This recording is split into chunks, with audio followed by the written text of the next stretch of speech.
Hey everybody, welcome back to another episode of Final Fantasy XIV. When we last left off, we finished Shadowbringers and we started Endwalker.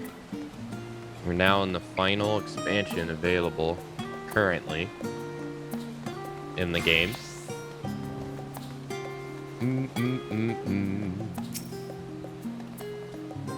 Yes, there are still places to go and things to show you. Come along. Yeah, we gotta go walk around with Corel and Garaha. We started this yesterday.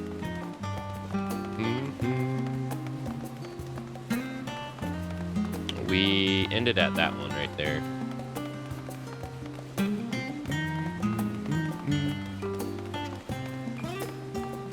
Hey Karama, good morning.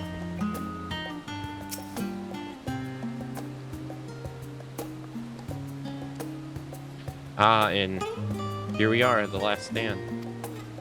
I may have mentioned this before, but although our research into nutritional and food preparation is quite extensive, the average Charlene tends to regard seasoning and flavor with certain indifference.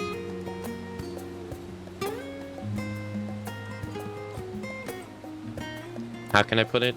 The food is, it's bland, as encapsulated by our infamous Archon loaf. The prevailing sentiment towards cuisine is dietary value first, taste a distant second. There was one pupil at the studium, however, who could stomach the school's insipid meals no more, so he quit his lessons and poured all his savings into building a proper eatery. And so the last stand came to be. It is, as the name implies, the sole dedicated outpost of fine dining in Charlene, the one and only bastion of culinary arts in an isle of otherwise mediocre fare. I seem to recall their burgers being held as one of the most impressive items on the menu. Not that I ever had the pleasure of eating one myself. Because you were a typical Charlene when it comes to cheap and convenient, Raha. But surely Tataru has since taught you how to appreciate a well-prepared dish. We should all stop in when time permits and sample the cafe's delights. Shall we press on? The stairs to the side of the cafe there will take us up to the Aetheryte Plaza.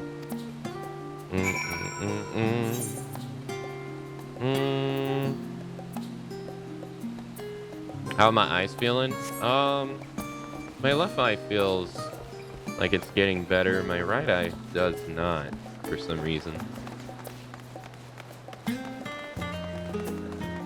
But thanks for asking.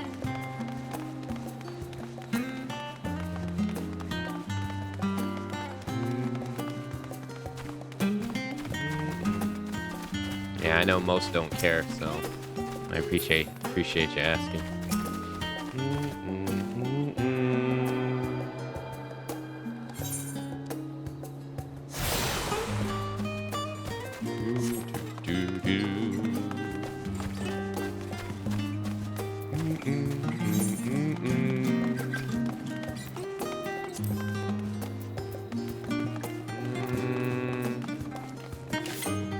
Oh, I got a weapon.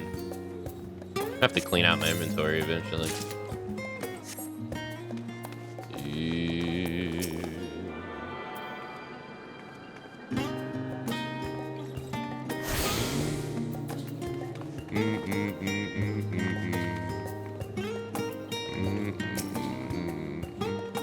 Unusual shape, isn't it?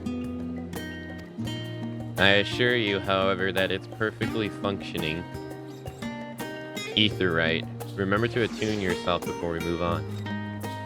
Now, being the diligent tour guide I am, I should make mention of the Confluence, a research facility located at this very plaza. Its much vaulted discoveries are the reason Charlene stands at the forefront of teleportation technology. In deciphering the underlying principles of the Allegan Aetherites, It allows us to understand and reconstruct what was essentially a lost art. And off we go to our next destination. Our paths lead us northwest to Agora, Charlenay's largest marketplace.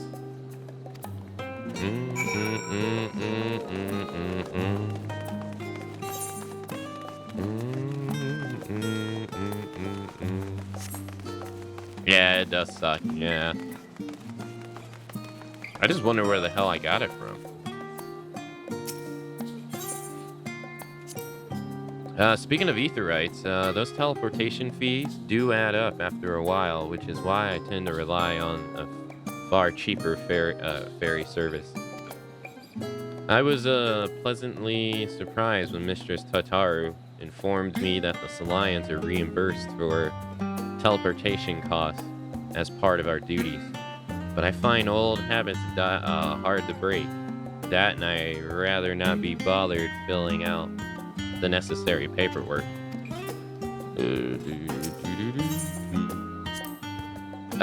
That's part of the confluence. I have no doubt their expertise will prove useful at some point. So I suggest you remember the way here. Hey Lumi, hello.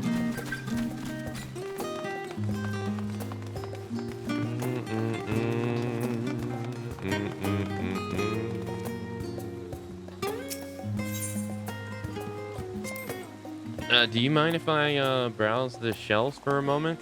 There might be some hidden gems I've yet to read. Only a moment? How optimistic. Feel free to browse all you like, but we won't wait around for you. Perhaps I'll return later then.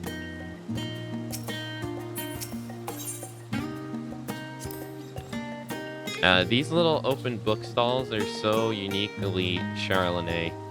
I'd always thought them common sight until I visit other nations.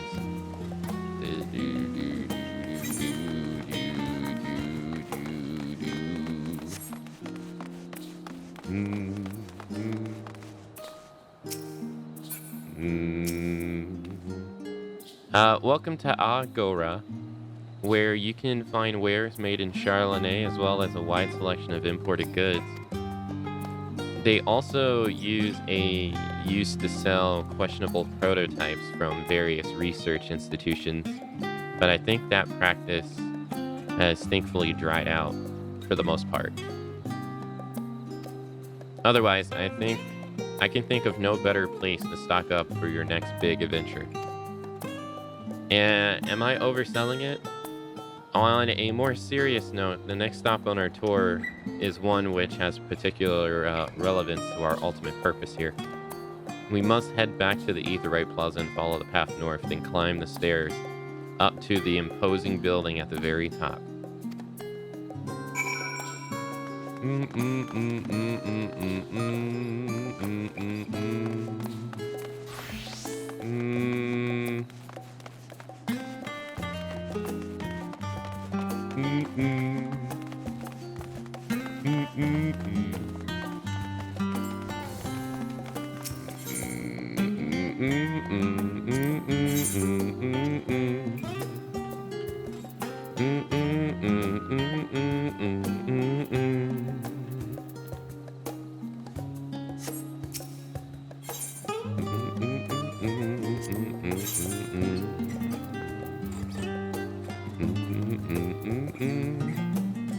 So this stuff is no better than what we already have. Okay.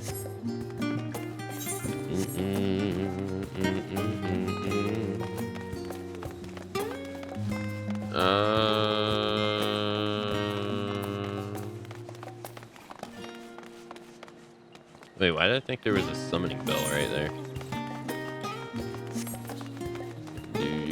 Alright, let's go here.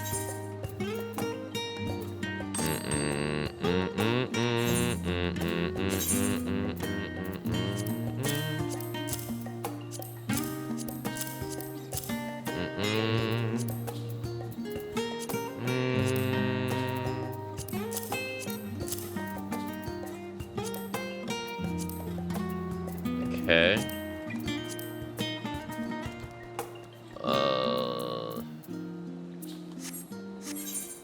Thank you. Do do do do.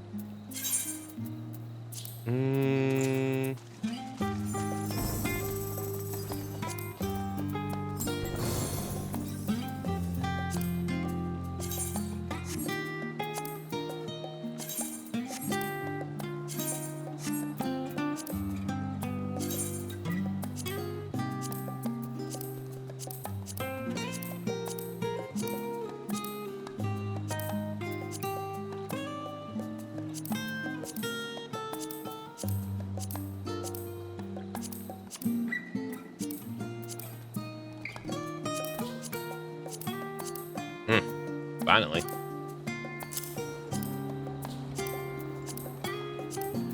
I can break all this down. Do, do, do, do, do. Okay.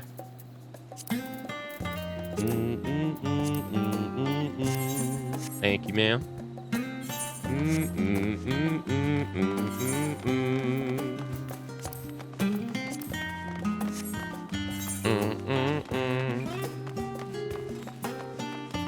Hey, Cut. Hello.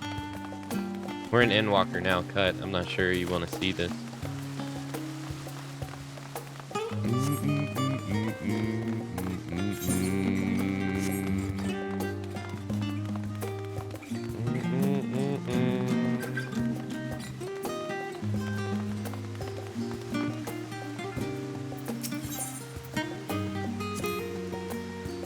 Thanks for a heads up. No problem. This Nifhamul, an area dedicated to the blessing of water. For Charlonais, water represents more than life-sustaining liquid. It is a reminder of the great flood which precipitated the birth of our nation, as well as a symbol of knowledge which flows from Alethnic divine ever. This is the reason you see abundance of fountains throughout the city, and a propensity of utilizing water as a decorative feature in our architecture. Dude, hey, thank you, Cut. Thank you.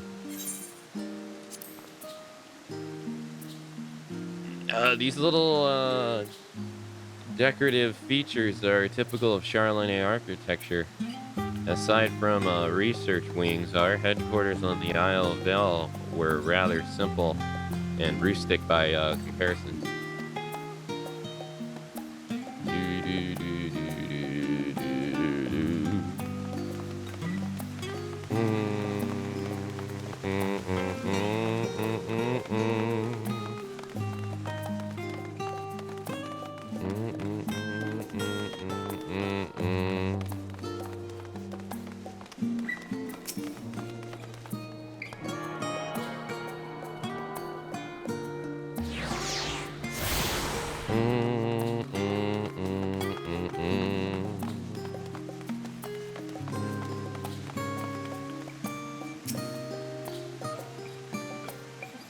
This grand structure before you is the Rostra. The name refers to a organic public forum erected here, upon which a form of elected representatives would deliver orations and debate policies. Although the stage has since evolved into council chambers, the nature of the forum and the duties of its members remain largely unchanged. Am I boring you, Raha? You seem awfully distracted. Oh, my apologies. From here, you can see the entire city spread out below. The vista puts me in mind of my arrival in the first. Those who had gathered at the Crystal Tower asked me how they might go about building a new home. Naturally, my answers were all inspired by my knowledge of the fine settlement I could think of, the great city of Charlonais. And bit by bit, those few buildings grew into a town, a community, a Casternium. I can almost see its echo. You see, Feel free to come up here whenever you wish. I don't think the counselors would object to you simply enjoying the view. Such memories should be treasured. For now, however, the tour must go on. Our spectacle of sightseeing concludes with the fittingly named Journey End. Walk down the stairs to the east and continue straight ahead. Oh, it's because of my it's because of my chronic skin condition. I was stretching, and since my skin dries out, you can probably guess what happened. My skin split it.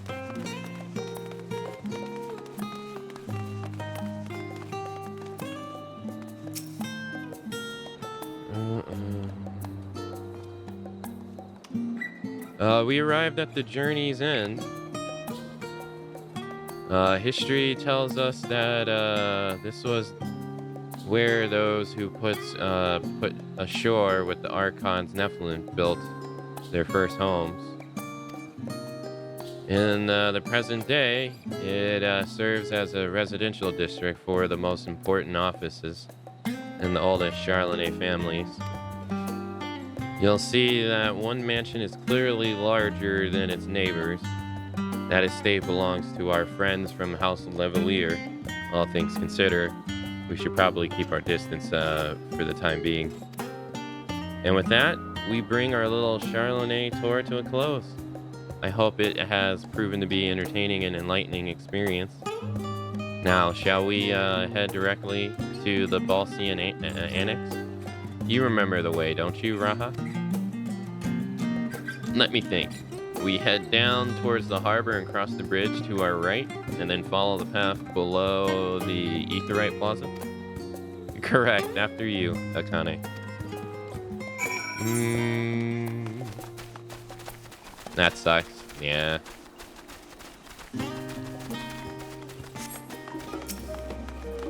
Yep.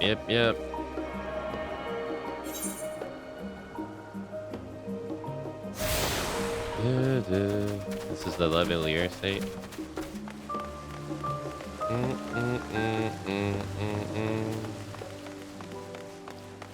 I mean, on the bright side, at least I know I can't do that.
Let's go get this last Aetheryte.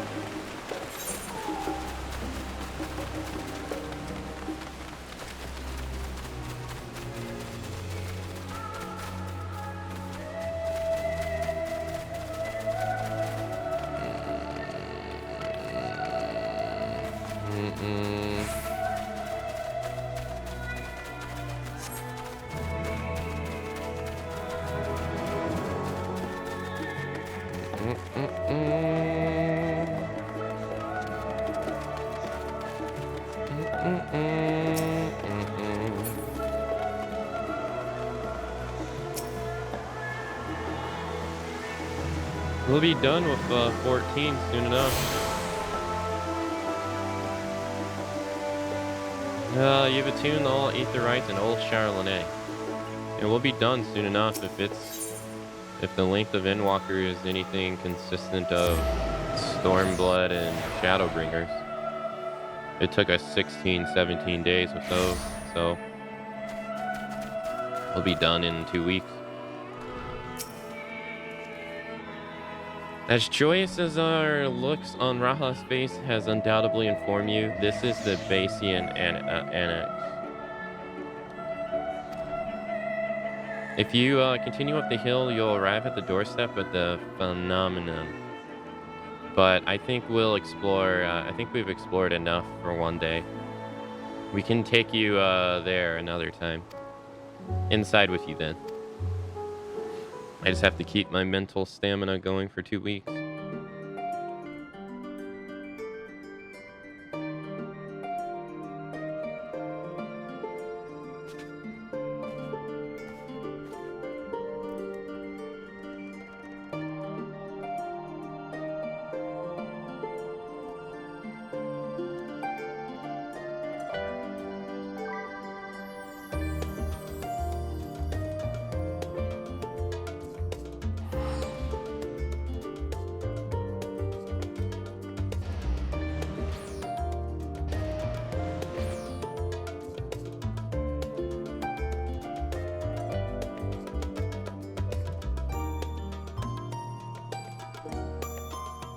So when you use that emo, I didn't know you actually meant like it was going down. I thought you were using it because of your previous comment of how can something so long feel so quick. I didn't realize you actually meant the stream went down. I have my OBS froze.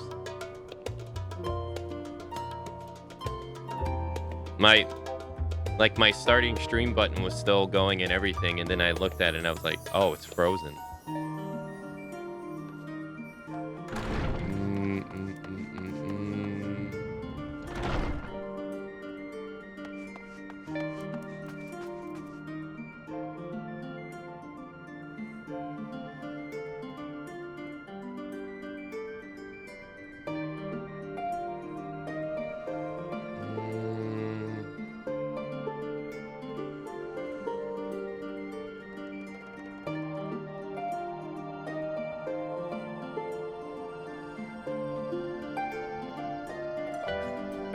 Okay.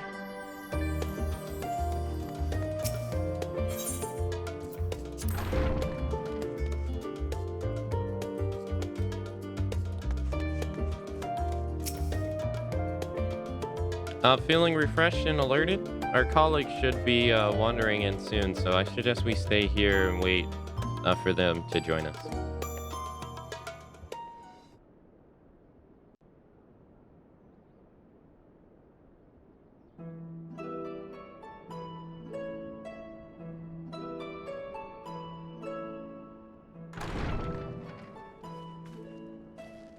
Pray forgive me.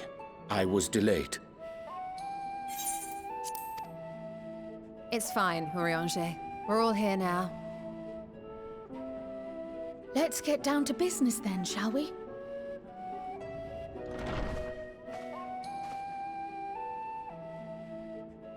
Come what may, we must prevent the Telophoroid's plans from coming to fruition.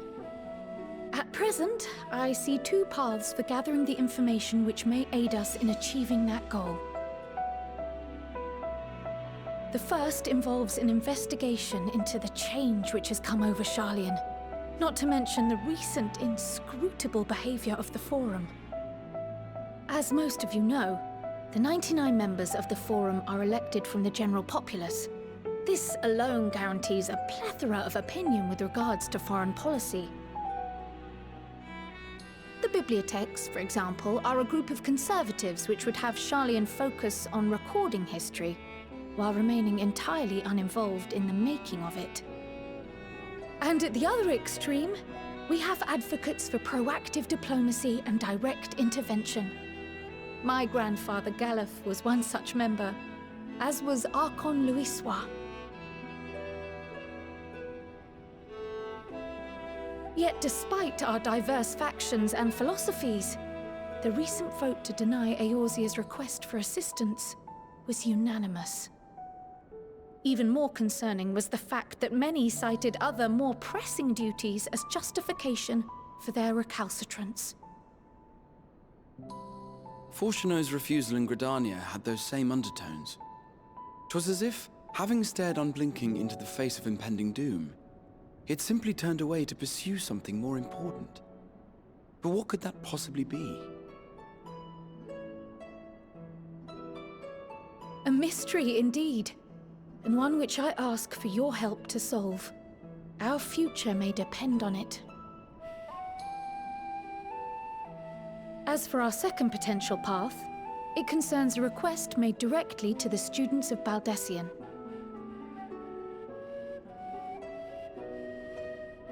Our organization was founded primarily to study strange and unexplained phenomena the world over. Mysterious relics and ruins, arcane disturbances, and so forth. Compared to our more isolationist Sharlayan colleagues, we have strong connections overseas, namely with scholars and academics who share our passion for the unknown.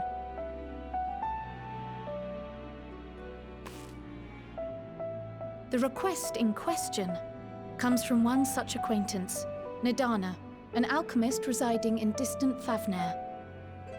Her missive describes the sudden appearance of a tower, and the subsequent summoning of what I can only assume is a lunar primal.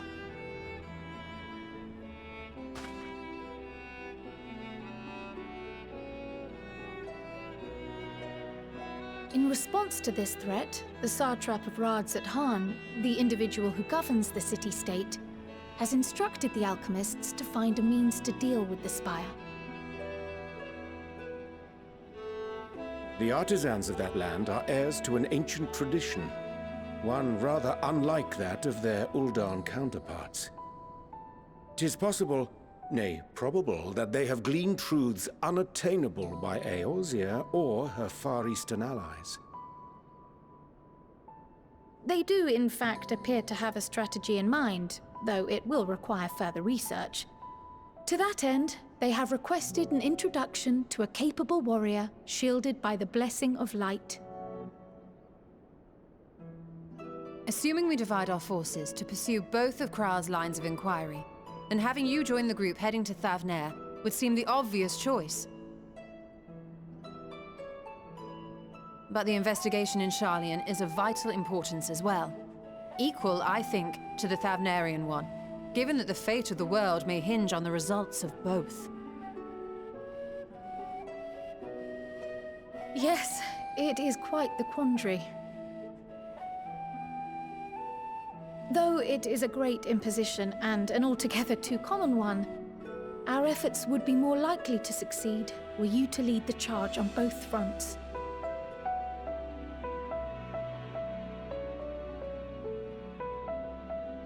You are indeed our champion. As to which task to tackle first, we will defer to your decision. Let us next decide how everyone else might best be assigned. As for myself, I shall continue what I've begun in Sharlayan. I should also like to steal the services of an Archon or two. And thereby gain access to a greater range of reading material. I will help with that. Allow me to offer my assistance. I have some small amount of experience in the field of research.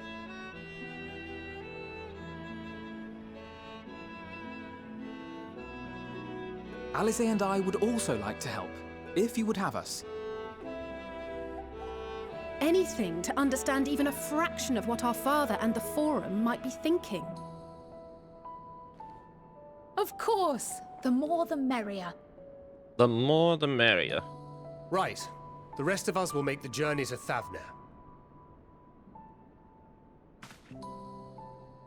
Thoughts? Objections? I passed through Thavnair on my way to infiltrate the Empire, and though I'm not qualified to give a guided tour, I did gain a sense of where things lie. I'll be happy to have you along then. So for this group, it will be you, me, and Urianger. Give me a moment afterwards, and I'll supply you with all the details of Nadana's request. Consider this hall our rendezvous point once our respective tasks are complete. May our investigations prove fruitful.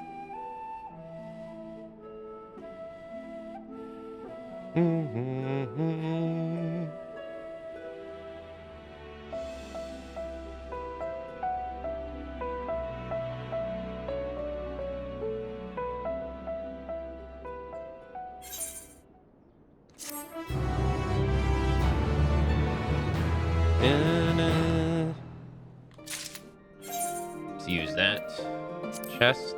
I don't even know if I'll be able to use this. No, I will.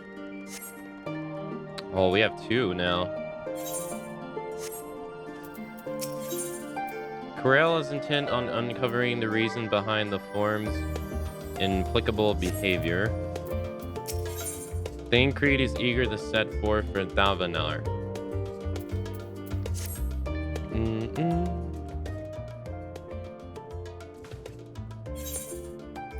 I have Corel's instructions in hand. If you are ready to set out, then so are we.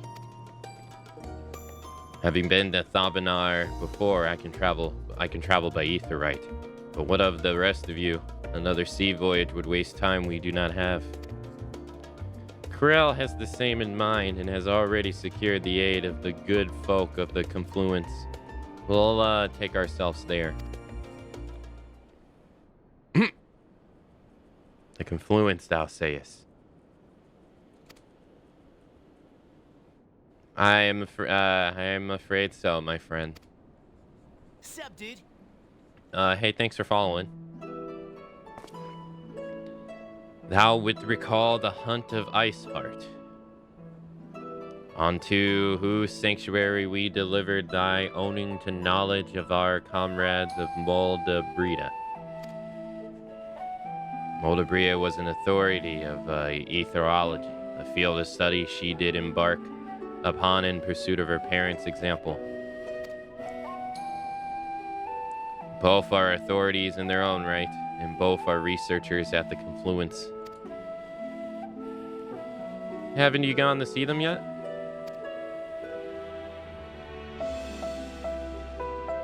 I attempted to do so earlier, but to my shame, my courage failed me at the last. As it halted the many times I thought to reach out to them after seeing that fateful letter. Neither time nor introspection have revealed upon me the words I should speak, as I have kept my silence. Whether you come with us or no is your choice and yours alone. If it's too difficult, we'll manage. Thou art kind to say so, but I have no intention of forsaking our cause.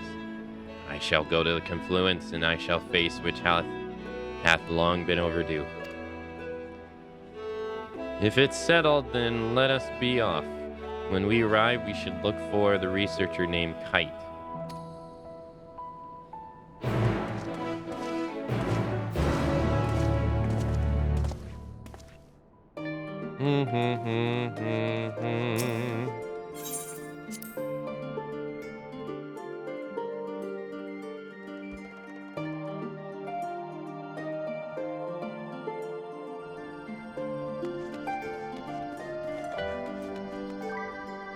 Menders?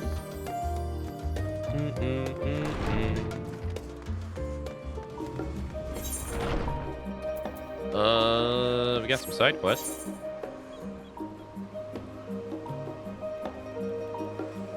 What is this? Levies of Charlemagne. Oh, I see.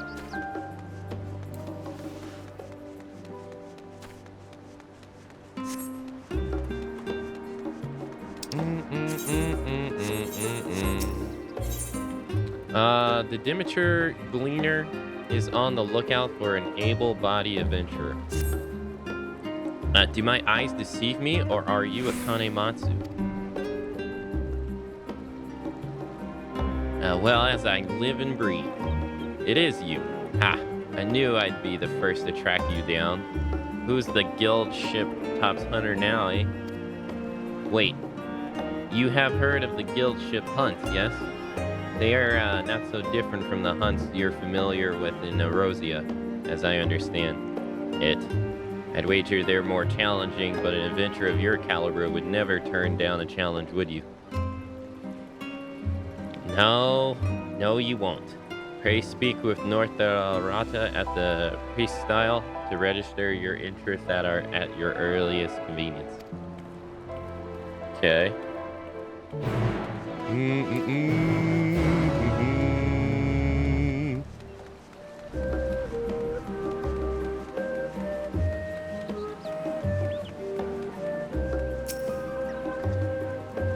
I'm North Ota. Have you come to place a bounty on a unruly beast? By scholar, you're a Kane? I'm half convinced I set the others an impossible task asking them to find you. The Gleaners Guild ship has begun posting hunt bills, you see, and in hopes that capable individuals will take up arms to lighten our ever-increasing load. Unfortunately, capable individuals remain the sticking point. Few hailing from our fair collies are willing to take up arms, let alone stand against the most fearsome specimens.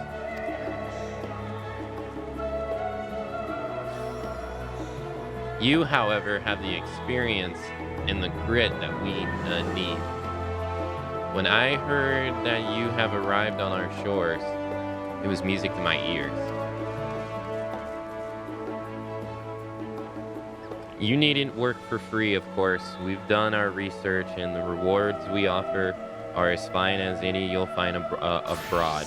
The currency we employed is a relic of times when Gleaners was a great deal less figurative, so you may find it somewhat erratic, but it's as good as Gil here.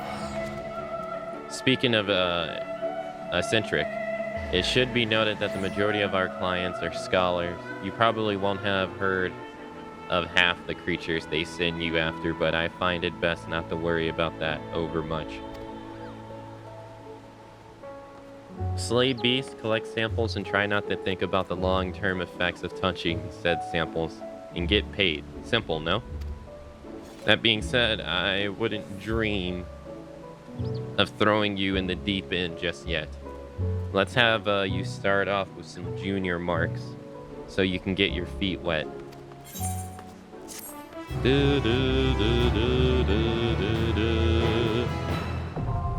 Guild ship hunts now accessible. You're now permitted to take bills of junior marks from the guild ship hunt boards in Old Charlene and Razathan.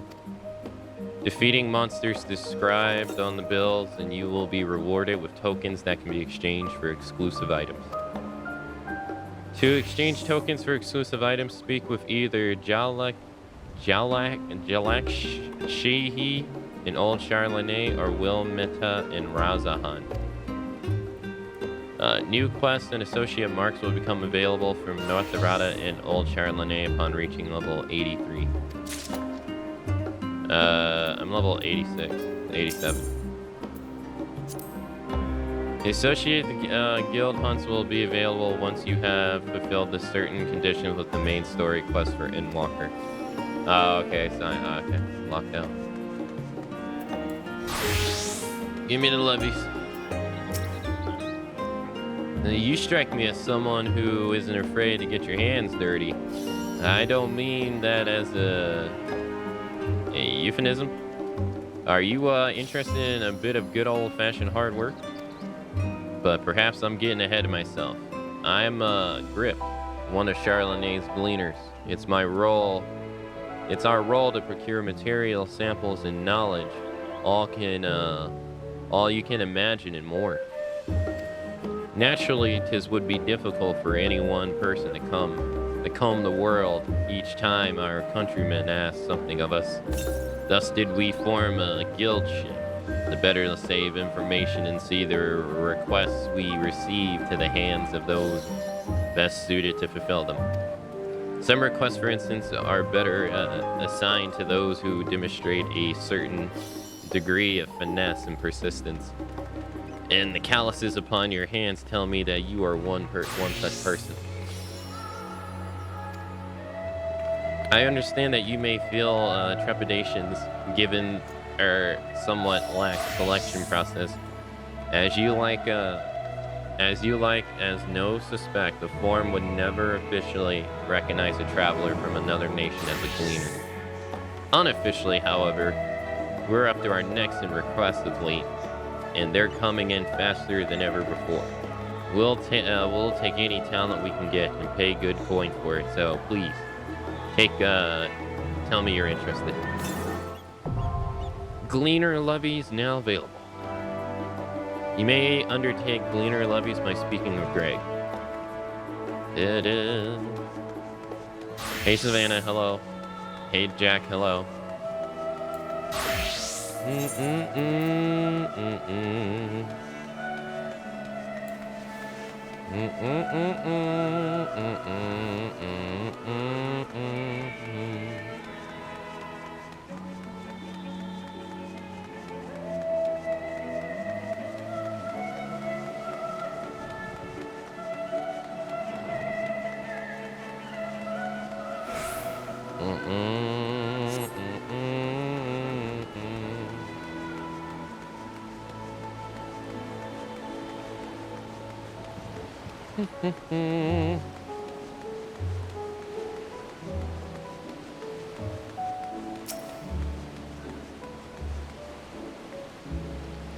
Beg pardon, good madam.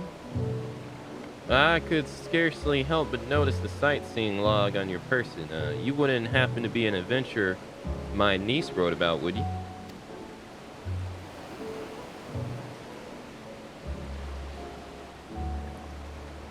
Ah, so it is you.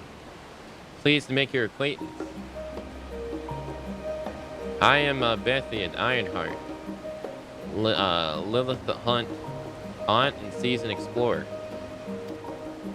Be a dear and hand me that log of yours. Lilith told me all about how she helped you embark on your explorations of your own.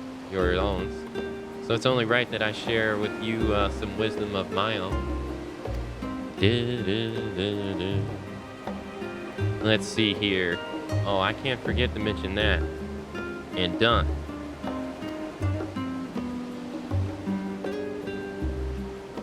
You should be all set, dear. I've jotted down everything I've heard about the most remarkable vistas the realm has to offer. Of course, a few notes I've shared are not more than rumors, some describing locals so fantastical that I can barely believe they exist. But as I always say, the true joy of exploration lies not in the destination, but in the journey. Go forth, dear, and see what sort of journey these hints take you on. That sightseeing vlogs won't fill itself, you know.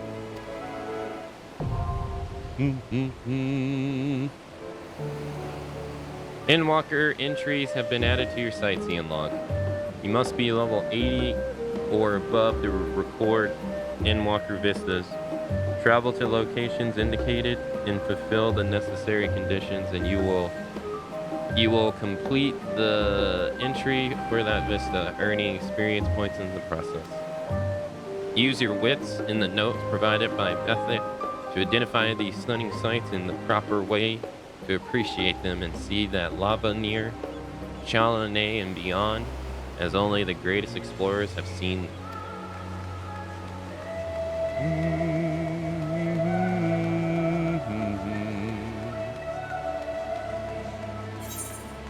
I think that's everything we can do right now. That's not true.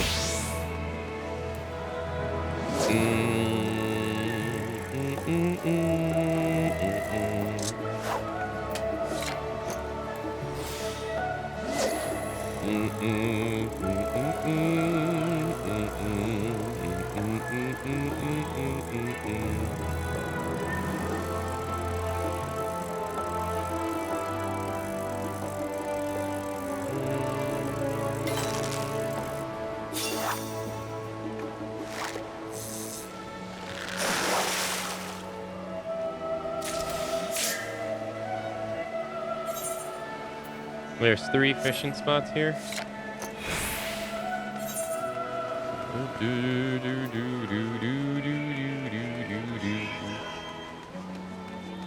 Why are Lalorfell the nicest people you will find? Because it's hard for them to look down on someone.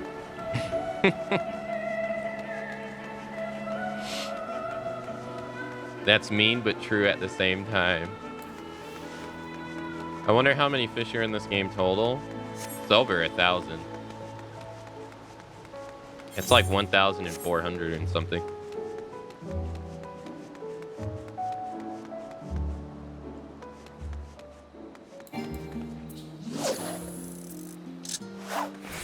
Thank you for the 100 bits, Daedalus. Thank you.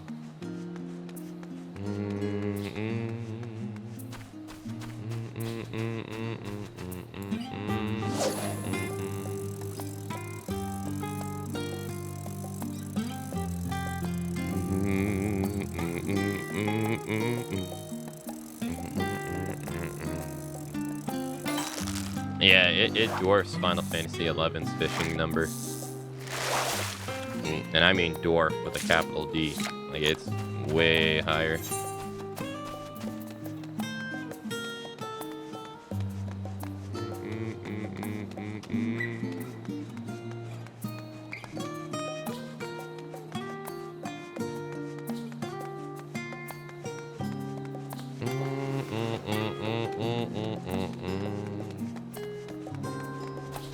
But I also think the difference is in Final Fantasy XI, every fish in the game is used for crafting, where in this game it's not. I do think that's one difference between them.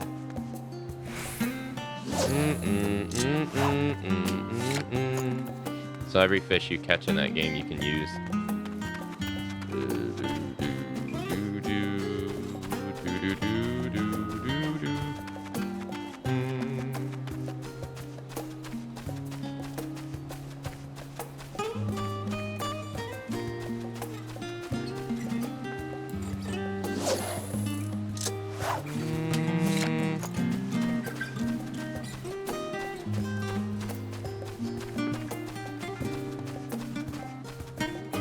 Good morning to you, Daedalus.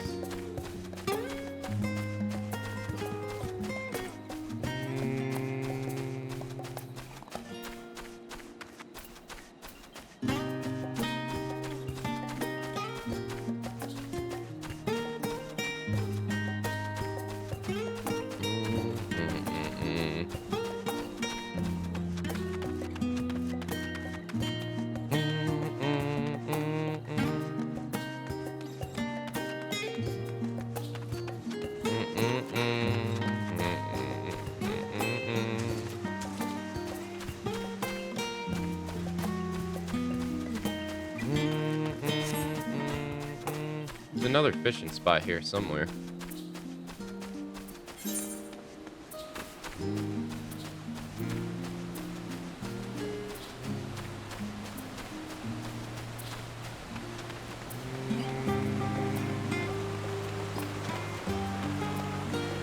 You missed the Endwalker intro? You can always go back and watch the VOD.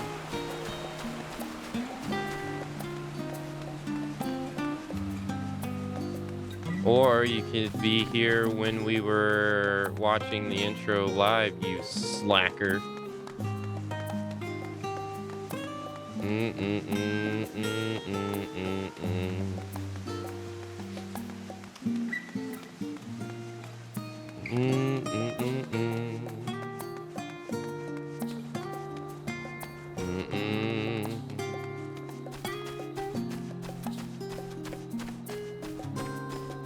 But I have job. Well, you gotta quit job then.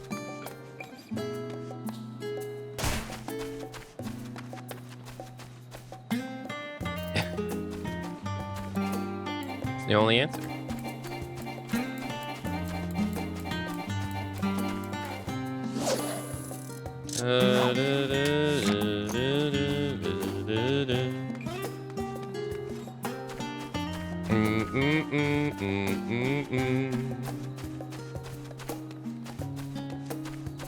It was a long stream too. I streamed for like 12 hours. And no, I didn't.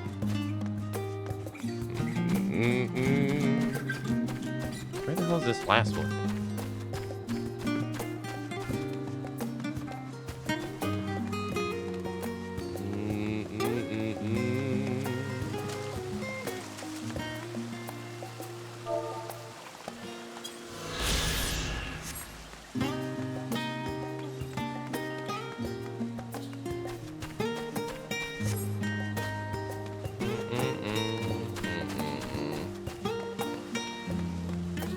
Oh well. Where do we gotta go now?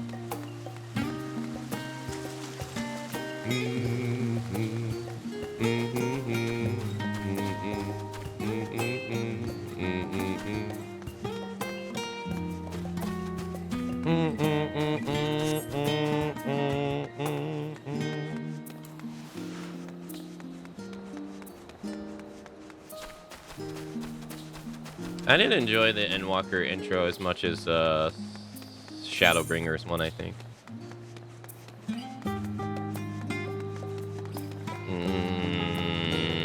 Yeah, I think I would say that, yeah. I think I enjoyed the Shadowbringer's one more.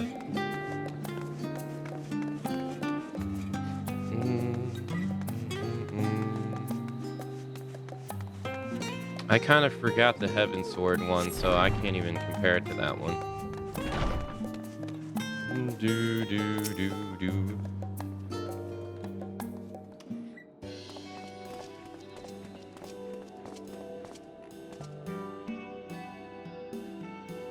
Oh, well now. This is a rather lot of stern faces. Are my library books overdue again? Not to our knowledge. We're associates of Krail, of the students of Balsian. We seek passage to the to Thabanar, and understand that you can assist us. Ah, the test subjects. Welcome. Test subjects?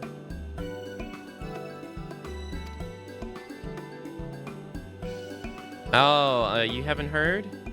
Well, then allow me to explain. So in order to travel to an aetheryte, you ordinarily need to attune to it beforehand. Otherwise, you can't use it as a beacon to seek out while you're a mist of ethers hurling through the live stream.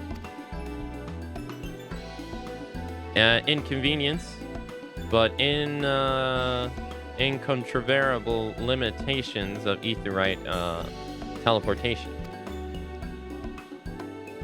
But what if I were to tell you that there is a way to travel to an aetheryte without being attuned to it?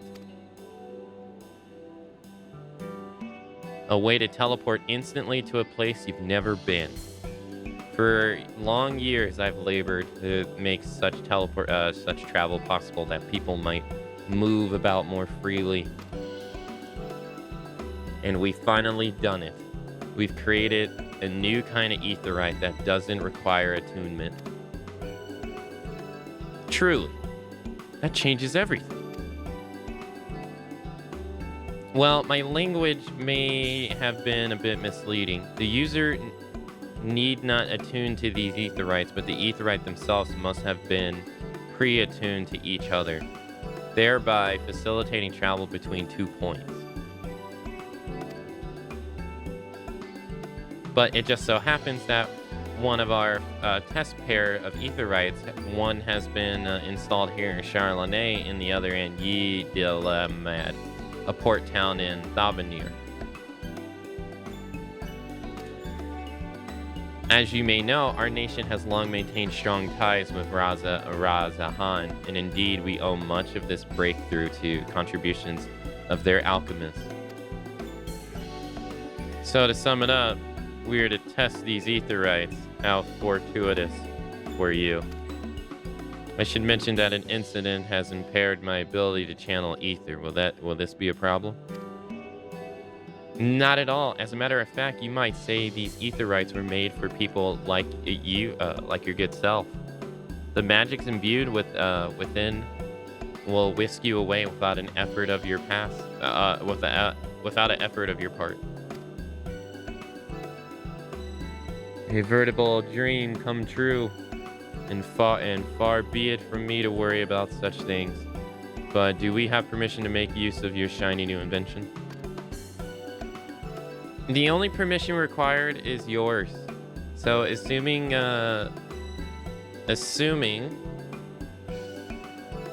you're willing, then we're all set.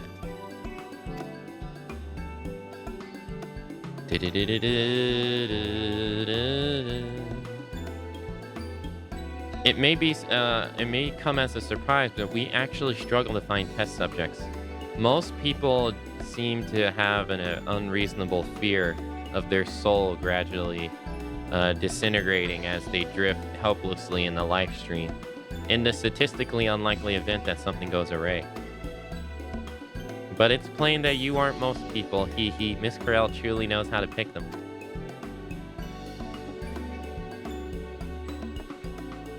If I might change the subject, are Master Wilf's son and Mistress Bolovny not present today? Oh, didn't you hear? They've recently resigned their posts. Their expertise was needed elsewhere. A large-scale project helmed by the Forum itself, as I understand, but I'm not privy to the details. I see. Any other questions? No? Then let's get going before you change your minds. Please, see to your preparations and head outside to the Aetheryte Plaza. I'll be there along shortly.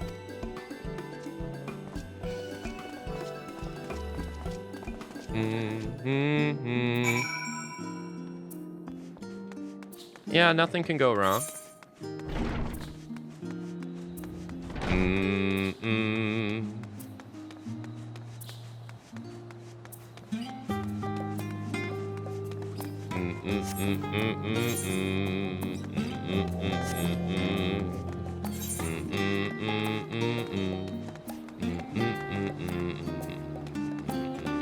Oh, wrong map.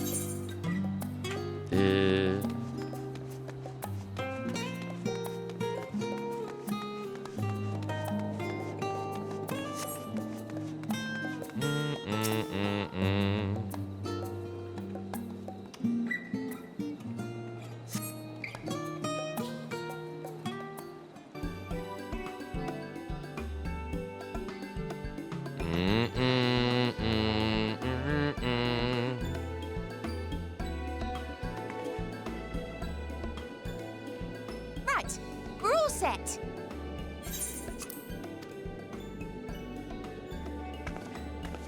Just the four of you, was it? 3. I'm already attuned to the crystal in Thavnir. You are? Oh. I would have preferred more test subjects. Can you please stop referring to us as test Oh, well, subjects? never mind. If our 3 travelers could line up here, please.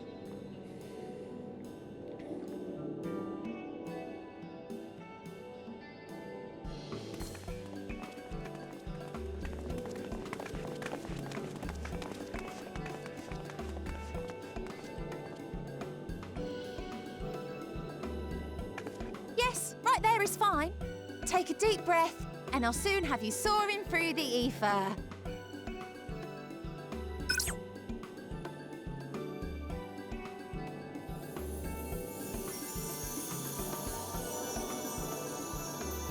Oh, and one last thing.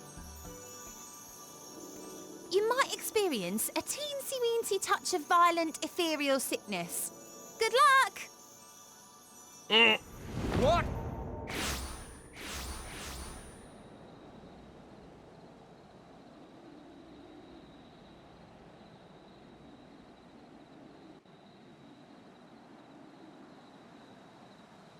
You think you want to disclose that beforehand?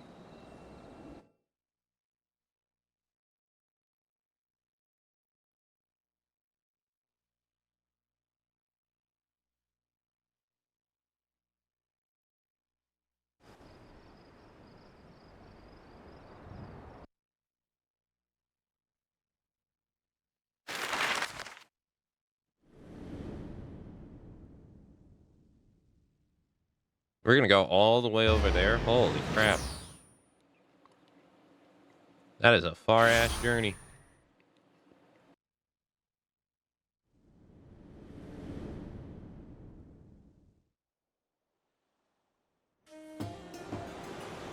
Thavnir, home to city-state Rads at Han. Rising from the southeast waters of the Bounty, this Isle of Plenty served as the battleground for a conflict between two peoples. Their cultures bled into one another until a unique amalgamation was distilled from the chaos, in a process not unlike their precious alchemy. Once solidified as a single nation, an adamant stance of neutrality would hold invaders at bay for a time.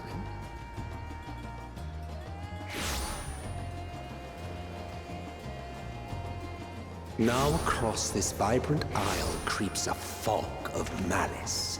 What choice do you have?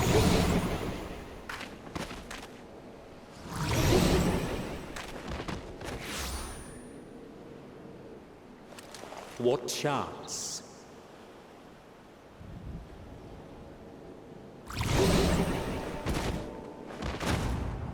He just falls down. Against such an insidious foe.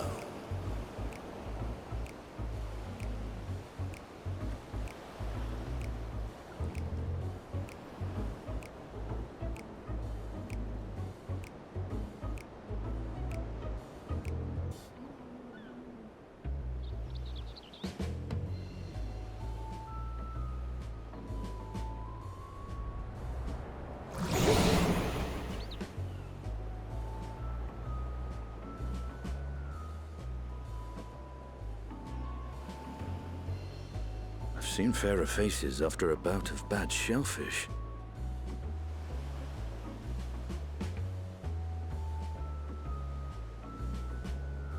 Let me bring you something to drink. That should help settle your bellies.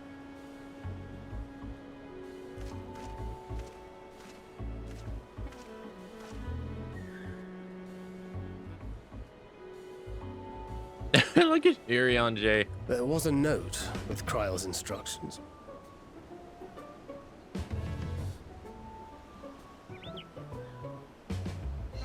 Don't let a Stinian roam the markets alone. He's alarmingly bad with coin.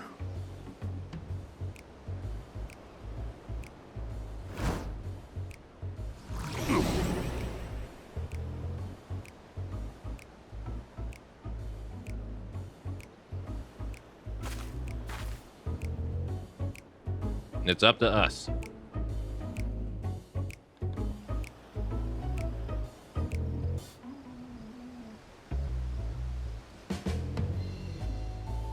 You managed to will yourself to your feet.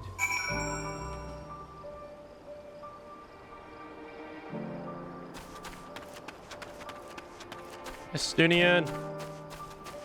Yeah, let's tune. Hey, stare it. Oh. Hey, Stereo. Hey, Breezy. Oh, God.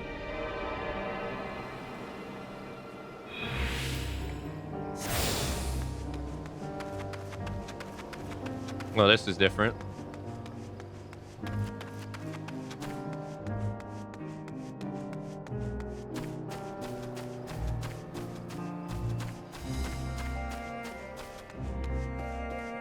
You walked off this way.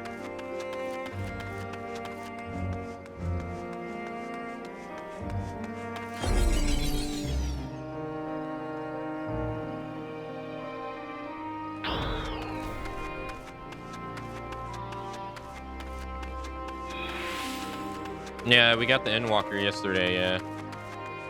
We only got to play like an hour of it.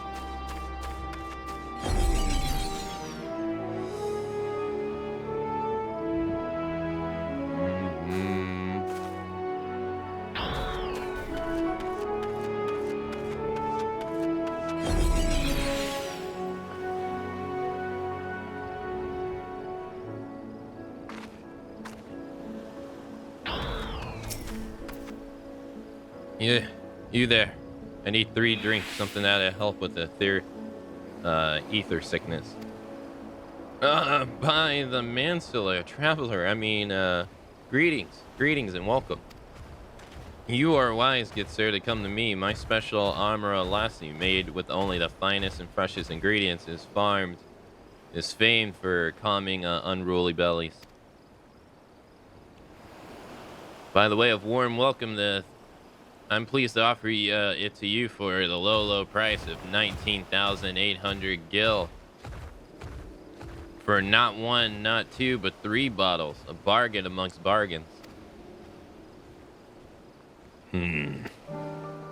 The price is highway robbery, and you want to say as much to a Sinian, but you realize any words of warning you cry out will be accompanied by your last meal.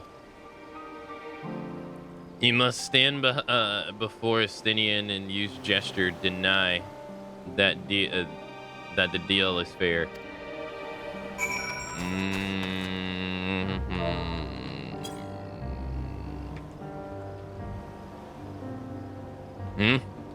Thought you could barely stand. What do you mean? What do you need to tell me that's so urgent?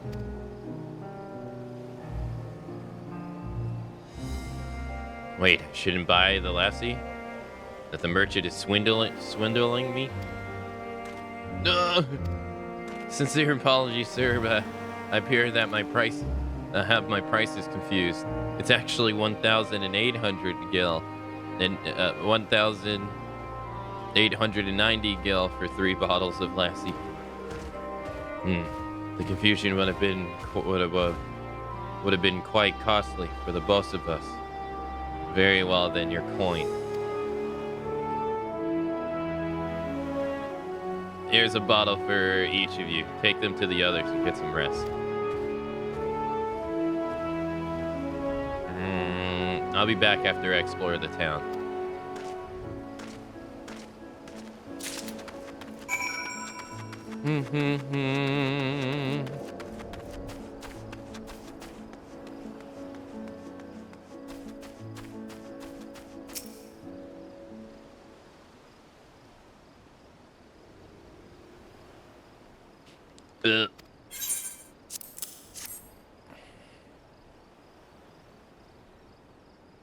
Praise be to the 12. My stomach doth loosen its death grip. My heartfelt thanks to thee, Anastinian, and to fine fruits of this land.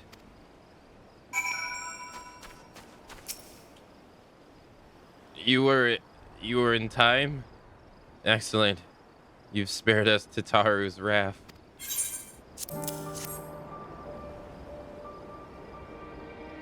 Sweet, sweet release. If you haven't already, you should have yours too.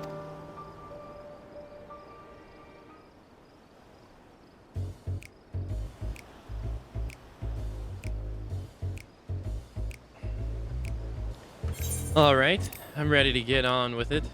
The lassie truly worked wonders. Back on your feet, I see.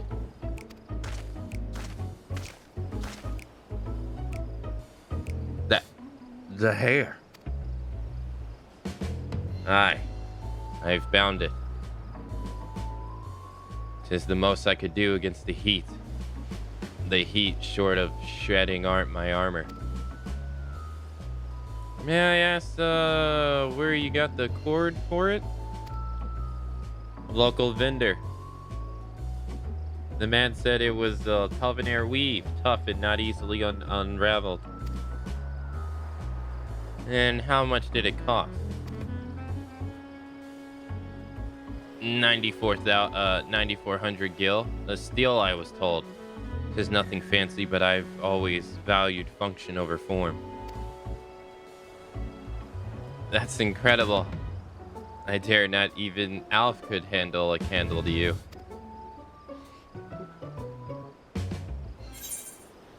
It's not uncommon for merchants to set their prices high, but doesn't it seem excessive here?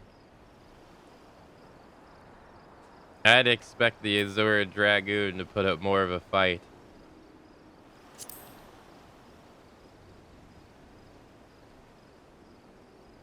On that subject, I shall refrain from making comments.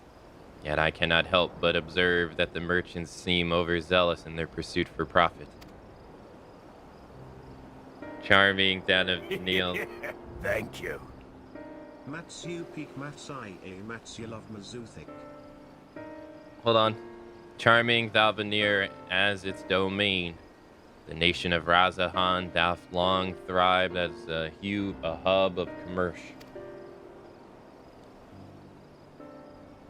In the beginning there were Ark Asadara, a Manatonga tribe indigenous to this island. Over time they came to be joined by other races. And though they intermingle, culture rich and distinctive did emerge. From alchemy to textiles, the products of the Hunnish culture have come to be celebrated and coveted the world over. A development only aided by the nation's prime location as a waypoint betwixt east and west. All of this hath combined to make a trading post of Razahan, yet such a status cannot be taken for granted. Nay, it needs to be maintained through judicial governance in stringent regulation. Neither of which I see any evidence, given the merchants at the gateway town are free to fleece hapless travelers and tarnish the reputation of a nation at large. Just so. The optimistic pricing is rampant. Thou suggests that oversight is much weakened, or mayhap the people have fallen upon hard times.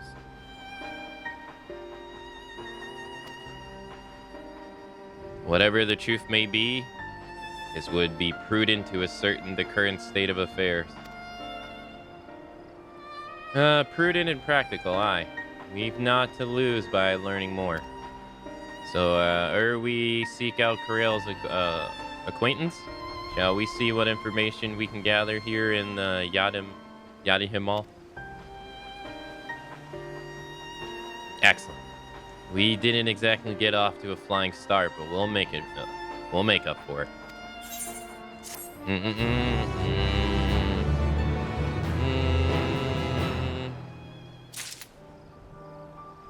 Snowy, thank you for the resub. Thank you for the 34 months. Thank you. Thank you for the 34 months of support. Kamsamida, thank you. Good morning, Snowy. Good morning, Starry Dance. Good morning, Siri.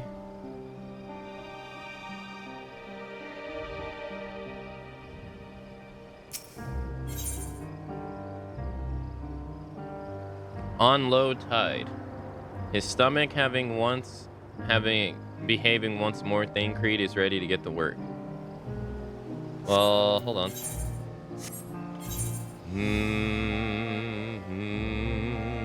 Oh, okay, never mind. Right, let's split up and make inquiries in town. Akane, the pier is yours. Once we have learned what we can, we regroup by the Aetheryte. Off-putting though the mere sight of it may be. Hey, Grey One, good morning.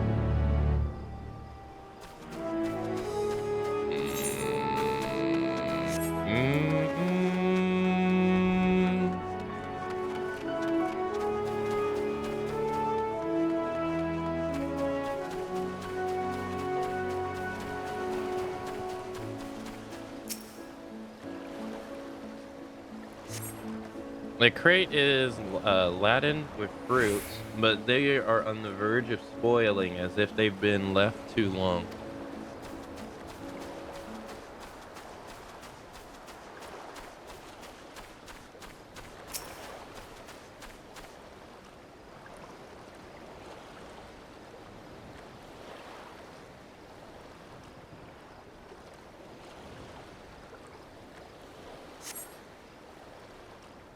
Gazing out from the pier, you spy boats marooned off nearby isles.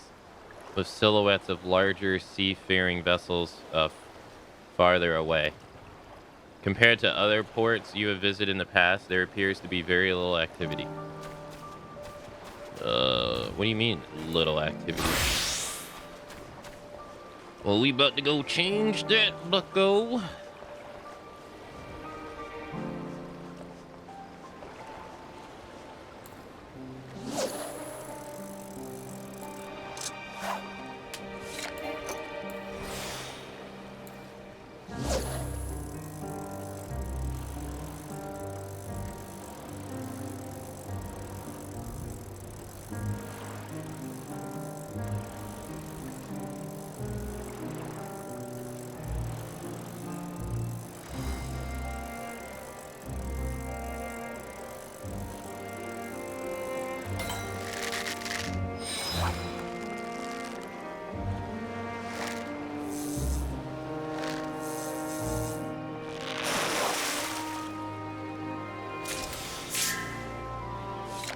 So those that are unaware,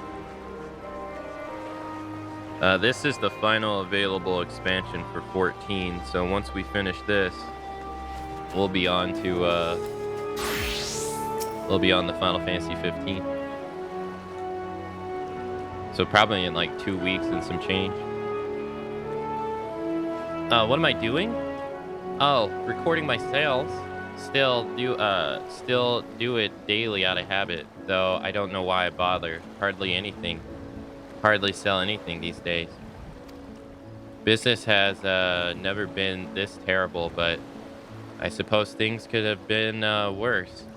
I could have a consortium to keep afloat, like Cal Zahal. I don't envy his position. Better to be alone with my little operation, I've come to realize. You're a traveler by the looks of it. If you have a moment, perhaps you could pay Kalza a visit. He'd be glad for tidings from aboard. Like it or not, you'll find him at the Saltwind Sails, the Harbor Guild building across the water from here.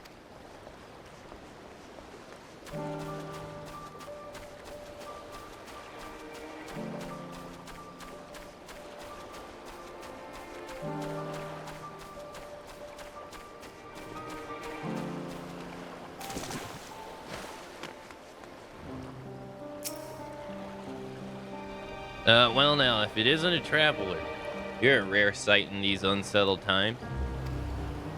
People have been giving us a wide berth since that accursed tower suddenly appeared in Nabrunar. If it just stood there and loomed ominously, perhaps things would be fine after a fashion, but no. It had to spawn fell fiends as well. We still have our lives thanks to the Radiant Host, but business is as good as dead. What'll become of us, only God knows.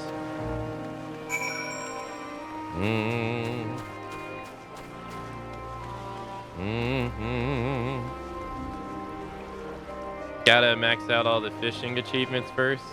Nope. Nope.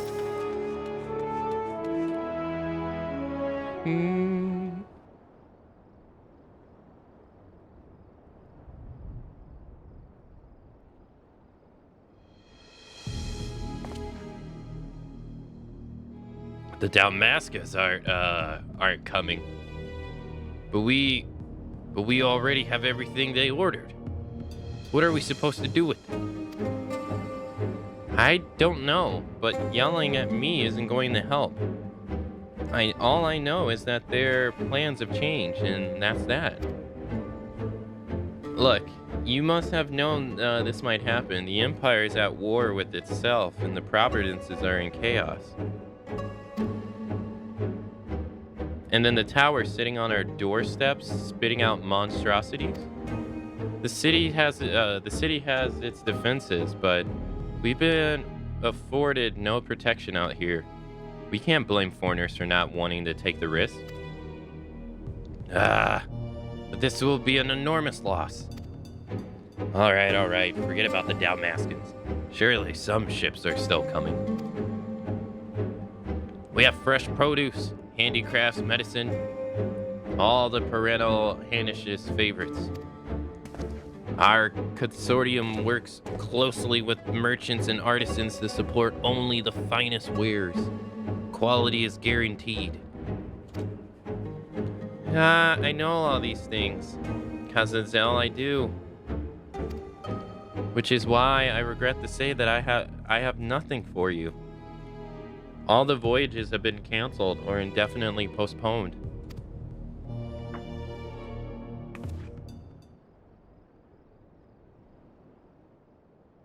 And you are? Wait, you're a foreigner, are you not? A merchant? Please tell me you're a merchant. I see. That's a shame. I'm sorry, but we're discussing an important matter. If you need something, please talk to the others. Excuse me. My name is, Matsuya. And I'm here to see Kalzala.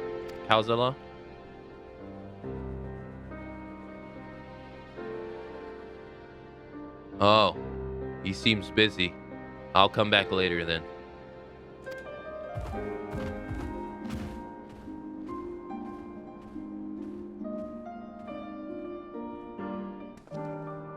Okay.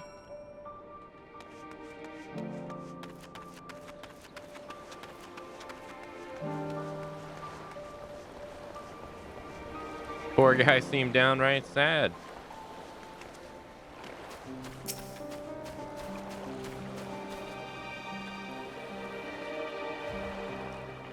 Yes, can I help you? Ah, I remember seeing you back at the guild. You wanted to speak with Kalza too, did you? My name is Matsuya, fisherman of Aikalali, nearby village. I sell my catch to Cal, who offers it to foreign merchants, but he hasn't bought anything for a while now. When I heard that the consortium has been struggling, I became worried and decided to come and see him. But as soon as he's free anyway, he's a hard-working man, and I dare not disturb him, or disrupt him.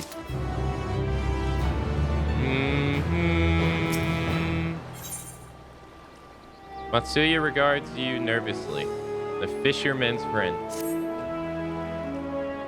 If I may ask, what is it that you do?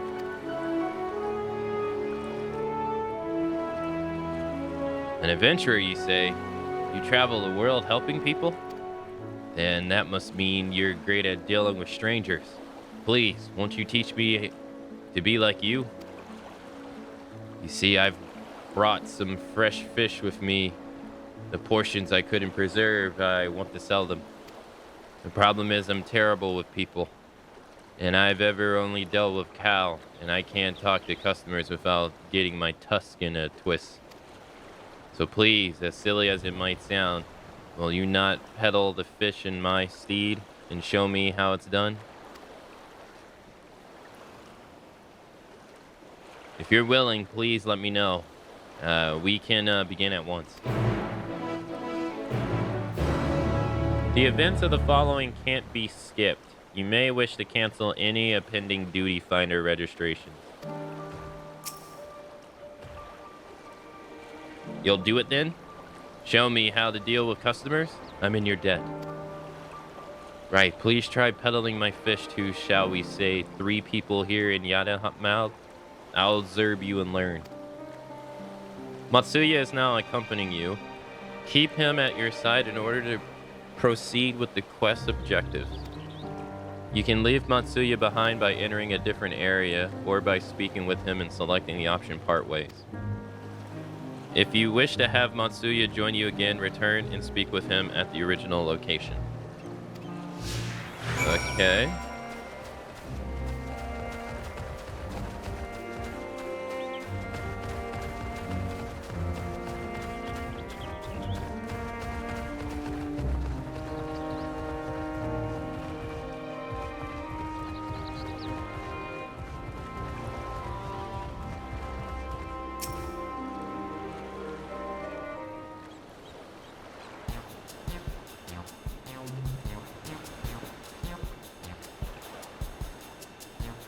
Yes.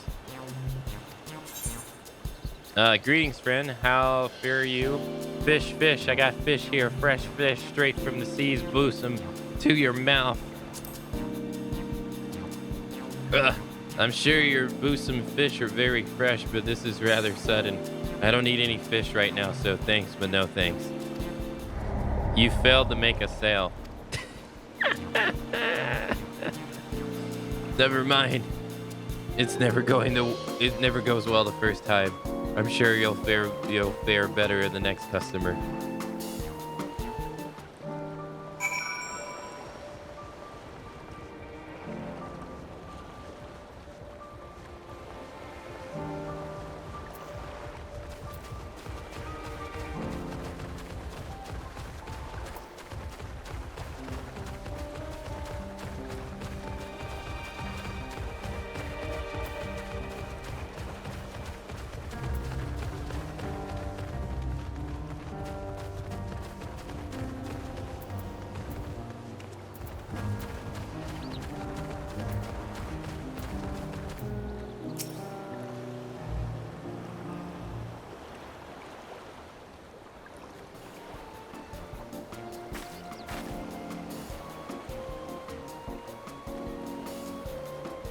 A hawker, are you?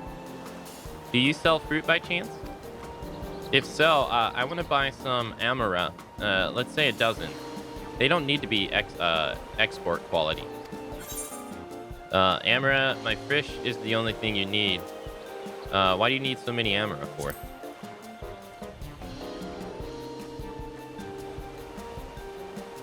Why, for eating, of course. It may seem like a lot, but of late, I go through this much in no time at all. I'm a stock taker by trade. But with no vessel coming these days, the wares are beginning to pile up. By the same token, nothing is coming from overseas. But not a day goes by that someone doesn't come along asking when the next shipment is arriving. For this, and that, and this, and that.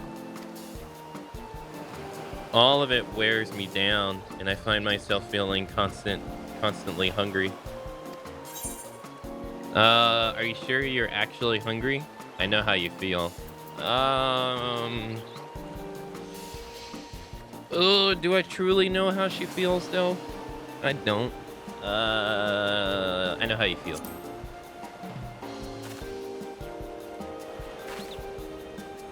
Thank you. A pity you don't sell fruits, but I enjoy our little chat. It took my mind off my troubles for a moment. The conversation ended without a sale. No!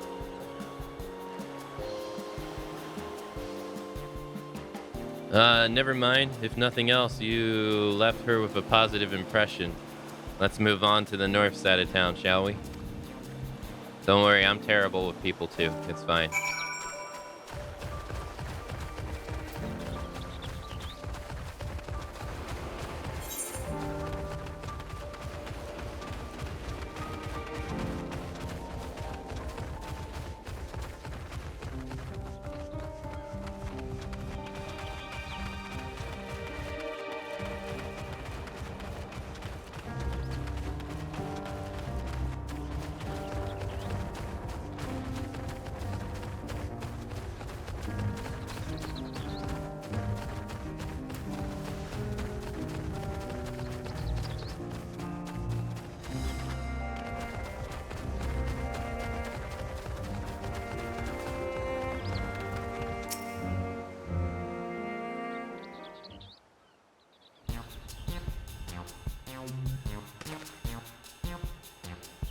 What is it? If you don't mind, I'm rather busy. Oh my god, my stomach. Ugh. Ether sickness. No, nothing so unusual. I'm in my hurry to get back to work. I just ate a little too quickly. Some fresh fish will settle your stomach, and mine are the freshest of all. You should take it easy and eat more slowly and savor your food. Would that I could, but I can't afford to idle. Like it as not, circumstances will surely get worse before they get better. And so I'm working as hard as I can while I still can. The better to be prepared. What an industrious young man you are. How do you intend to prepare? By stockpiling supplies. For that, I need to earn coins so I can buy food, medicine. What you have? How about some fish for your supply? They're fresh caught. Do we have anything suitable, Matsuya?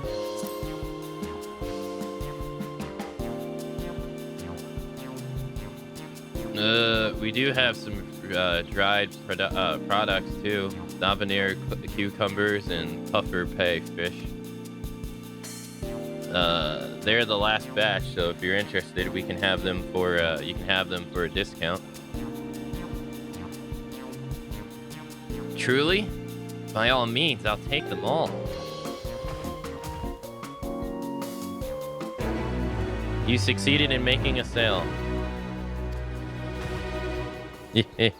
You remembered what I told you earlier, that I preserve what I catch, which serves to show the importance of being attentive. Thank you so much for your demonstration. It was truly an eye-opening experience. Come, let us return to the pier.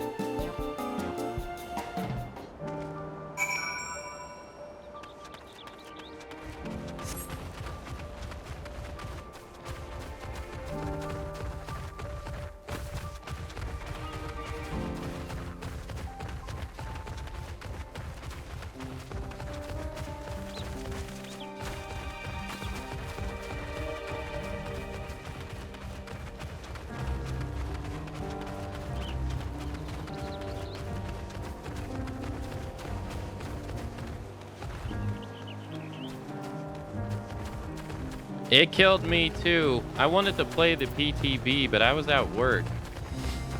And I knew that like it was gonna take like 30 minutes to an hour to be able to get into a game. It sucks.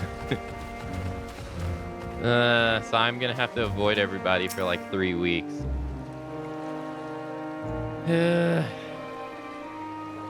I know what you meant. I wanted to, I didn't want to do it so bad. I wanted to play it. It's like a dream come true. I've been wanting this killer in the game forever. So I'm just gonna be avoiding everybody until for 3 weeks.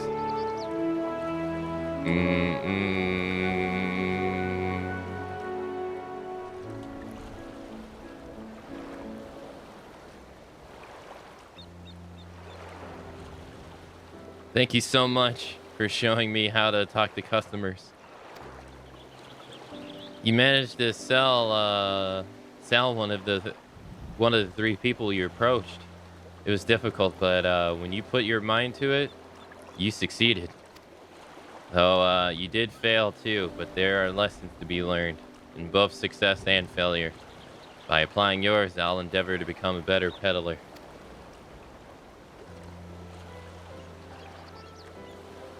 Still, there's only so much I can do alone. I hope that things will return to normal for Kazuha soon. I thought I heard a familiar voice, and who should it be but Matsuya?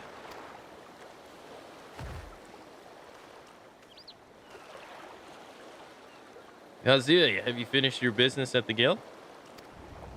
Ah, so you were there too. Forgive me. Try as I might, I can't find any buyers. With no ships coming in and hardly any going out, there simply aren't any options at this rate.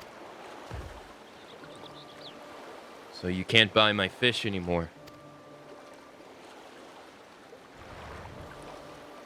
I'm sorry, Matsuya, I truly am.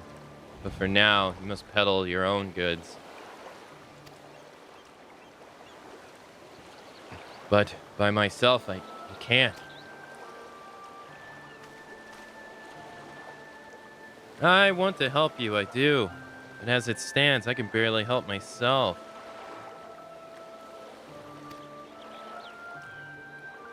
I've poured all into the consortium, and I'll be damned if it falls apart. My friends and family depend on me, and I can't and I won't fail them. My sister as my witness. That's how I feel about my stream brother, beside my friends and family part.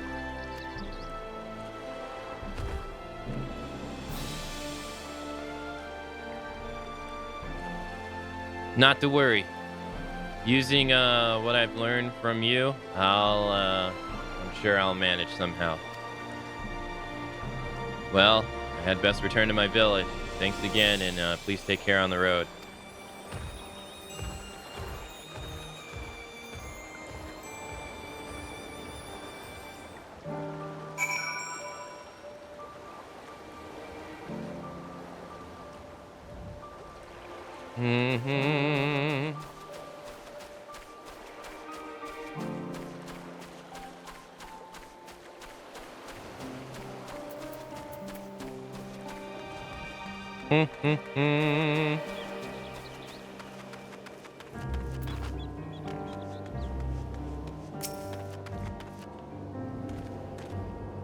I see you've been busy.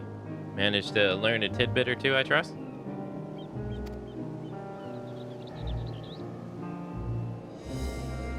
I see. So we also heard that the tower is affecting many locals' livelihood. But to think that it would be to such an extent. Another notable, if not wholly unexpected discovery.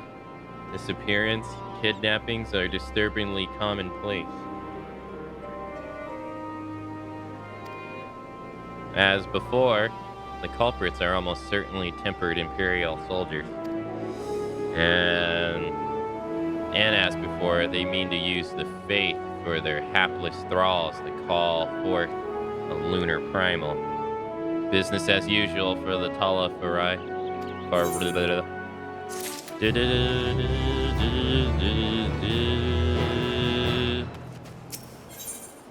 House of Divinities.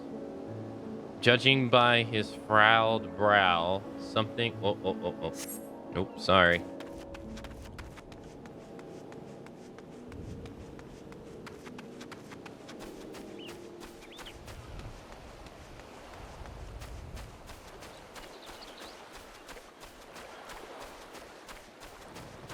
You think you're so cool because you're so cool?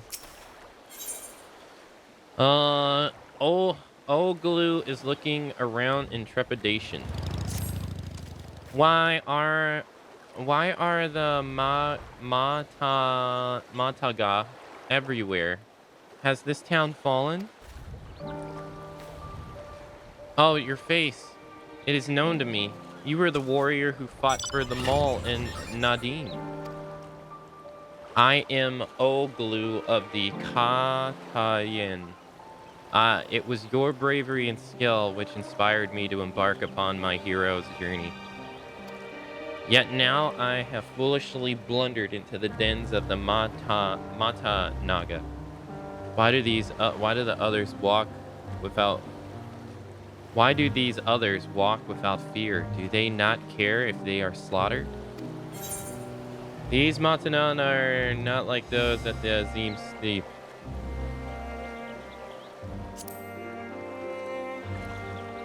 I do not doubt your words, but grandmother would always warn me, if you encounter a Matana, you turn tail and flee, as fast and far as you can.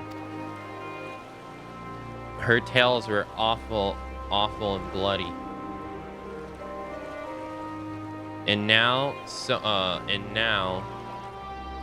So now the very sight of them, the terror rises unbidden.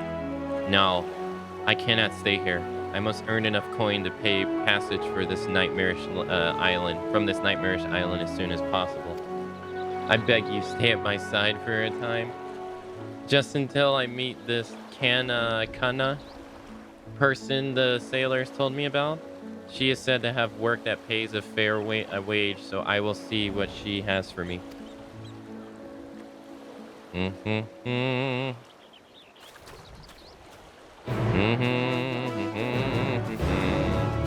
Akane the Fisher and her quest becoming Akane the Fishmonger. Where is she?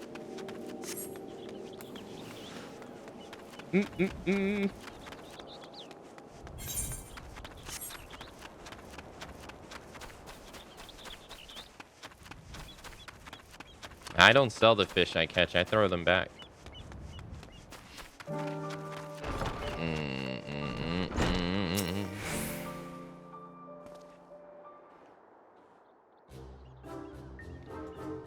By the Dust Mother, no one told me Kanana was a Magatana. Could I ask you to speak with her in my stead?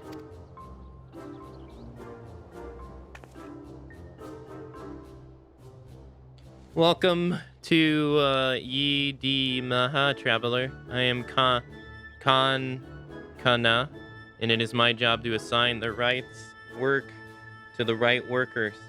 Might I have your name?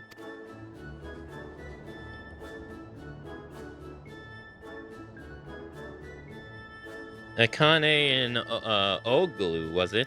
Let me jot those down. Oh, grandmother, why? Why did it have to be a Matagana? Is your companion quite alright? Ah, an understandable reaction. The Jiga Shura tribe have done much to stain the reputation of our people. You are looking for work though, yes? Many have been forced to take what they can to get since the troubles began, so I'm afraid all the simple jobs are gone. As for what's left, I only have tasks that fit a seasoned fighters. Does this sound like something you could do? Fighting? I can fight. Least you doubt my skills. It's likened to that of the Dragonbane, the legendary Chakaha Zul herself. I'm not familiar with the name, but you sound formidable indeed. Why don't we start you out on escort duty then? A group of artisans set off to harvest materials and asked that I send any prospective protectors their way. Should I happen to enlist any? What? They've already set out. Is our duty not to escort them? There's to be a ritual dance performed in the Kadaja footsteps, and they'll need incense and the customs for the dancers and such. The entire thing was decided rather suddenly, so there was no time to waste.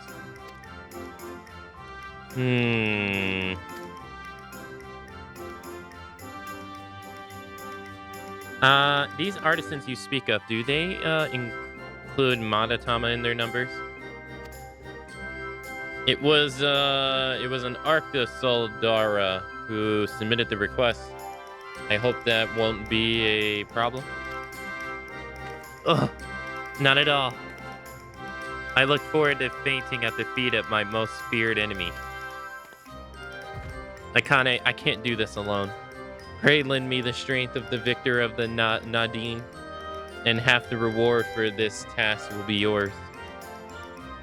The artisan didn't plan to venture far, leaving Yi Del Mad to the west, and you should soon come across your employer. Then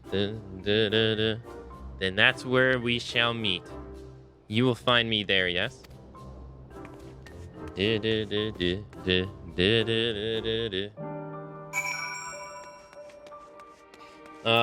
can open up a sushi restaurant on the market board.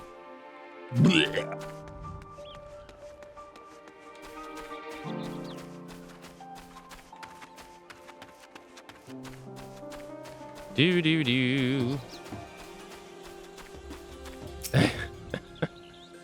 Do do do do. You must you must be our belated escort, yes?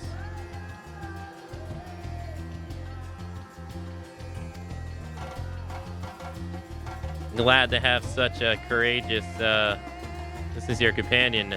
Is your companion not well? She seems to be a touch shaky.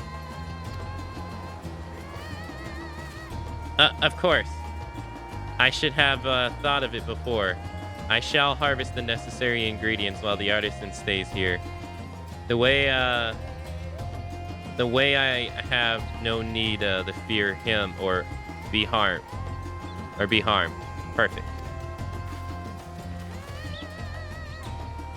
I must say, this is less than ideal. My people are already scattered across the wild, and I wanted someone to roam around and ensure that they were safe from attack. Is your friend perhaps frightened of the Arca, Sebral? I've met such travelers before. Well, no matter. If you could patrol the area as I asked, I must attend to my own harvesting.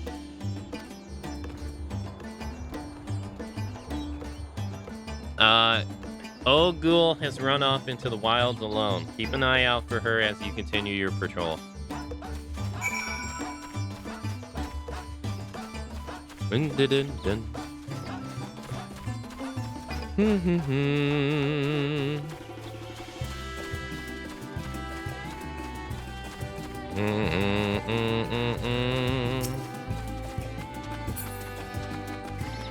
That is one big ass elephant, Jesus.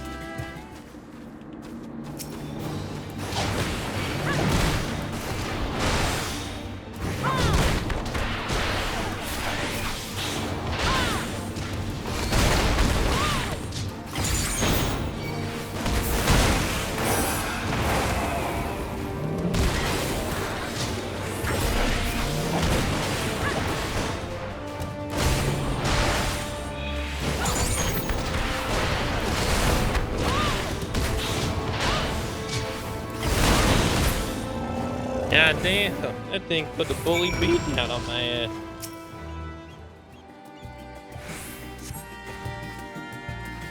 You must think me foolish. I was so absorbed in my task that I failed to notice the ground shaking at their approach. Still, my injuries are light and my satchel is full. Thanks to you, I think I can make it back to town in time to meet the others.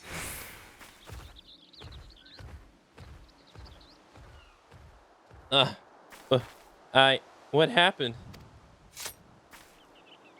Did you slay the beast? That was a near thing.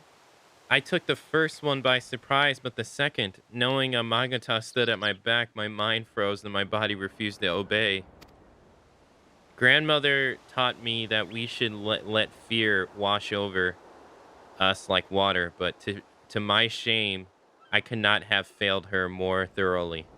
Not to sound ungrateful, Akane, but why did you follow me?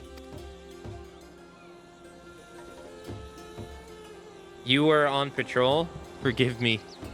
I should have waited for orders, instead of running off alone, putting lives in peril. Come, we should return to our employer. I want to be sure that the wounded man reach safely.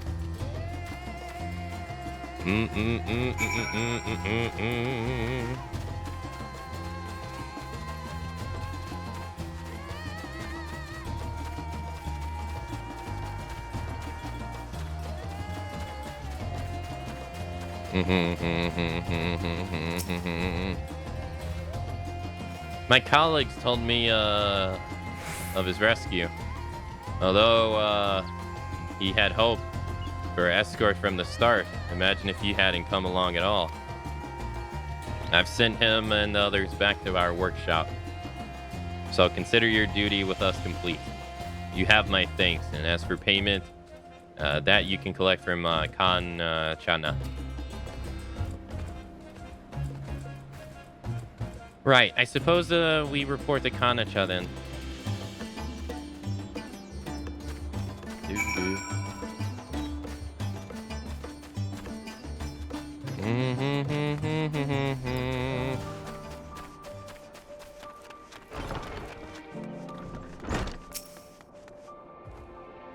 Ah, there you are.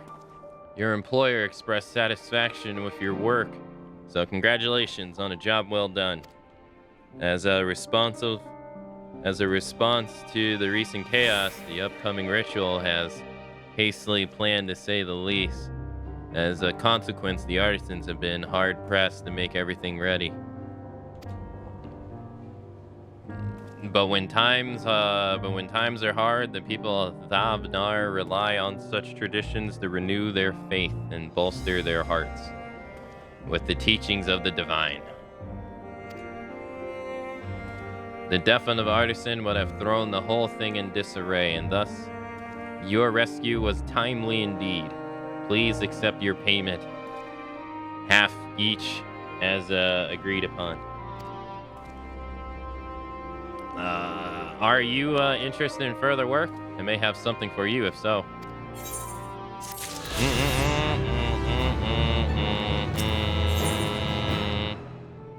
The Magatama along the way. Kakana looks at you expectantly. Ready to tackle another job then? This one was registered by a local fisherman asking for help with marauding monsters.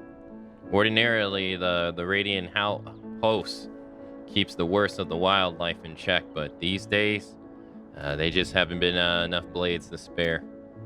You'll want to speak with the fisherman himself for the details. I couldn't read the scrawl he left for a name, but he's an Soldaro, and should be found fishing the waters from the western shore. Wait, another Mata Naga? Akana, you could always use more coin, yes, because I could certainly benefit from your wise and experienced company. A fine pair of hunters we shall make. Come, let us speak with the Arkasandora fisherman.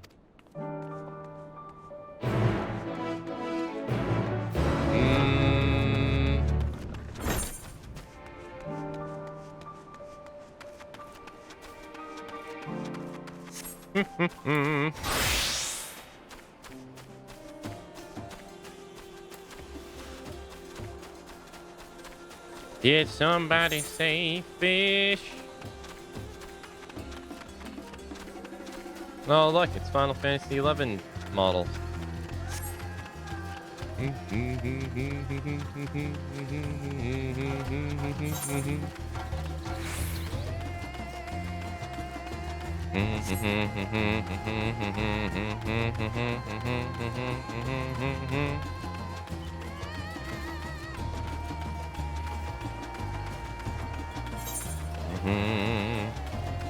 Would this be considered a different area to fish? Oh, another undiscovered hole.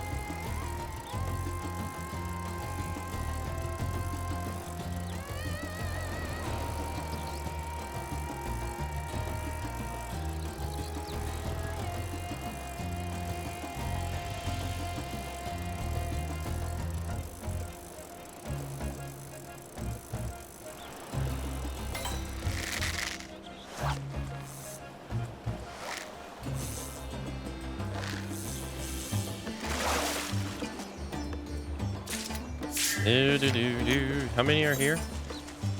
9.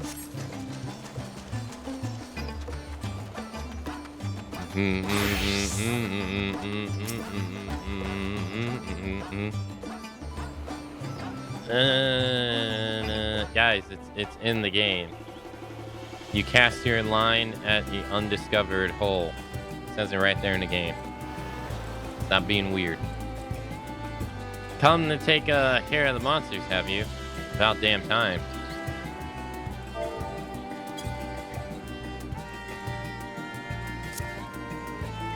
We're fine when we're out of water, of course. But even a fisherman needs to walk the land every now and again. And the trails grow more perilous by the day. I've managed to sneak through without a scratch. So far, but friends of mine haven't been so fortunate. Talk to the others around here, they'll tell you. I might need your help with that, Akane. Speaking with the artisans is still challenging for me.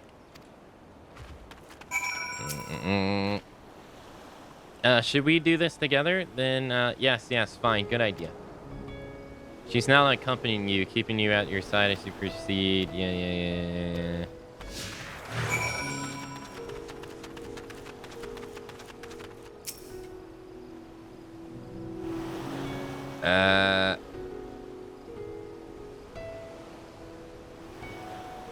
You want to hear about monsters? I saw 3 brutes on my way to Yaka Yali to Maldilama. Never seen the like around these parts before.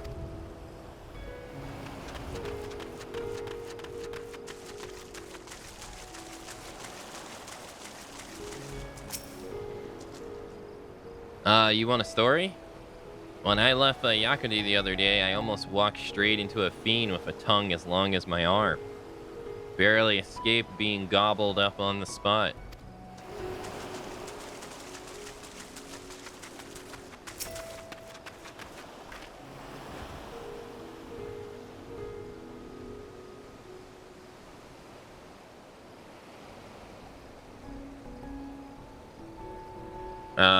Attacked by the wildlife? Oh, yes. While hauling a catch back from, town.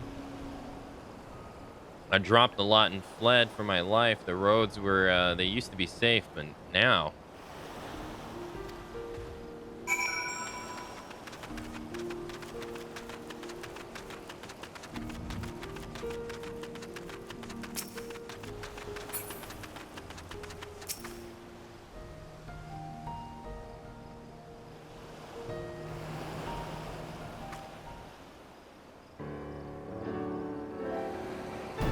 So, do you understand now why we had to send for help?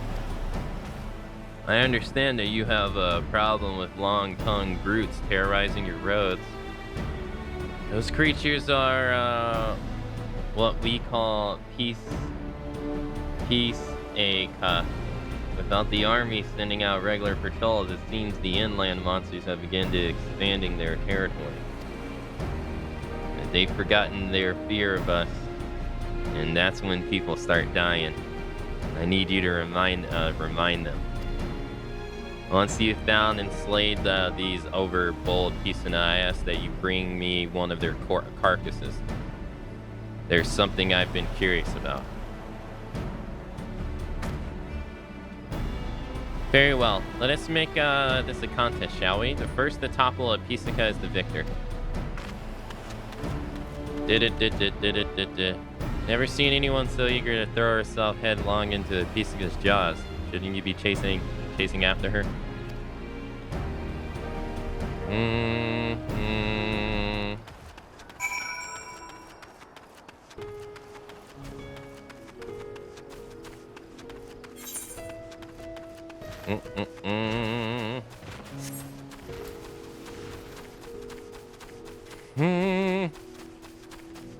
Or you can see the thing vibrating too, or like pulsating.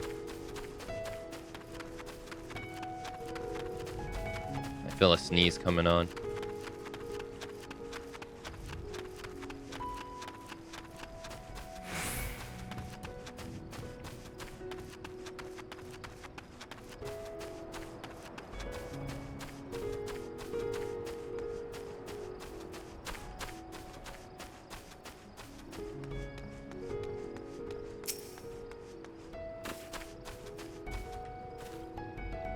Ha! First kill is mine. Grandmother always said that the hunter should be swift like a diving y'all. Mine you track down the other two. Once they saw what I did to their friend, they fled to the northwest. I can haul this lump back to the beach while you finish the hunt. You would be alone with the Arisa though. My fears of have begun to eat somewhat. Now go before some other poor soul crosses paths with these monsters.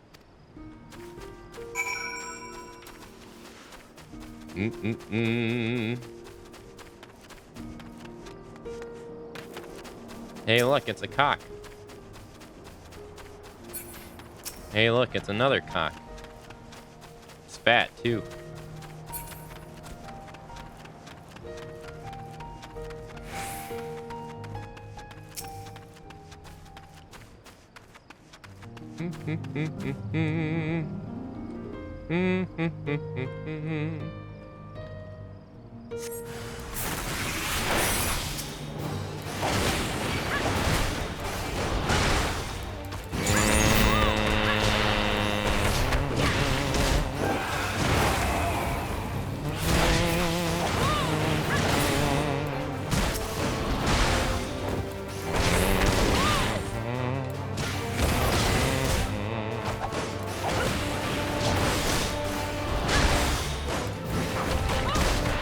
I don't see the long tongue, the long tongue part.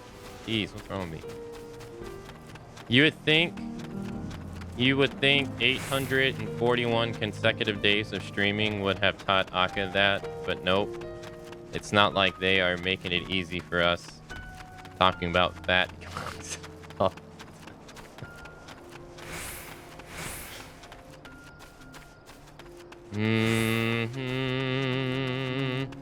You can probably one-shot me right now. I could always one-shot you.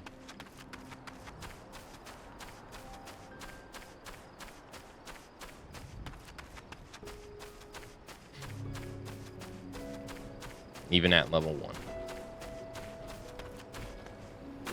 What level are you?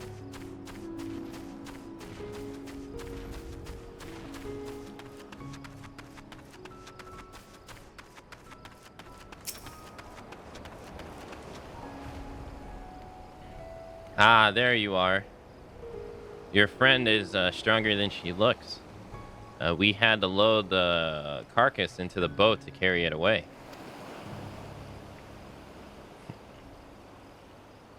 What of the feast cut pack mates? Did you find them?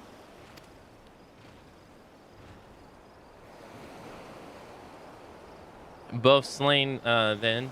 That is good.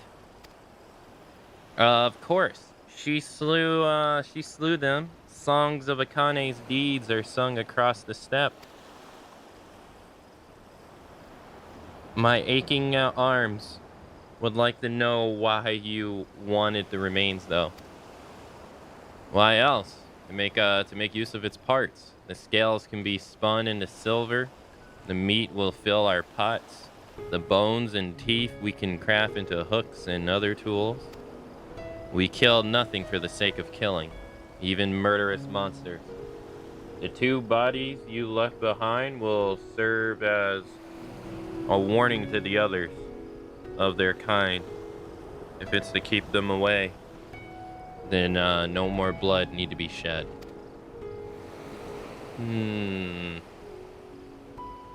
It seems our tribes share similar customs when it comes to using every part of the kill. As grandfather always said, don't be wasteful of the lives you take to sustain your own. You are so very different from your kin, the Giga Shura. Oh, so that's why you've been avoiding my gaze. If your only experience with the Magatama has been our Bruto cousins, then you'll find the Arakasamba an agreeable lot by comparison. Might even make a few friends, eh? Here's your payment, and well earned, I say.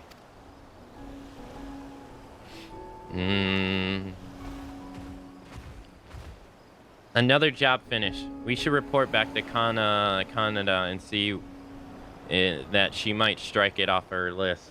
Let me know when you're done basking in success of the hunt. We can return to Yala de Mod.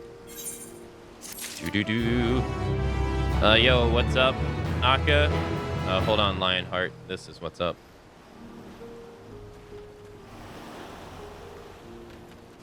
Hey, look, it's a cock. Hey, look, it's another cock. It's fat, too.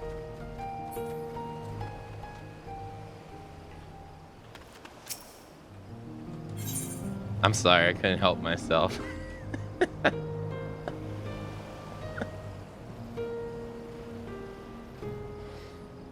Holgen is tapping her feet impatiently.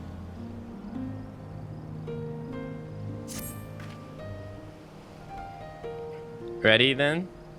I've been counting the contents of my coin purse. I've had enough to buy passage on the ship, but as far as food and other supplies, well, I would feel more comfortable with the pay from one more job weighing down my belt. You can see me through just one more, yes? At the very least, let us make our report to Kanaka and ask what else she has to offer. Come, show me how a fleet of foot you are, champion.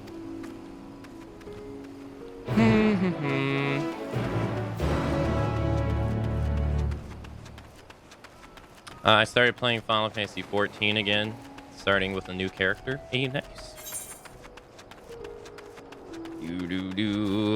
You're starting as we're approaching our ending. I only got about 2 weeks left in this game.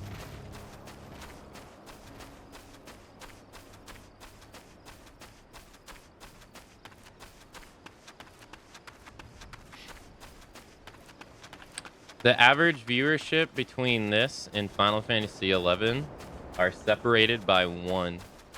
I'm wondering by the end of it, will they be tied? Final Fantasy XIV is ahead by, it's 36 to 37. 14's been slowly going down. It was at 42, 41, 40, 39, 38. Now it's at 37. I wonder if they'll end at 36. That way they're both tied.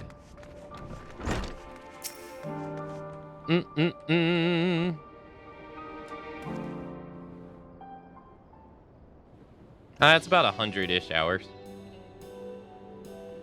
Akane, safely back from your work on the shore, I see. But where is Oglu?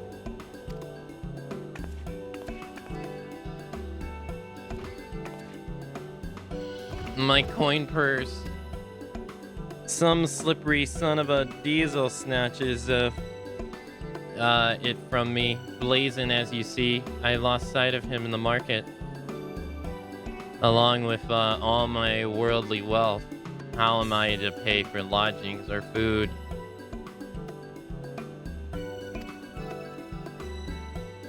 You already my belly cries in protest.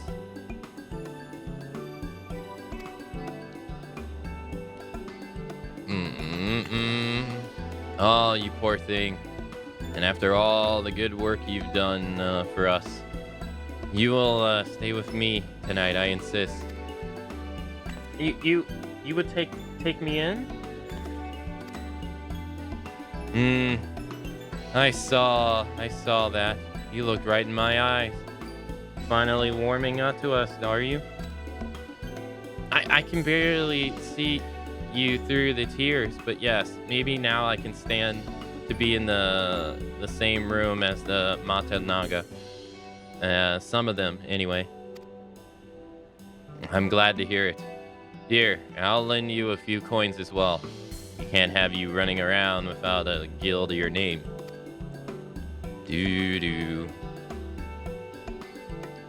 Thank you.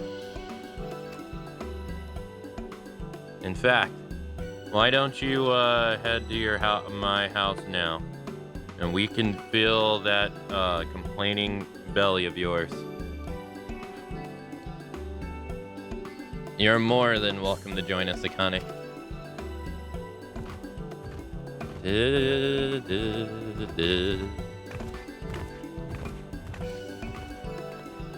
Hey, Snake, hello.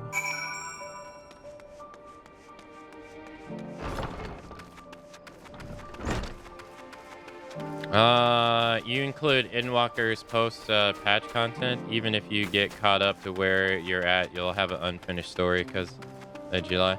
Are you asking, will I be playing the patches when they come out? Is that what you're asking? Or are you asking, am I doing the post-game stuff?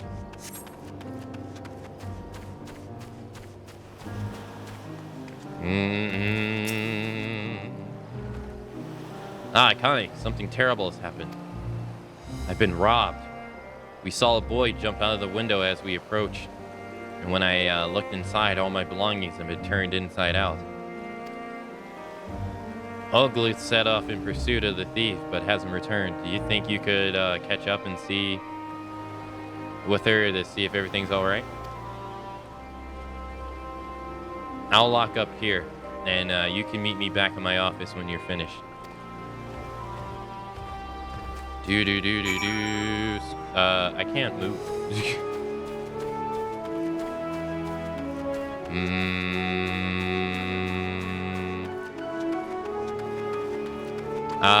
No, I won't. Breezy now.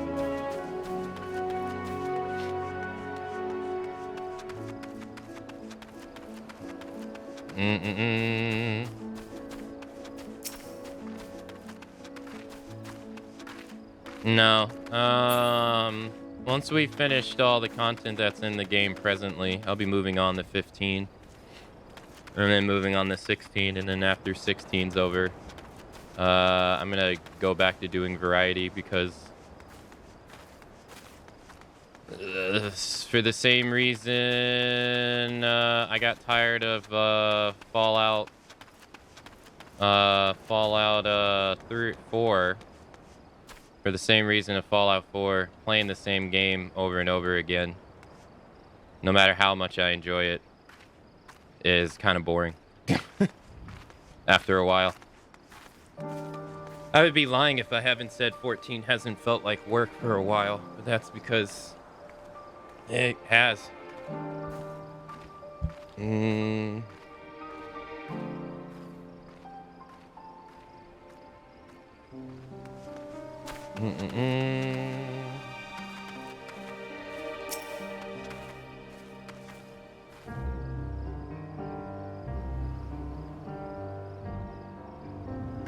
Dang, I lost them again. I swear, it was the same Hyrulean boy who made off with my coin purse.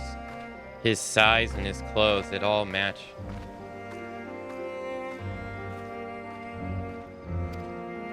I was willing to cut my losses and earn more gil, but this insult to my host, it will not stand.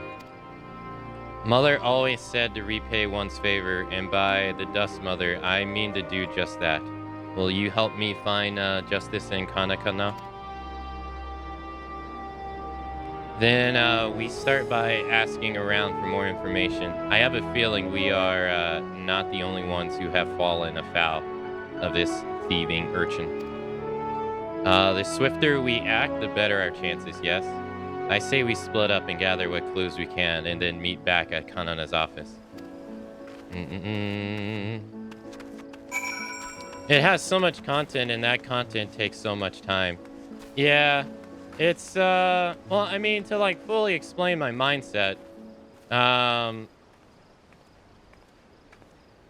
it's basically, like, well, okay, so how do I start? One, I think I would want to start by prefacing it with one, like, kinda unrelated but related. I do feel like you can't criticize the game that much because you get a lot of pushback if you don't. It feels like you get a lot of pushback if you don't accept the general consensus of what everyone thinks about this game. So, like, if you have different opinions on stuff, it feels like there's going to be an overwhelming of people that are going to challenge your opinion because they love the game for everything and da-da-da-da-da-da. That already, to begin with, makes me, like, not really want to talk about the game, to be honest, because I just don't want to have to deal with that. But it does feel that way.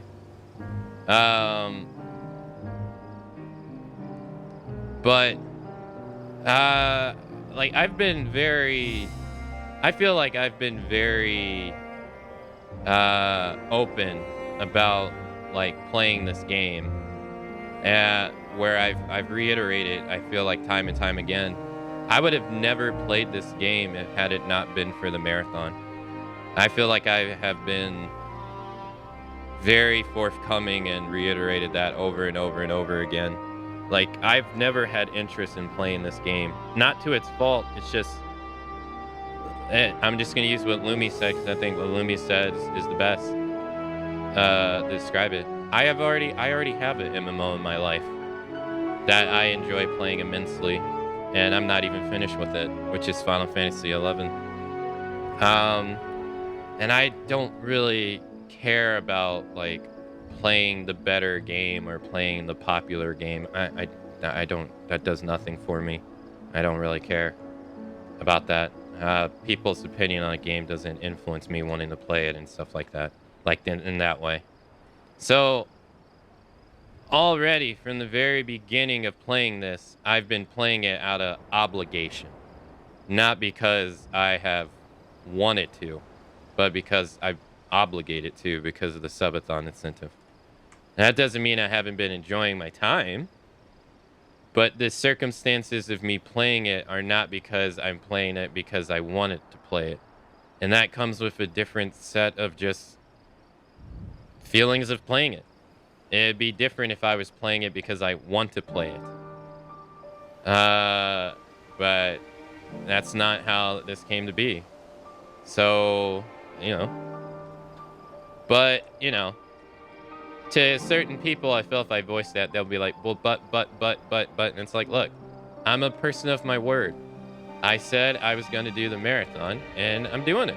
I'm not going to back out just because I'm not having, like, not because I'm, like, all sunshine and rainbows every day as I play this, because the truth of the matter is, I've been playing it for borderline almost 3 months straight, and it feels like work. I don't play any other video game. I haven't really played any other video game outside this for 3 months straight, and that I want to play, and so that makes it seem like it's work. And you know, you can take that for however negative aspect you want, but I mean, that's just the reality of the situation. But again, like I said, it's not like I'm not enjoying myself. You know, I am. It's just, you know, the same when I used Fallout 4 on as a particular reason, because I choose to play. When I played Fallout 4, I choose to play it. I went to play it. I played it for 3 months straight, and I chose to do that. Granted, there was other factors, but I like you know, after a month in, I noticed that it was the best opportunity I was going to have at hitting Twitch partnership. But I wasn't even done with what I was doing in the game anyway, so it's not like I was just like that was motivating me to keep going. I still had like all this stuff in the game that I wanted to do anyway. It just was like an added bonus. But even after like 3 months of that, I was bored. I wanted to do something else, because that's who I am. I don't like to play the same stuff over and over again. And using another game for example that you guys know that I immensely love, Final Fantasy XI. I've took many breaks from that game too. There's been a period of time where I didn't even play it for 5 years. I didn't touch the game from 2017 to 2022. 5 years, I never touched it.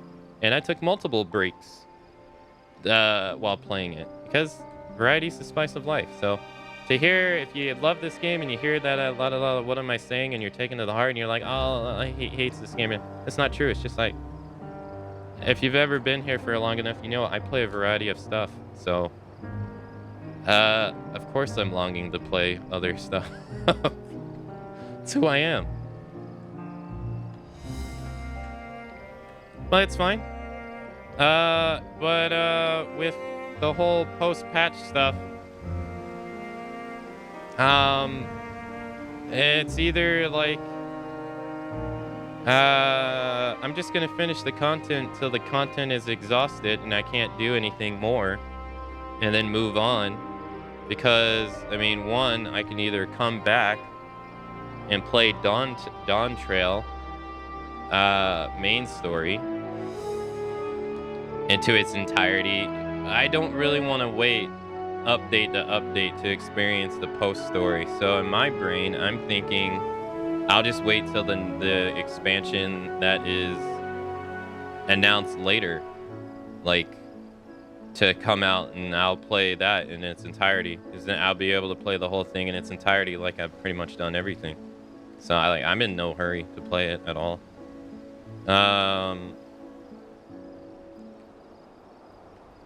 So it's not that I'm like, oh, I don't want to play because I'm not enjoying it. It's mainly because I, one, to save money, so I don't sub multiple times, and two, I would rather prefer just to be able to play the whole thing in one fell swoop, rather than come back months and months later.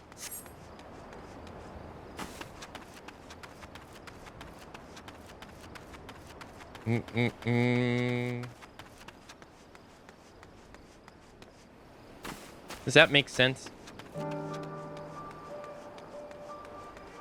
And if you just took a bullet to the heart, I'm sorry.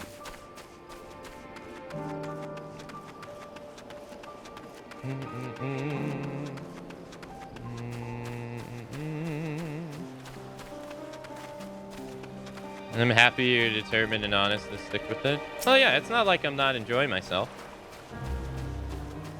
It's, you know, it just feels like work. That's the whole, it's the whole dilemma about broadcasting in general, though, is video games are designed for fun, and the aspect of broadcasting turns that into work. Doubly so if you're not successful past one game. So like I've said multiple times on the stream, I've seen multiple people who played just DBD, and they are tired of the game, but their livelihood is attached to it, and they can't stand the game, but they keep playing it because they're trapped. They know if they switch, nobody's gonna watch them, and that makes what is supposed to be fun for entertainment into work. So you're like fundamentally removing the aspect of the game that it has, the fun factor. I wouldn't be, you know, this feels like work, but it's fine. I said I was going to do something, I'm going to do it.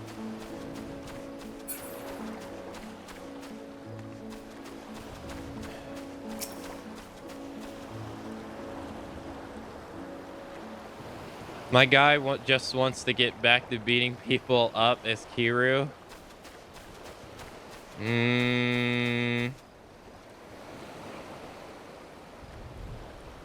Not gonna lie, my only thing I don't like about this game is there's no black hairstyles.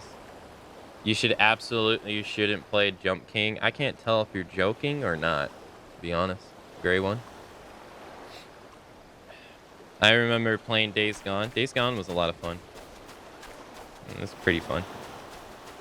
But yeah, don't take that as like I dislike this game in any way. It's fine. It's just, it's a lot to do at one time is all. That's pretty much all I'm getting at. It's a lot to do at one time, and I'm a variety person. Plus, it also, in the back of my mind, also, it doesn't help the fact that, like, unfortunately for me, which is unrelated to you all, unfortunately, just statistic-wise, unfortunately, just playing Final Fantasy games for a whole year has been absolutely terrible for growth. This has been normally my like stream statistics have been going up and up and up. This is actually one of the first years that they've been down, and I think it's just a reflection of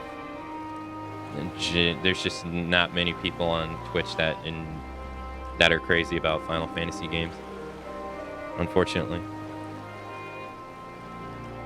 Doing an MMO marathon style is also a good way to get bored with it as well. Yeah, that's true. Don't get me wrong. Well, like I said,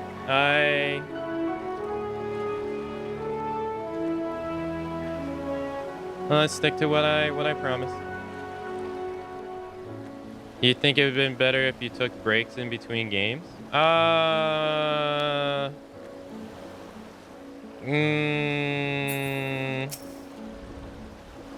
don't know. I mean, the times I played like Lies of P and stuff because maintenance was down was nice and all, but it would make it take even longer. I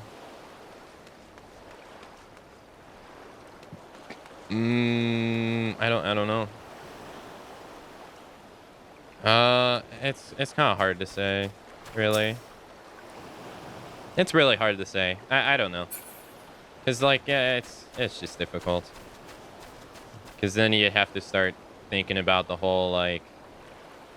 For me, probably, yeah, but I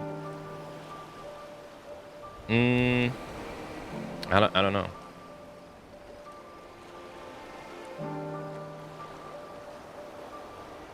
Which one was the worst one for you so far? 12 by far. What, statistic-wise? If we're talking statistic-wise, hold on.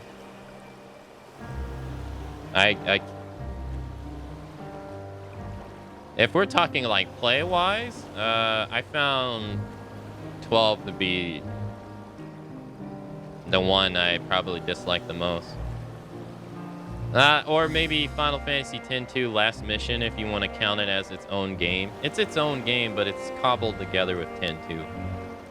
But if 12 is probably the one I probably would never go back and play again.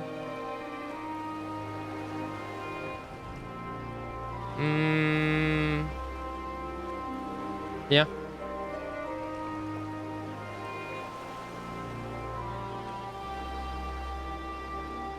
Yeah.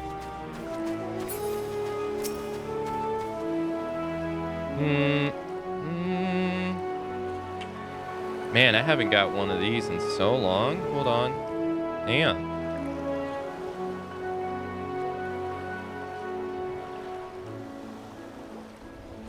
Hold on, I gotta block the dude. I gotta report the guy. Hold on. Report.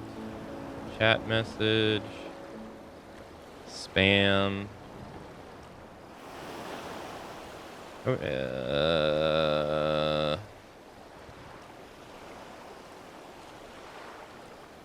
there you go. See ya. It would certainly drag it out. Yeah. Yeah. But like I said, take away. I'm not not enjoying myself. It's just, it's a lot to do at one time is all. And then unfortunately, another there's just multiple caveats. Choosing to do it this year sucks. If we would have did it last year, it wouldn't have been so bad. But this year has had so many banger games come out. And it's like, fuck. If we would have did it last year, it wouldn't have mattered so much. Because last year didn't really have that many games come out. This year, though, Jesus Christ. It's like everybody and their mama has fucking come out with everything that I want to play. And it's like, God fucking damn. Last year, it would have been fine. Because there was barely anything. This, oh my God, it's been ridiculous.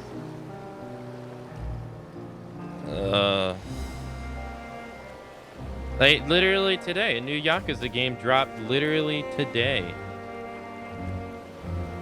Like, which I would want to play. Ugh.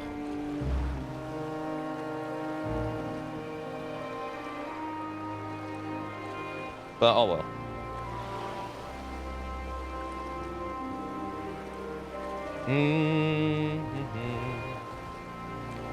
The recent rash of pickpockets. Oh yes, I've heard several stories. They say it's likely the work of the same criminal.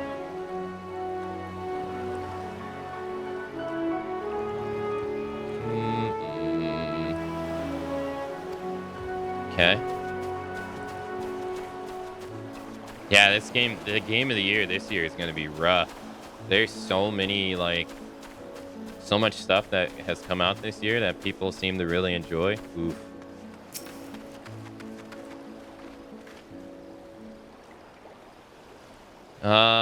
There was another robbery. I wonder if it's the same boy I found in my house the other day. He yelled that he was sorry, and when I saw the desperation in his face, I didn't have the heart to chase after him.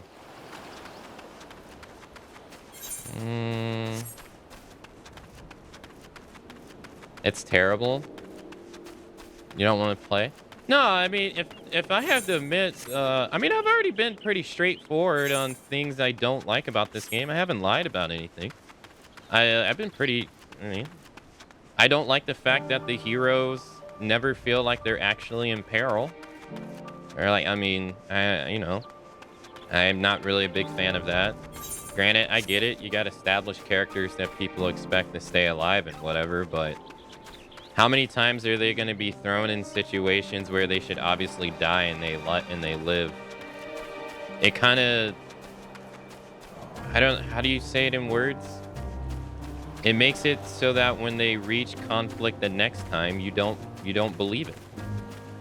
Like yesterday, when the pirate lady did the duel, did anyone realistically actually think she was going to get shot and die there? No. So it kind of makes the whole point, it kind of makes the whole like 10, 15 minutes pointless. Because you know she's gonna live anyway. So it's like, why are we even doing this? You know she's not gonna die. So, yeah, there's no stakes. No. There's very, very little stakes. You know that most of what the cast is going to, like 9 times out of 10, they're gonna come out alive. So at this point, like, after a while, it just kind of seems like it's like meaningless drama. That is probably my #1 complaint of this so far. But I guess when you have established characters, you're kind of stuck with them. But to me, it's like, if you're gonna be at war, it has to feel like it's war.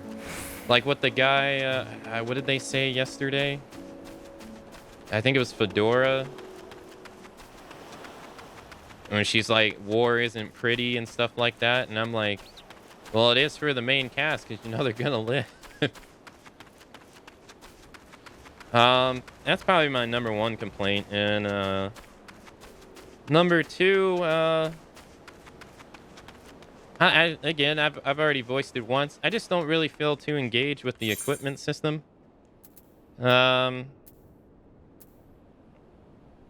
Not really, but I think that's just a product of the catch-up mechanics in the game more than anything. I don't really think it's this game's fault per se, but because if I was playing Monster Hunter and I had to do the same thing in Monster Hunter, I'd feel the same way. You put the catch-up gear on, and then it just, you don't really think about anything else.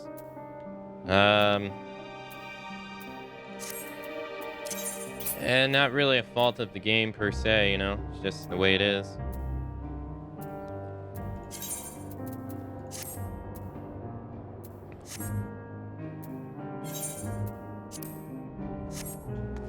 But I do feel less engaged in my equipment, which makes me also feel less engaged in loot drops and stuff like that. Like I don't really, like when we do dungeons, I don't really pay attention to the loot drops all that much because I know majority of the time it's not really going to even be useful for me.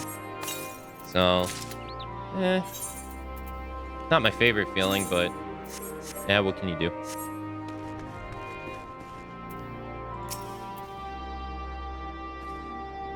This is secondhand information, mind you, but I hear that the thief you're looking for is barely more than a child. Sad, isn't it? Why does this look like Fedora? Not really the face exactly, but literally the hair. How terrible things have become that a young boy is forced into a life of crime just to survive.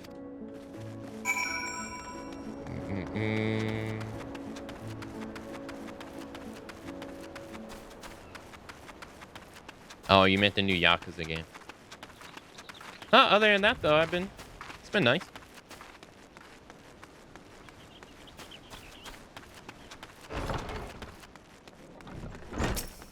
Pretty much, I don't have any other outstanding opinions that differ from the main general consensus, I would say. Like, from what I understand, Or what I've been told, I think.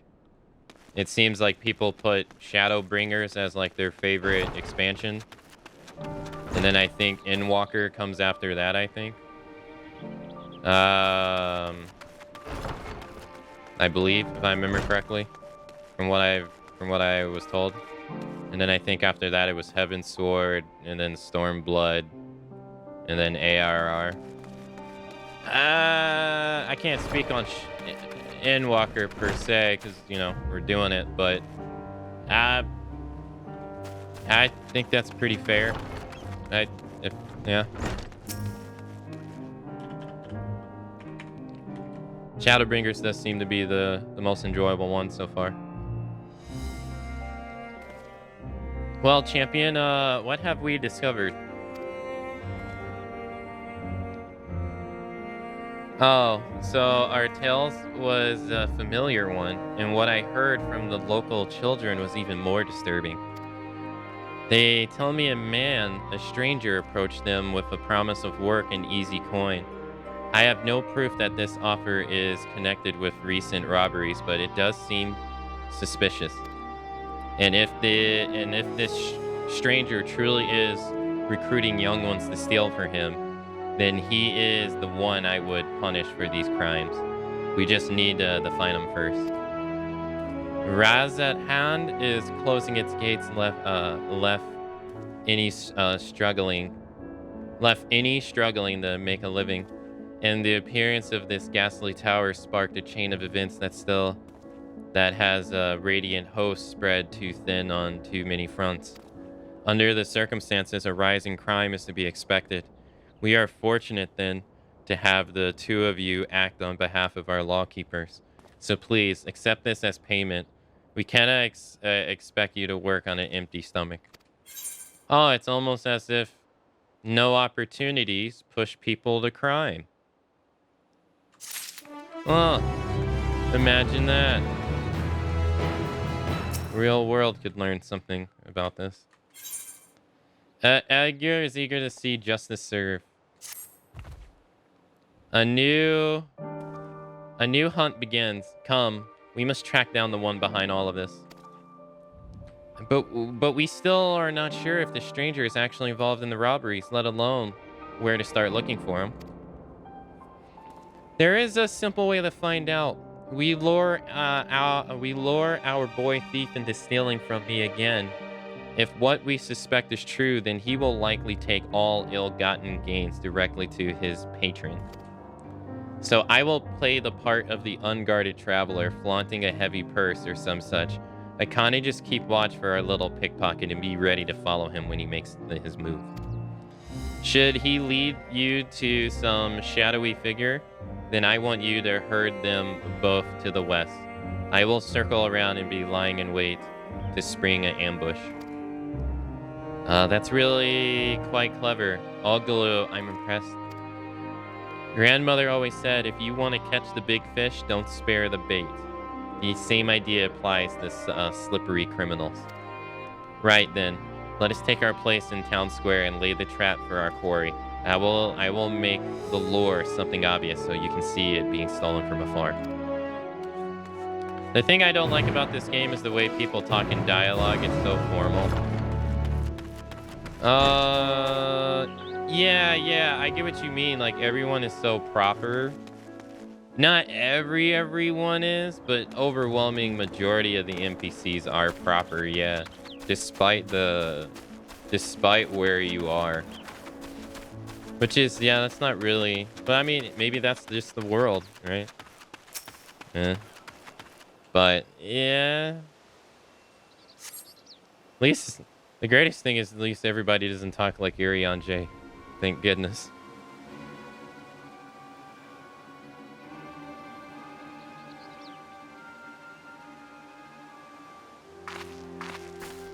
If they did, I would struggle to freaking understand half of them.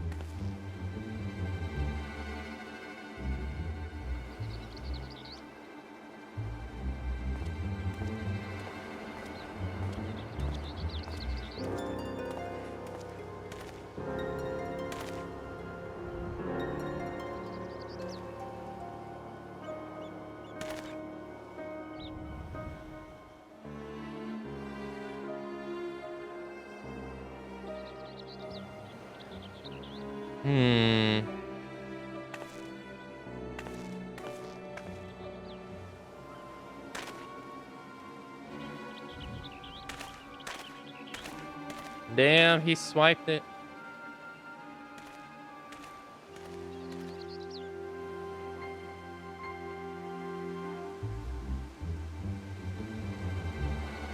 I like the old English dialogue, but I'm also a big fan of Shakespeare. Yeah, maybe I'd feel the same way if I was in the same boat as you.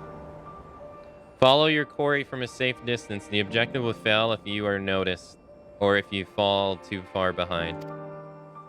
Should you fail, return to the starting point and reattempt the objective. Oh, this is new. They're already hitting us with like some new stuff.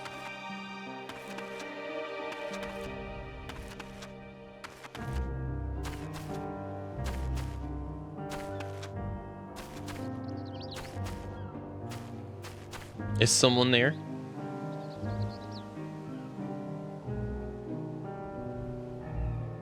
Thank you, Jack, by the way.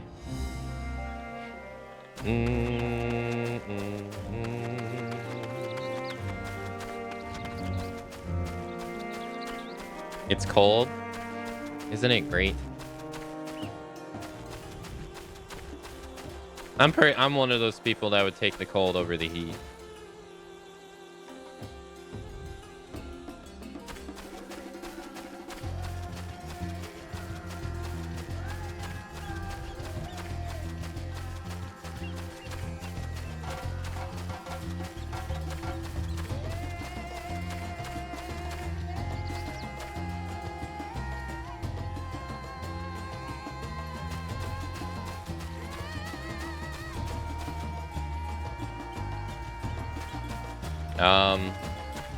Oh.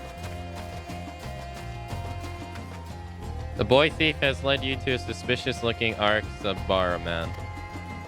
Duty commit. Okay. I was like, am I getting too close?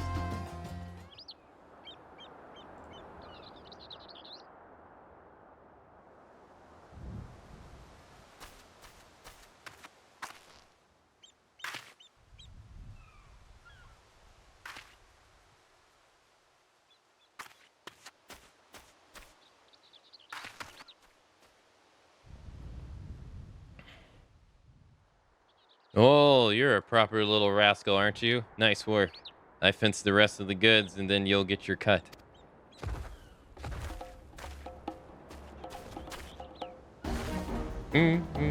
Gods damn it, Raskar. I told you to check for tails.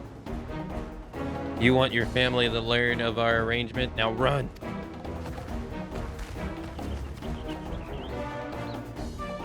The robbers have fled westward. Chase after them.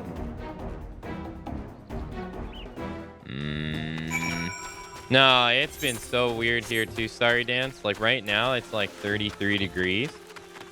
And for the last couple of days, once it hits like, once it gets like 10 a.m. or something, it's like 70 degrees. It's like, what the fuck?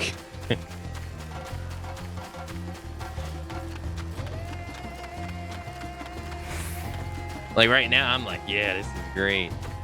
And then later on, I'm like, dude, this sucks. My apologies, Akane. I intended to circle around as planned, but when I heard how he yelled at the child, my rage could not be contained. Grandmother always said, those who prey on the weak are undeserving of mercy, so I beat him senseless. Full of the Maganta, when he awakes, he will find himself in the custody of the Radiant host. Miss, I'm sorry you got hurt because of me. I'm sorry for taking your belongings. Apology accepted, young one. It's a brave thing to admit when you're wrong. Help me explain the situation to your lawkeepers and we can steer you back into the right path. If you say so, miss. I will cart this refuge to the nearest guardhouse. Pray inform Kanakana of our success.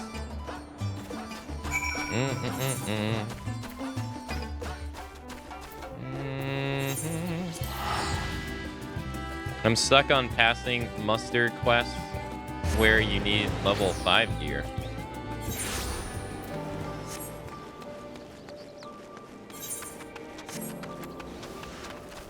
I walked right into him. Yeah, I was unsure. She is like a reskinned Fedora.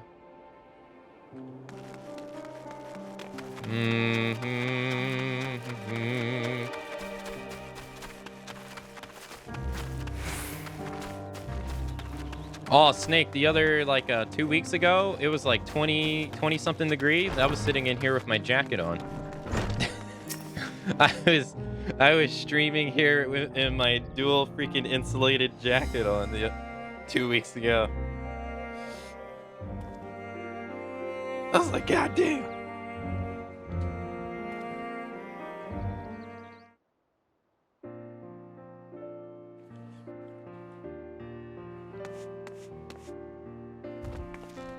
All good. Is everything all right? Akane told me what happened. All is well.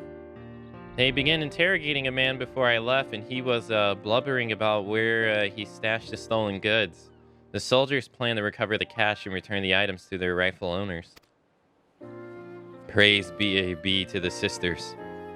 There were certain personal artifacts, things very dear to me, that I had thought lost forever. I should also mention Rakashiri, our boy thief. It seems his parents were out of work and began begging for scraps. His were crimes of necessity. And after seeking the considerable remorse he showed for his actions, I decided to let him keep the coin he took from me, as well as my share of the reward from the Radiant host. As grandmother always said, children are the greatest treasure of all. I can hardly let him and his family starve now, can I? How will you pay for passage now? I can earn it back easily enough, and since I have tamed my fear of the Rakana Subdara, there is no need to rush. I will take my time and explore all the wonders this land has to offer. Thank you, Akane, for staying at my side this long, but I think I can continue alone. Speaking of which, Kanada, have you any new tasks available? Oh, my dear Oglu, I have the perfect job for you. I actually have business with the employer myself, so we should head off together if you like.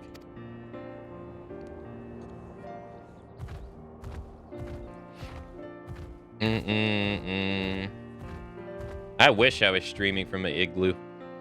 There you go, Akane. I haven't forgotten half of the reward. May your adventures be many and your hunts successful. I wish.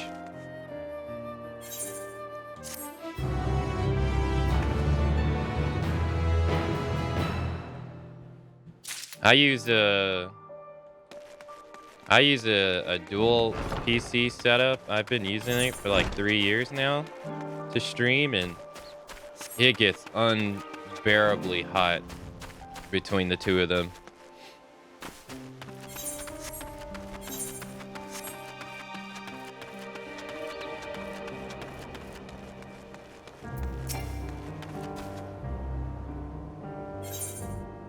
Judging by his furrowed brow, something important has occurred to Stinian.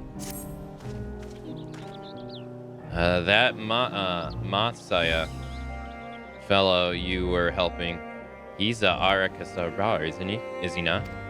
Apparently, it's almost exclusively his people that are being kidnapped. Should he be traveling alone? If summoning is this perpetrator's aim, it doth stand the reason that Arakasan should be their primary targets. For 'tis the faith of their ancestors which prevaileth in this land, and many are devoted have adherence still. We better go after him. Akali lies to the west, and as I recall, the same direction as Corell's acquaintance, incidentally. It's settled then. Keep your eyes peeled while we make for the village.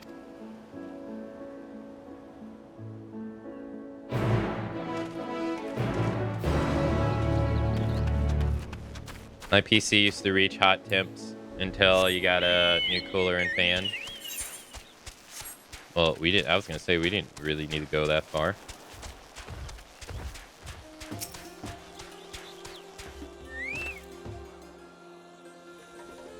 It's mainly my work computer that gets really hot. This is the one that's doing all the heavy lifting. You do not see Matsuya nearby, but the elevated ground up ahead may provide a better vantage point. Yeah, it's mainly my work computer that's doing all the encoding, so it's just hot air.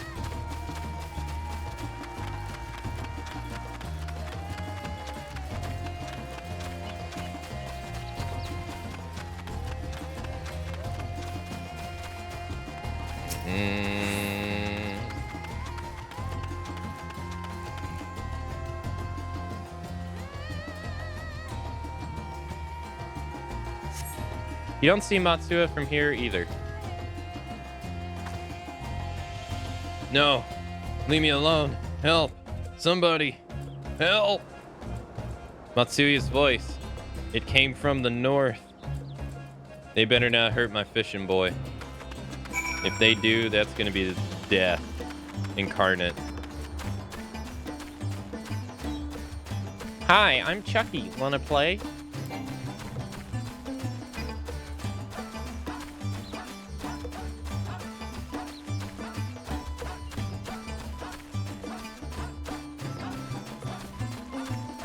Imperial soldiers.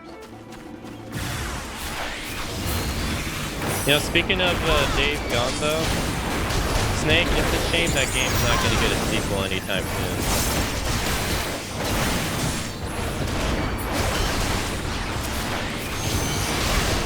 Or because of like low reception more than low sales. I had a lot of fun with them.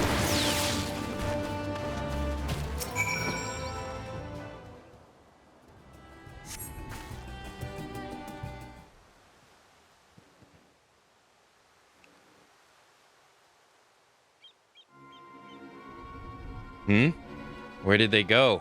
Why are you here? I see you found him in time.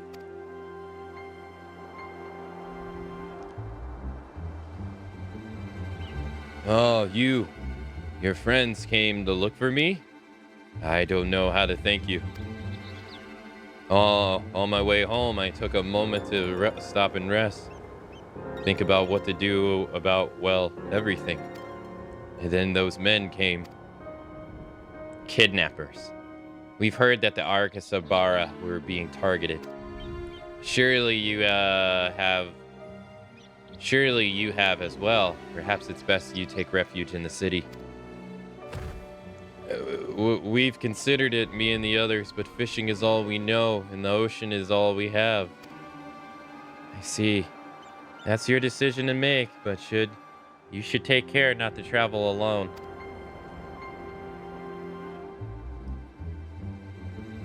A question, if I may.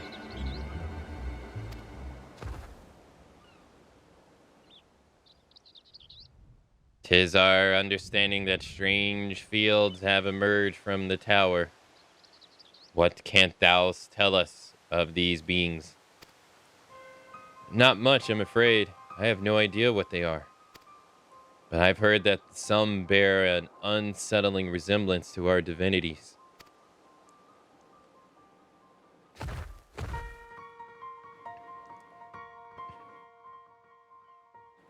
For that reason, some have taken to calling the tower Zolt, House of Divinities in the old tongue it means.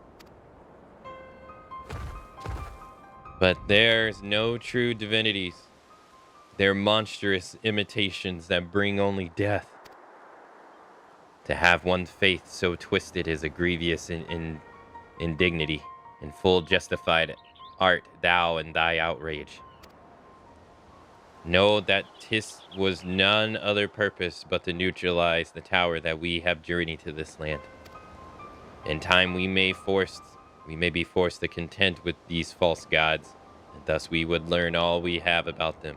Wilt thou not tell us why the divinities and thy divinities and their true nature? You've come all this way to save us? Really? To think I had you peddling fish? But to answer your question, yes, of course. We would gladly tell you about our gods. We, I say, because I'm a terrible storyteller, and I'd ask my fellow villagers to do it. So please come to our village.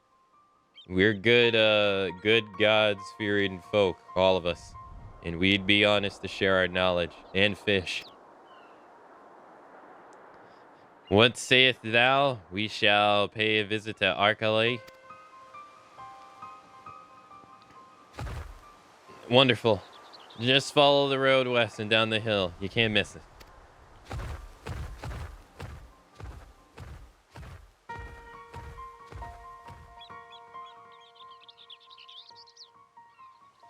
So, 'tis the silly karam of the Tharvaranan gods that are being summoned.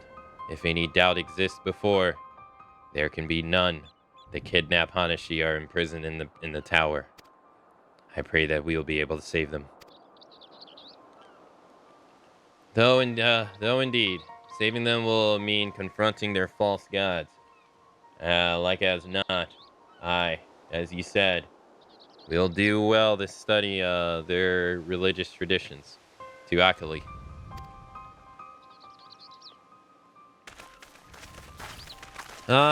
Days Gone had a great setup for sequel too. It did, yeah. Well, it sounds like it was released in a really bad state, but we both played it at the best. I remember watching someone play it in the main horde event at the Saw, bugged out, so they basically skipped the fight. Yeah, no, I am not going to not acknowledge that. I didn't play it at launch. I played it on PC, and to my knowledge, the launch state of the game was pretty poor. Because I remember, I don't remember exactly all the complaints I had about the game, because it has been a while since we played it, but the one I do remember is I complained that the exact same problems that existed on console persisted on PC as well. So they didn't even bother to fix the pre-existing issues that were already there. So they just ported the game to PC and called it a day. Just made it playable and just left the problems. I remember that because there was like audio bug.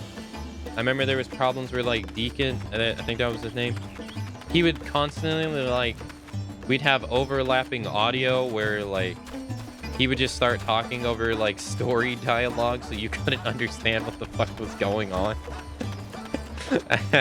at all. And you know, I remember from the shorts I made of it, like enemies just flying in the sky. I remember I shot a dude in the head and then he started just like flying off in the sky, or getting grabbed when I was like 15 miles away from a freaking enemy and stuff. It was all kinds of shenanigans. Those I'm fine with, but it was the audio bugs I was getting really annoyed at, because they were hampering you from being able to even understand what was going on. On top of there was something else that bothered me, but when people told me that they didn't bother to fix them, I thought that was pretty grimy.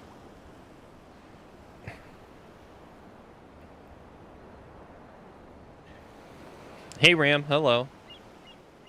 But from what I understand, it did sell pretty good. From what I understand, it just wasn't received well. I think it sold like pretty decent.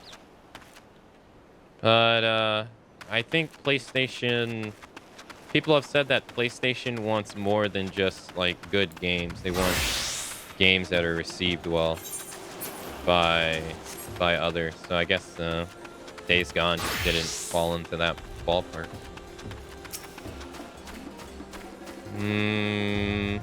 They did that with Returnal, and I was devastated. There's a co-op bug on the second boss where the other player just falls through the floor endlessly, and I thought it would be fixed in PC and hopefully backported to PS5.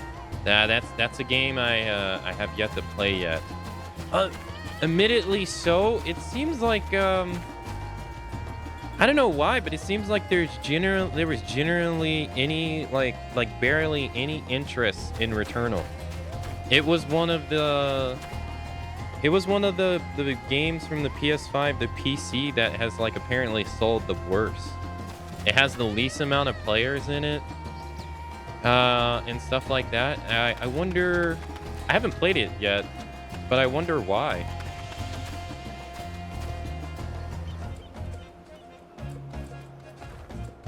Welcome to Ala Gali, my friend.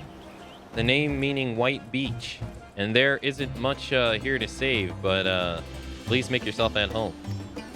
Your companions have already begun talking to everyone. Feel free to show yourself around and do the same.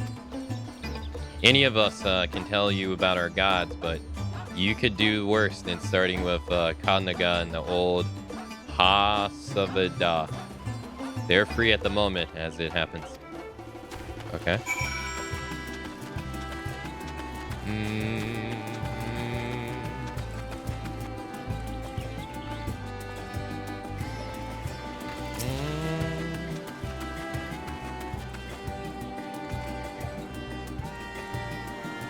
Interesting in learning about our gods, you say? That's what I like to hear. Prick up your ears and then listen. In ancient times, the Manusa and the Mirga deities, who look like men and beasts, respectively, were locked in conflict. Eventually, seeking the wisdom of the Mansuya, the Marga cast aside their own heads and took up those of their foes. Likewise, the Mansuya coveted the might of the Marga, and so they too resolved to trade heads.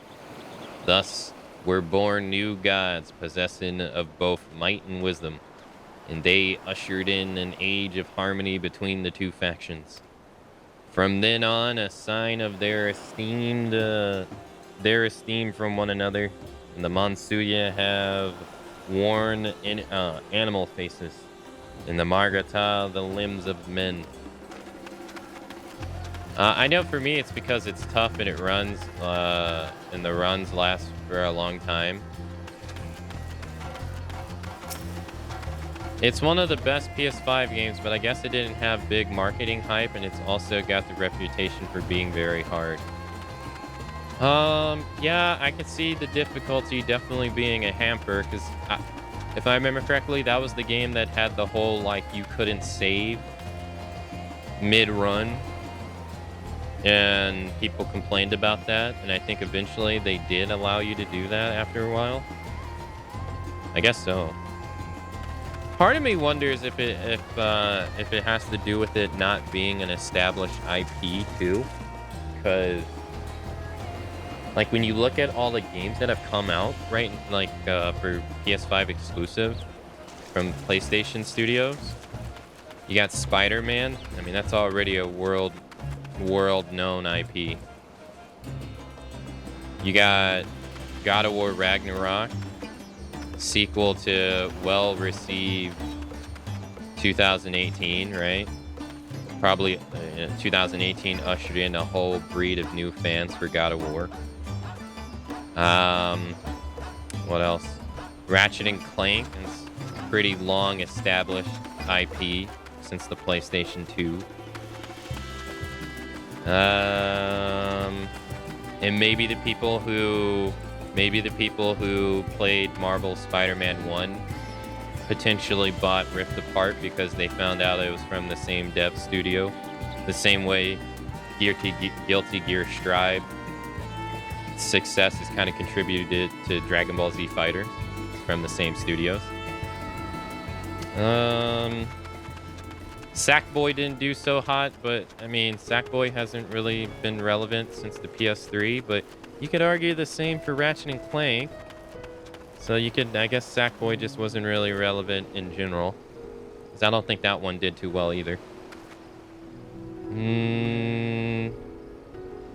Horizon, it sold fairly well for itself. Not as much as they hoped, but I mean, IP's known. Like, most of them are already, like, if not, almost all of them are already established, like, IPs. Already. Returnal is one of the rare ones where it's not. It's brand new. I don't think Ratchet and Clank sold that well either. I think a lot of people, I saw a lot of, like, oh, it's only 8 hours long, going around for that game.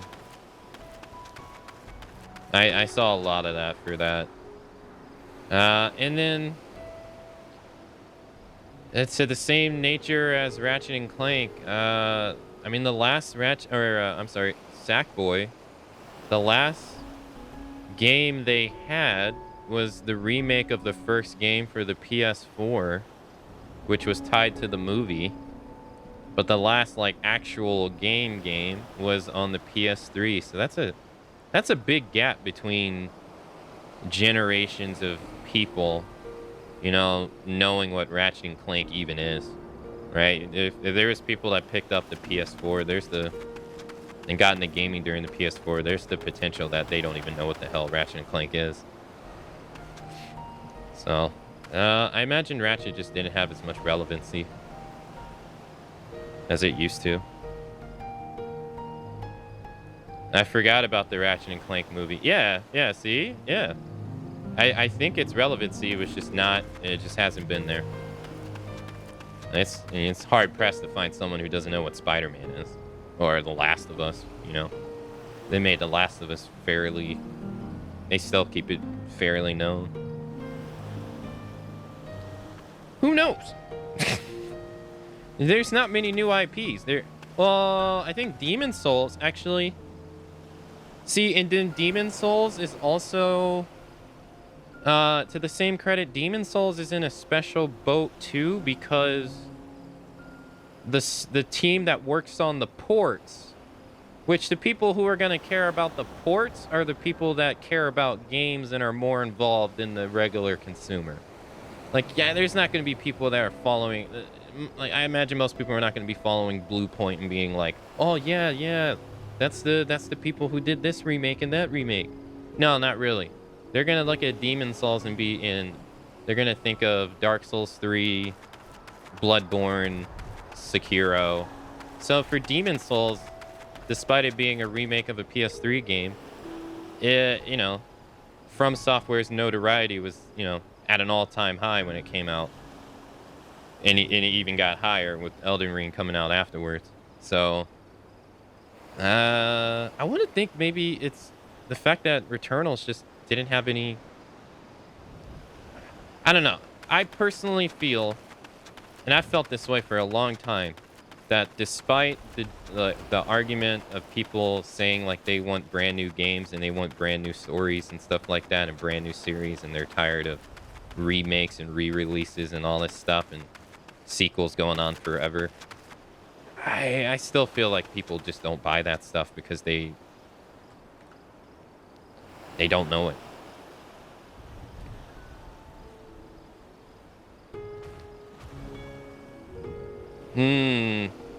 You wish to know about our gods? What a curious visitor you are. Most want fish. In any case, I'm happy to oblige.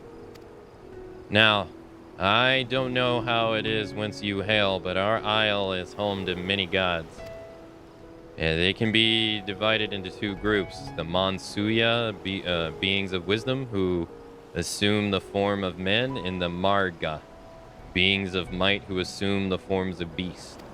Together, these divinities, their forms and personalities, many and varied. Some are kind and gentle, others stern and temperamental, just like we mortals can be. All possessed of great insight and experience, and by heeding their teachings, we strive to be better people and live better lives. If they released the real Little Big Planet on PC, I think it would sell extremely well using mouse and keyboard to make levels. I've never played one, so I don't actually know how they work. It's one of those I know of it. I've never actually played it myself. There you are. Learn anything or two about our gods, I trust? While you were off talking to others, I remember something that may be of interest. If you could let your friends know, I'll go fetch it from my house at once. Okay. People want familiarity. Yeah. It's it. And businesses know that, right? Why you see a lot of the same series. It's just easier to sell something to somebody. It's easier to sell something to somebody when they already know what it is. It's harder to sell something to somebody when they don't know what it is. Apologies for the wait. I wish to show you this hanging scroll, which depicts 3 of our most revered deities. By all means, we should like to see it.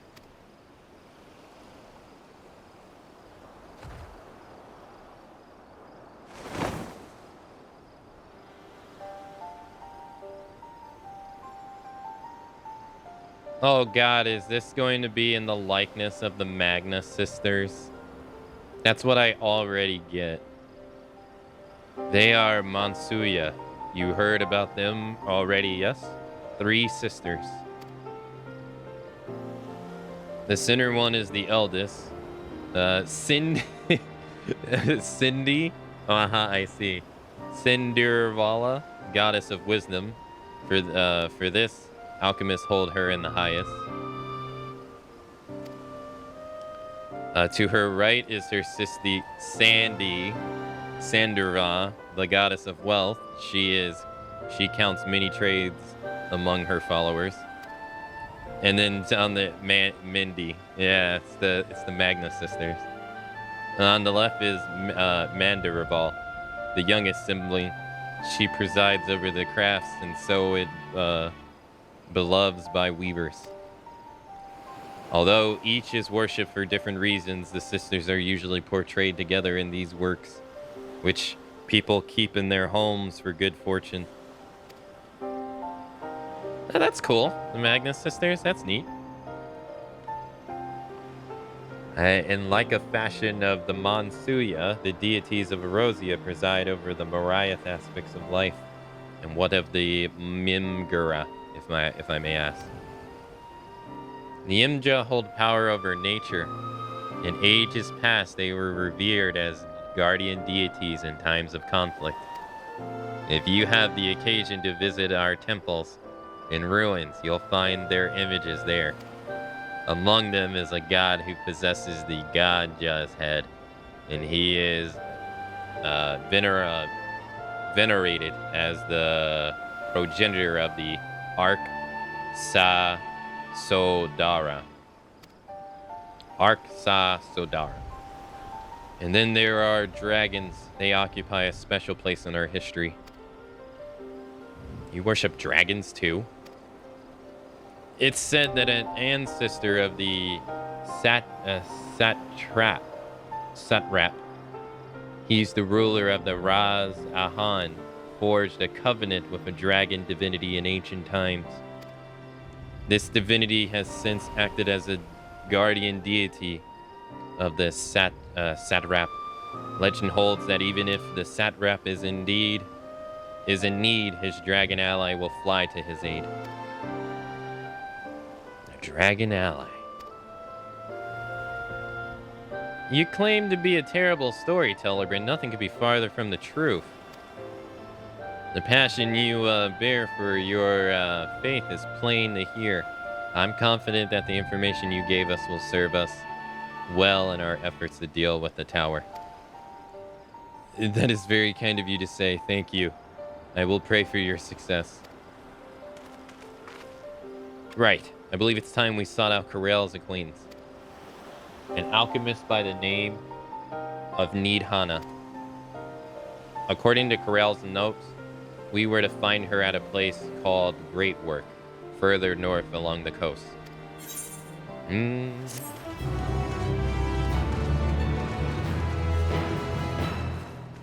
Okay. Any side quests here? Nope. Matsuya has a shine in his eyes that wasn't there before. Did you say that you were going to see Mead Hana? Oh, how I envy you. She's brilliant and beautiful, kind and understanding. And did I say she's beautiful? I could stare at her dainty eyes and adorable trunk all day. And those eyes, oh, when you meet her, take care to not drown in them. Tell us how you really feel. Jesus Christ.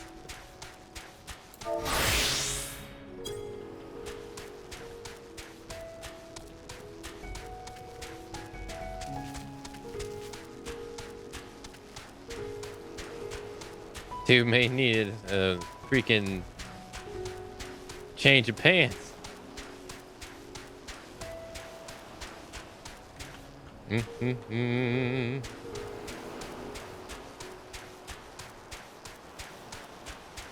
Dragoons got up in arms the mention of dragons. For some reason, this beach reminds me of the one in Burn Peninsula.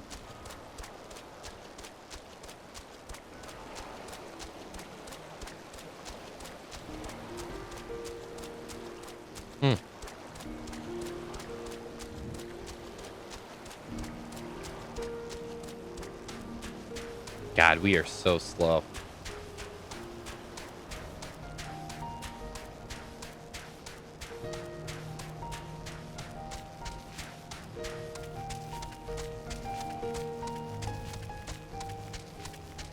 I saw that Rockstar is going to be announcing, most likely at the Game Awards, for Grand Theft Auto 6.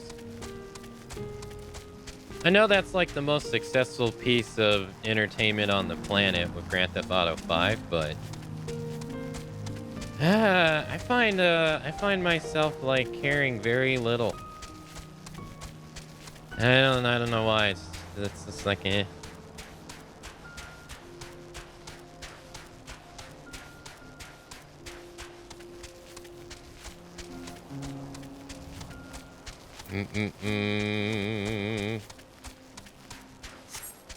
I hope they update how the characters move in their games. I wonder if they're gonna... I doubt they're gonna incorporate like Red Dead 2 style. Because I imagine that would be off-putting for people. Because of how slow it is.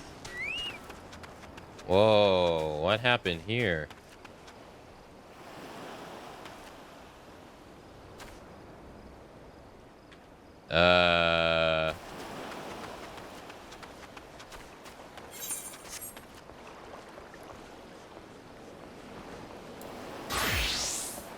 It's not your cup of tea. It's not your cup of tea. I mean, I used to... Like, I played the Grand Theft Auto games a lot growing up. From 3, Vice City. I never finished San Andreas, but I mean, I want to. Someday. I wasn't crazy about 4 at first. I didn't like the online in 4 at all. And then I couldn't get over... I remember with 4, I couldn't get over the fact that despite it being on a superior console that had higher graphics and da-da-da-da-da-da, overall, it had less stuff than San Andreas. I couldn't get over that fact. I was like, how is this the superior game? I remember that at the time. Yeah, I enjoyed the characters. Like, I like Nico Bellic and Roman and all them, but I guess as it went on and on and on, I guess I just didn't care as much. I liked RDR2 though.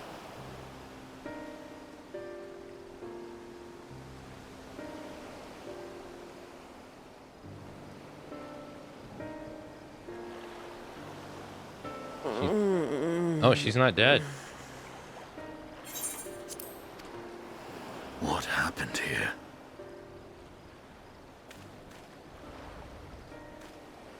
Their dress marks them as alchemists. I see no evidence of injury or poison. Thinkest thou they but slumber? I believe so.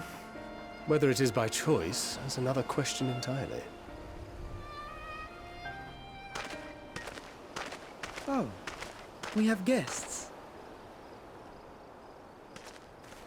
You must excuse the poor welcome. Long days and longer nights have taken their toll, as you can see.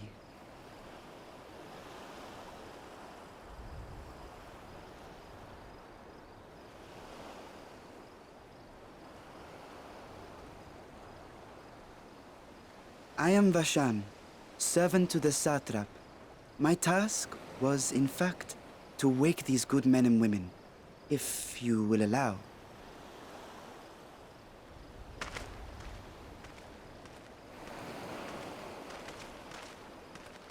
People of the great work, I come bearing new scales.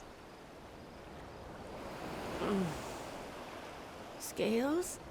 Scales? We have new scales? What the?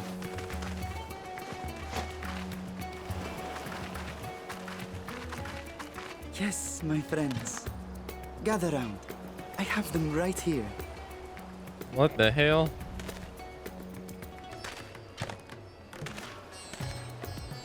Oh, happy day. Now I can continue my experiment. Many thanks. One for me. Those are dragon scales.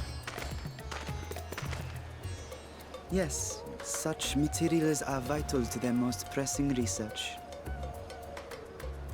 And we are fortunate to have them. Our experiments are so close to bearing fruit.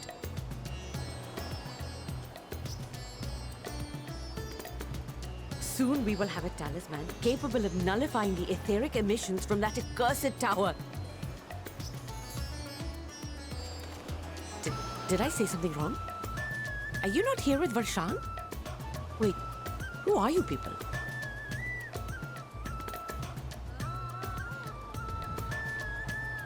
Of course!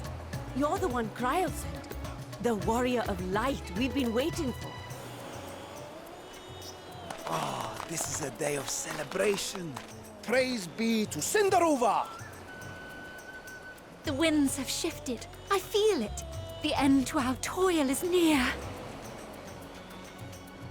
I feel it too. My head hasn't been this clear in days. Tell me, how did you acquire those scales? Curious that it concerns you so. But worry not.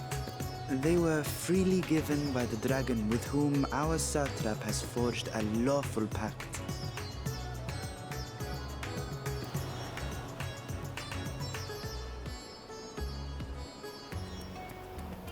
That is well.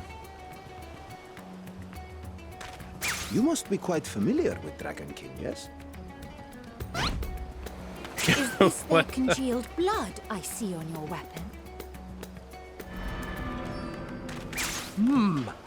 Speaking of dragon blood, you yourself have been infused with it, have you not? I should like to draw a file or two, if so. You better get out of there fast. Now, see here. Come along, come along. I must insist that you visit our laboratory. Cease your shoving, or so help me.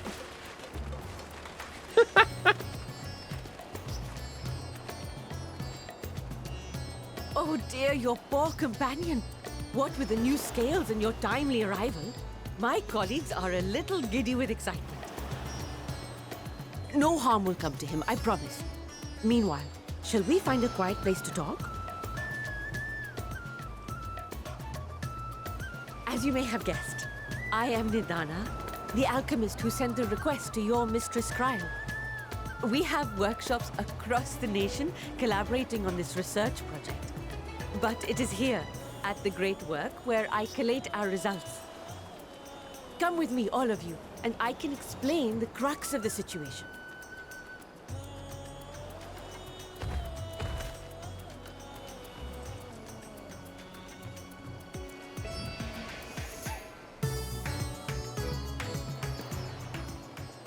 And Asinian was never seen ever again. Dead. Now I want to start Dragoon.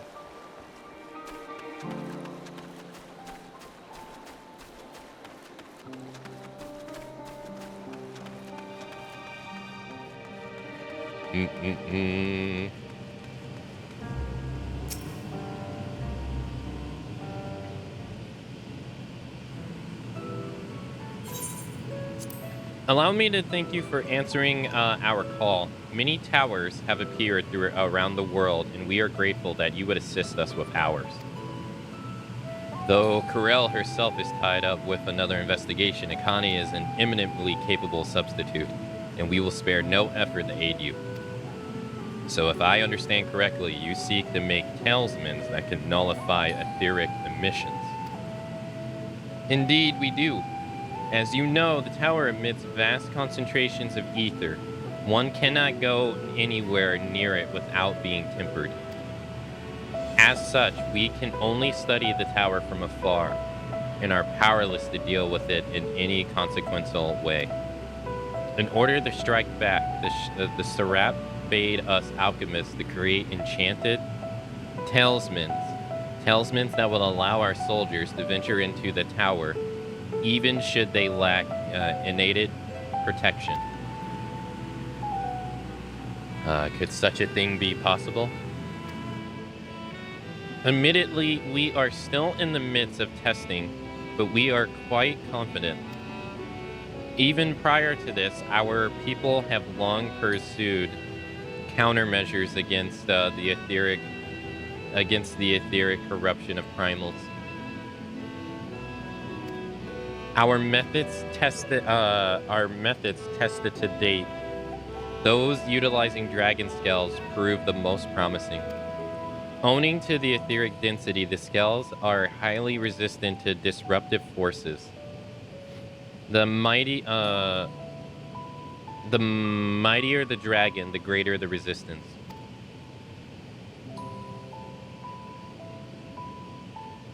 We seek to amplify this protection properly through our alchemy.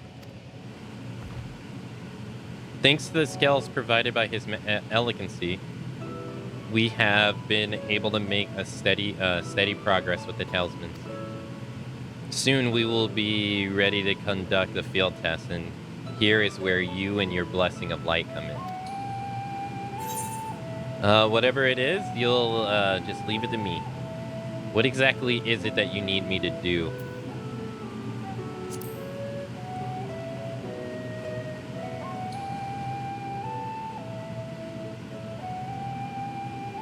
Nothing complicated, I assure you.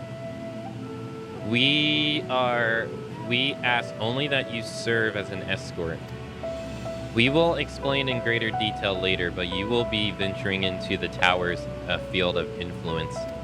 And so, for your own safety, I would first test how well your blessing shields you. With your permission, of course. In that case, Irion J and I will find another way to make ourselves useful. Seeing as you all work to the point of collapse, I suspect you could do with more hands. We would be grateful for any assistance you can provide.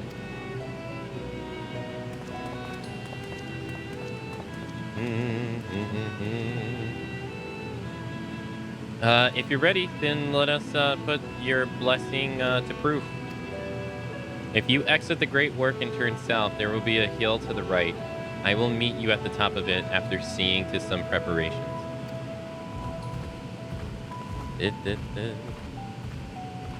I guess the elephant people are too slow to be combatants. I guess. We haven't seen a single one of them as like a combatant at all.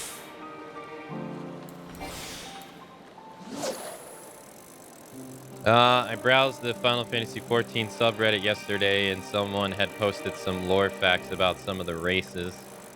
Some races are really fucked up, especially the Miscute. Japanese make some dark things, lore for things.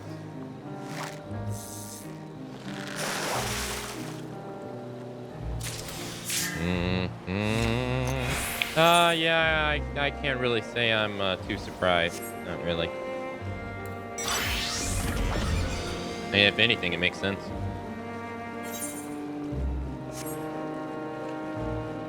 I don't think I don't think people become cat people and dragon people.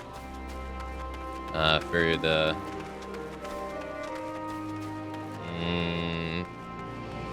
often for nice reasons.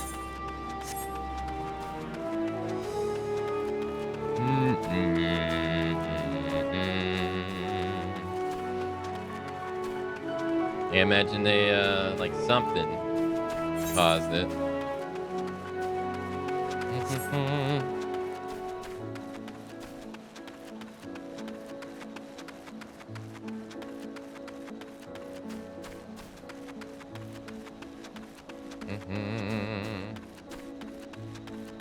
I mean, it's the same in Final Fantasy XI too. That's pretty much how it was in Final Fantasy XI. And in there's not two different tribes of Miscute. They're called Mithra. And in the game, you can only play as the women. You can't play as the male. And that's because the male are so few in numbers that their society keeps the males, like, not necessarily locked away, but they forbid them from leaving their homeland. And so the males are stuck. They're stuck there, and they're basically used for breeding. That's it. And so there's this whole in the 4th expansion, there's this whole storyline of a male Mithra, the only one you ever see in the game too. He gets away, and you see the effects it has on all the Mithras that see him. They like lose their minds when he's around, because there's so few of them. So they pretty much just adapted like the same kind of idea they had in 11.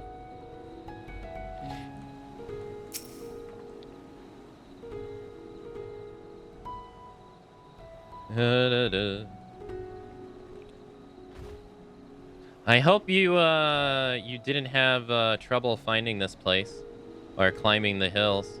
Not all accustomed to the physical strain. Not all are accustomed to the physical strain. I give you the fruits of our sweet tears in many sleepless nights. The drunken Deepa. A Deepa is a lantern presented to the gods as an offering. Taking inspiration from the traditions, we created this device to test the talisman's efficiency.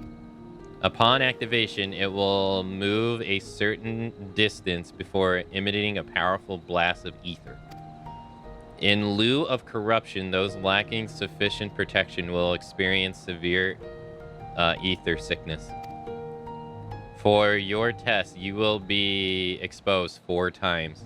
That should be enough to ascertain your blessing's protective capability. Please begin whenever you're ready. I shall be observing from a safe distance. Okay. What, an elephant guy? I mean, this is a lady, but it's not like you'd be able to tell, really. But yeah, it's like elephant people. Commencing etheric exposure testing. Repeat. Commencing etheric exposure testing. Retreating to a safe distance if you are not the subject. Follow the drunken Deepa's lead and try not to fall behind.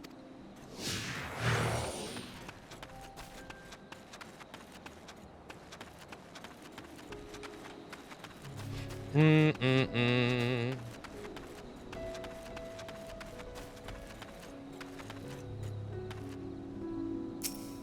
stand back.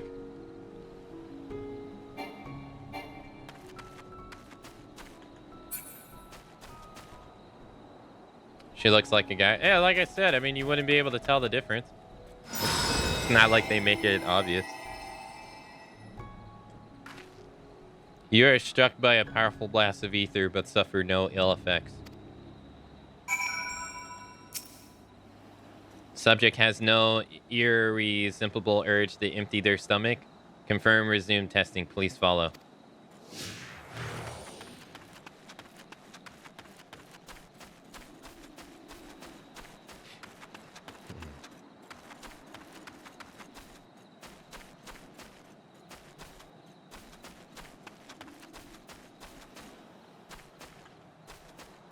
In Pokemon, if you stop jumping, its heart stops beating. Oh, wow.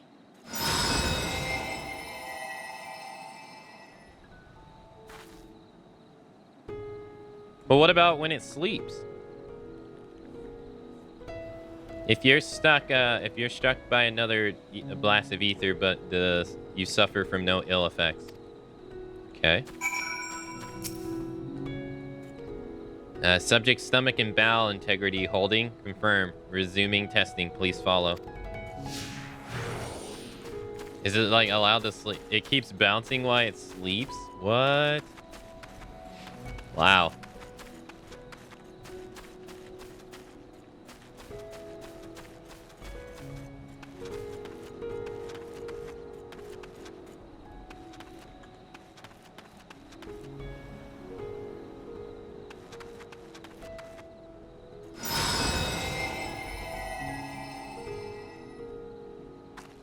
You are struck by yet another powerful blast of ether, but suffer no ill effects. The blessing of light appears to be keeping you safe from harm. Subject's fortitude rated impressive. No irregularities confirmed. Resuming testing. Please follow and brace for final discharge. Don't forget that one that's hotter than the surface of the sun, or the balloons that steal children's souls. The balloons that steal children's souls? I'm not real versed in Pokemon past Generation 1. You're struck by the strongest blast of ether yet, but survive completely unscathed. Etheric exposure testing concluded. Please collect and deliver me to the supervising alchemist. Congratulations on retaining your composure and your humors.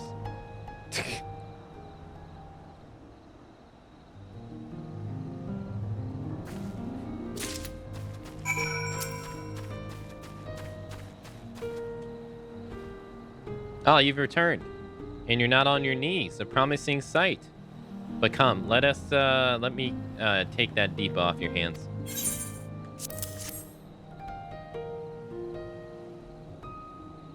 Thank you. I shall replenish its ether for when we test the talisman. So no dizziness or nausea or anything of that sort. You're feeling perfectly fine?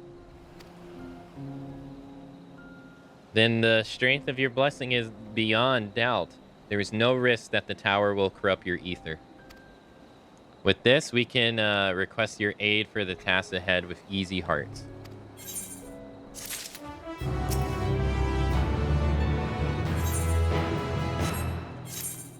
Whoa. Fuck.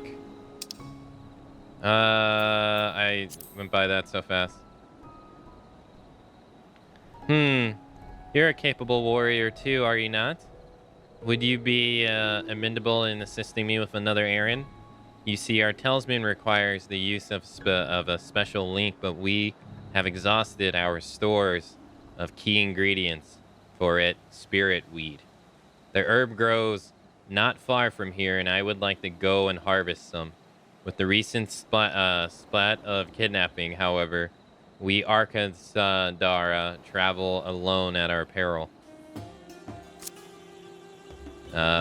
Will you not come with me as an escort? I would compensate you for your troubles, of course. Yeah, I didn't mean to skip his dialogue. I wanted to read the description. I'm in your debt. Without further ado, let us head to the Kajaya's footsteps. It is situated on the road which runs east of the Great Work. I'm trying to skip. No, I'm not trying to skip dialogue.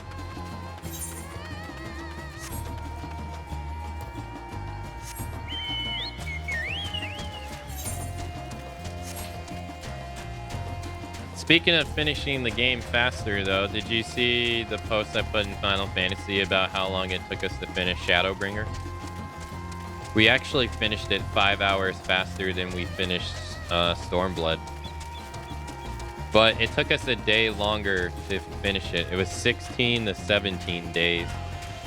But I think that is because one day, there was no maintenance days during Stormblood, and we had that one maintenance day. And I ended up only playing for like an hour that day, or like an hour and 50-ish minutes. So if we would have... If that, and then maybe if we would have queued into one of the Alliance raids faster, we'd have probably had it finished the exact same day. Like 16 days. I may simply be imagining it, but I feel as though we're being followed. Uh-oh. Look out, Akane. We are being followed. So I'm gonna assume that this is gonna take 16 days as well.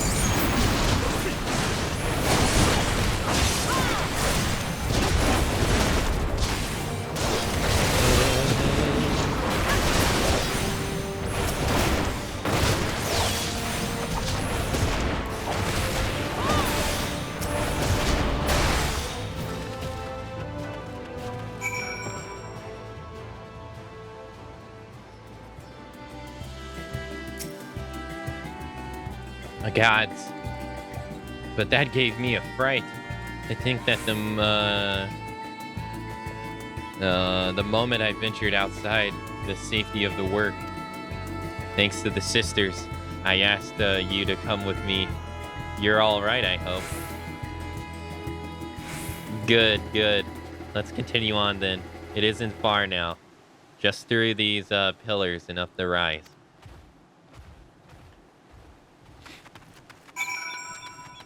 Yeah, it took us, I think, if I remember correctly, I think it was 105 or 109 hours. Yeah, it took us 109 hours and 11 seconds. To be specific. The music of the quest completely changed? Yeah, they tend to do new music with each expansion. They're all, I mean, I don't really think of it, but some think of it as like completely new games. Which is, to be fair, I mean, they add over hundreds of hours of content if you exhaust all of it. It can easily last for like 200 hours, easily.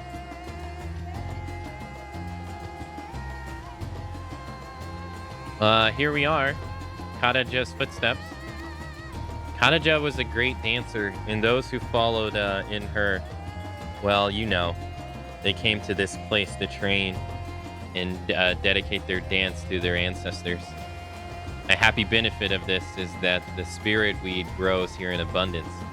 I will set about harvesting at once, if you would be so kind to stand guard. The kidnappers are likely to return soon, but better be safe than sorry.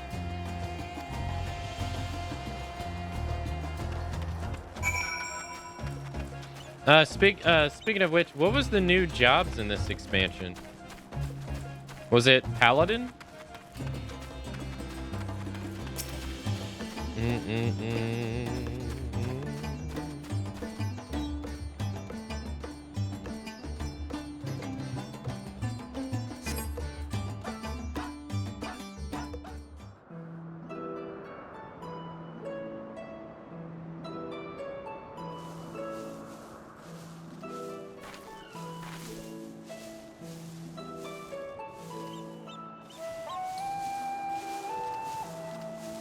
Yes, that would be Radzad Khan. Hardly anyone has been allowed in or out since our troubles with the tower began.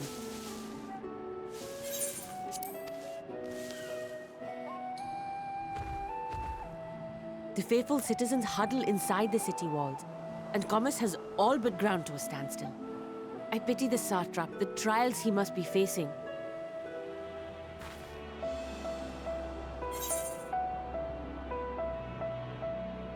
What can you tell me of the Starap? Well, he is the most important person in Radzad Khan. Long ago, this island was home to two tribes of Matanga, the Gajasura and the Arkasodra. When the Aura came to these shores, it was the Arkasodra with whom they joined forces. Together they defeated the warlike Gajasura, forcing them to flee Thavnair altogether. Peace and prosperity reigned for a time, until a clan of Hjor from the mainland decided they wanted the island for themselves. It was a direct ancestor of the present satrap who arbitrated that conflict and welded the warring factions into the nation we know today. And ever since, a member of that esteemed lineage has inherited this somewhat unique position. You see, by and large, the state is run by the people, but when problems arise, it is the satrap who mediates a solution. The stability provided by the satrap is what has allowed Radzad Khan to thrive all these years. And it was the satrap himself who entrusted us with this duty. We will not fail him, nor our countrymen.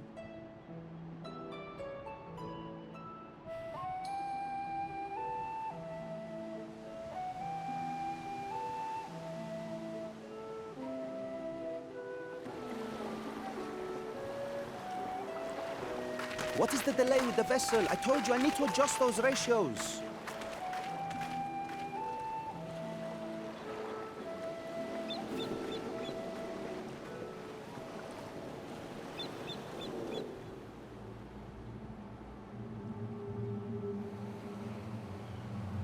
I come all this way to admire one of my splendid towers, and what do I find? Fools attempting to ward off its tempering influence with magic trinkets. I seem to recall a similar experiment in ages past. What was that man's name? Oh, something? Owen? Another body, another time. Who could be expected to remember every trivial detail? Allowing them to construct such handy talismans would be counterproductive to my plans. And yet, I find myself deathly curious. How will they manage this feat with the limited knowledge and resources at their disposal? Complications be damned. For we cannot escape the nature of our souls. And I, as ever, am my own worst enemy.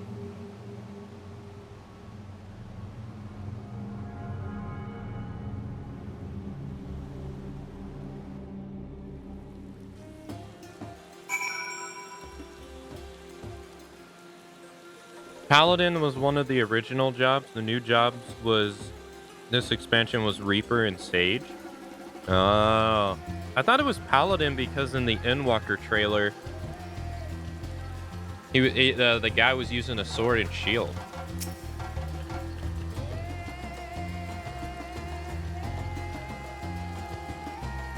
I have enough spirit weed to last us a good while. Thank you for keeping watch. Let us head back to the great work, shall we?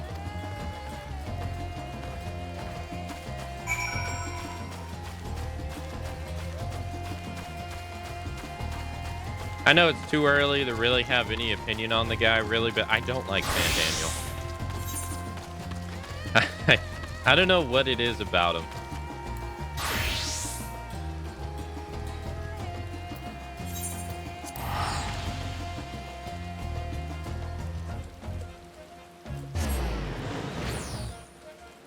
I just haven't liked them ever since he's shown up.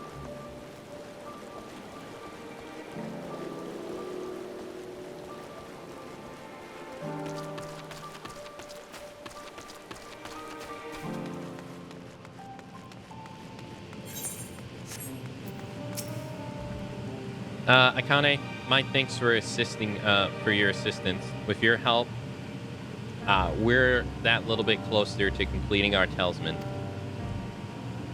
This isn't much, but please accept it as a token of my gratitude.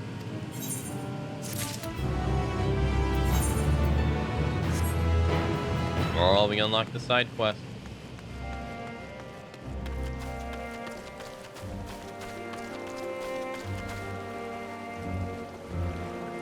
It was Dark Knight, but Dark Knight came out in Heaven's Sword. Oh, okay.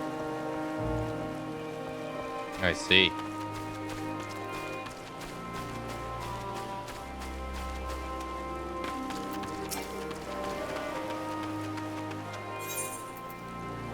Galamuck is concerned about a colleague. Do you have a moment, adventurer? One of my colleagues has gone missing, and she said she was going to Kataja's footstep to get a bit of exercise, but she hasn't come back. I had to go and search for her, but it's almost time for the shift change. I can't very well leave the kill to operate itself. Could you find her and fetch her for me? Okay. You're too kind. She should be by the Kataja's footsteps. Keep an eye out for a Hyrule with black hair. I'm sure she'll be happy to see you. She was out the last time you were by, and she was devastated that she missed out on a chance to meet the adventurer aiding the students in Balsian.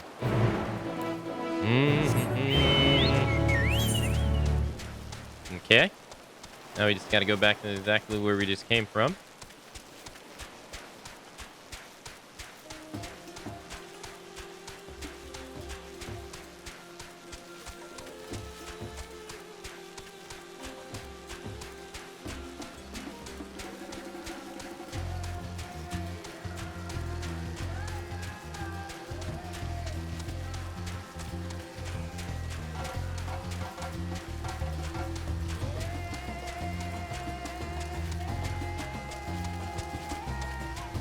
God, you really feel so slow without the speed boosters on your Chocobo. Even though technically it's faster than running, it still feels so slow.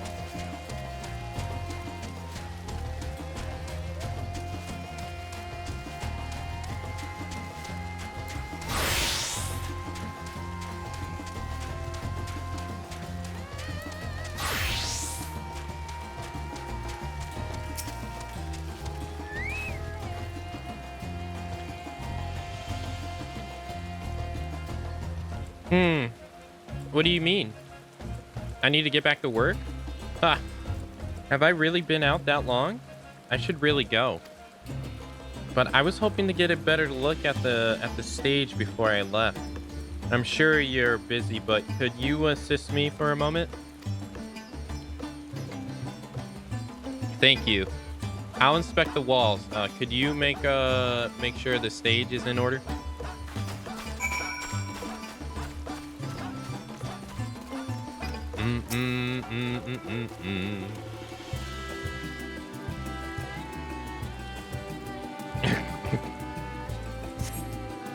Some of the paint is worn off. We could use a fresh coat.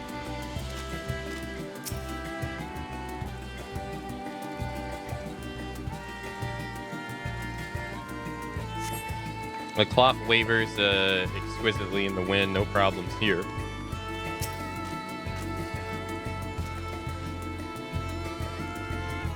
Oh, the gorillas are back. There's a small hole in the floor. That can't be good.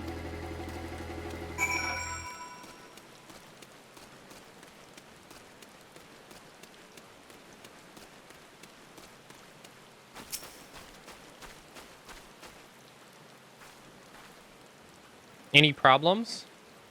The floor and paint? I'll have to fix them next time I come by. Thank you for checking. You know, it seems odd that I've never met you until now. You wouldn't happen to be the adventurer sent by the students of Balsian, would you? Nod. You are? And here I was delegating you to menial tasks. If I'd known, I have always admired travelers like you. You see, I was studying to be a dancer under Mistress Nashamira at one point. Wanted to see the realm as a performer for a traveler for performances.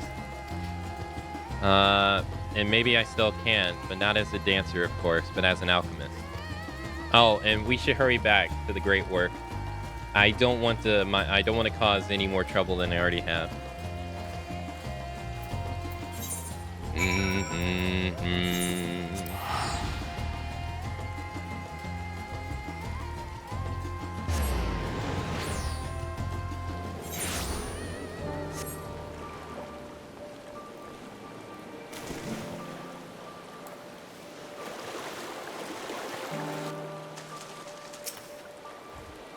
Ah, there you are. I heard you helped my colleague with her stage inspection while you were out. It's greatly appreciated. She really looks up to you, you know. She lost her chance to become a dancer due to an unfortunate injury. And now she works to heal the sick and injured as an alchemist. She was so happy to meet you, and as am I. Here, a token of our thanks.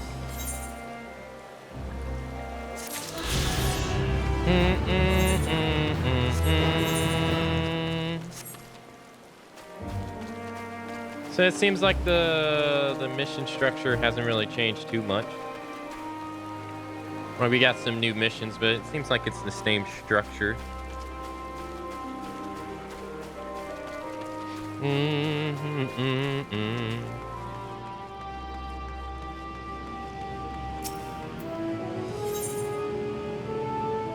Little does Idaha know that she is about to send you on another errand.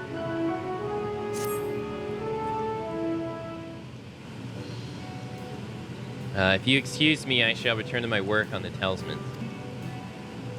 Ah, you're both back. Excellent. I have a message for you, Mistress Nidahar. It would seem the stores of Giants Gale are running low. But when I last looked, they were still plenty. I suspect that was before Urion J told everyone about their tempering cure, and Estinian shared his knowledge of dragons. Your peers have since been inspired to fashion a number of new talisman prototypes. I see. Well, if it leads to new possibilities, then far be it to me to complain. But we will need to replenish our stores. I should be happy to tend to this if you like. As much as I appreciate the offer, my dear boy, I can't in good conscience send you out there alone while kidnappers are at large. Akane, loath though I am to press another task on you so soon, might I ask you fetch the giant scale? In case you're not familiar, giant scale is the type of ore found on the island. Owing to its hardness and ethereal conductivity, it has applications in many disciplines. Alchemy, not least of all. The quarry found where it's found, amply named Giant Scale Grounds, isn't far away. So it shouldn't take much of your time. May we impose on you once more? Thank you. Upon arriving at the ground, seek out a man named Zinusha. He will furnish you with the ore. At the very least, permit me to accompany you. It just so happens I have an errand of my own that will take me to the outpost nearby. May we borrow a pair of hamsa, miss? No. By all means, do try to be patient with them. Those that survive are still training. I'll bring the hamsa to the entrance. Meet me there when you're ready. Hamsa? I guess it's like a means of transportation?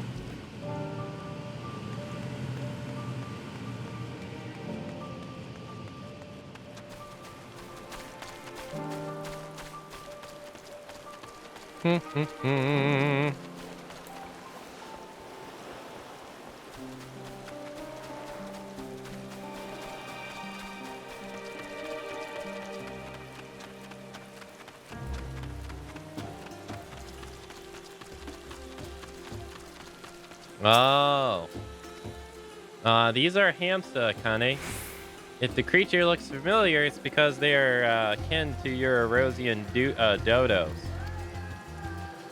Hamsa have long been kept as livestock in Thavernir, and many hatchlings may be found here. Alas, the largest of these were recently raised by monsters from the tower.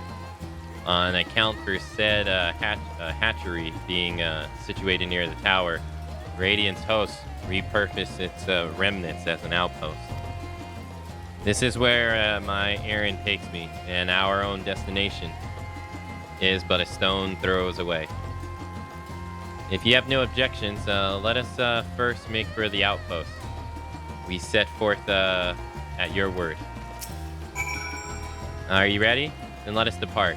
You need only ride and relax. My birds will take the lead for yours to follow. Alright, sure. Oh, okay. Let's be off. If you haven't ridden a dodo before, be warned that they have a wobbling glit.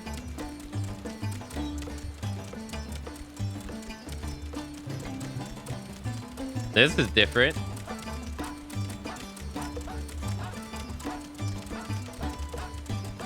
That spectacle formation stretching out of the water is called the... This sword legend holds since wielded the Mansu against the Marja before it cast down at the end of the conflict. I didn't even get to read that first part, dude. Jesus.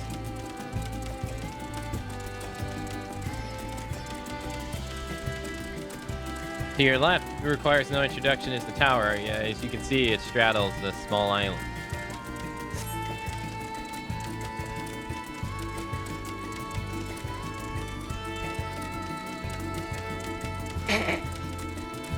Almost there. So the main part of the hatchery is up at the top. The outpost itself is on the beach.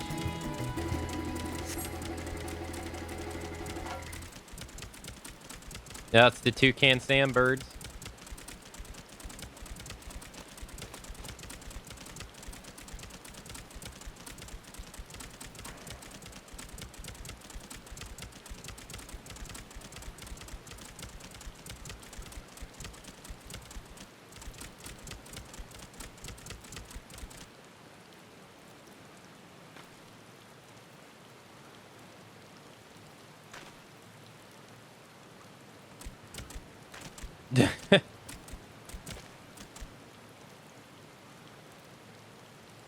That was not what I was expecting.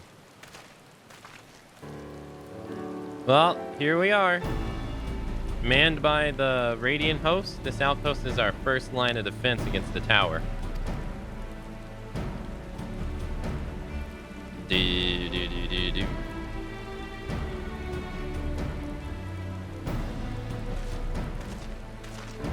Oh? Well. Who should it be but young Varshan. I am. His Excellency baited me to come collect your report.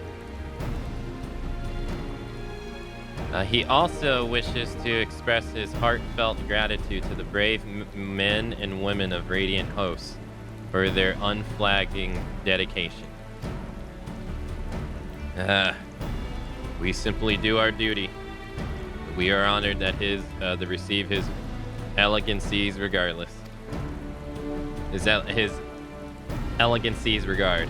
And yet, for his boundless benevolence, his treatment of one so young could be regarded as callous.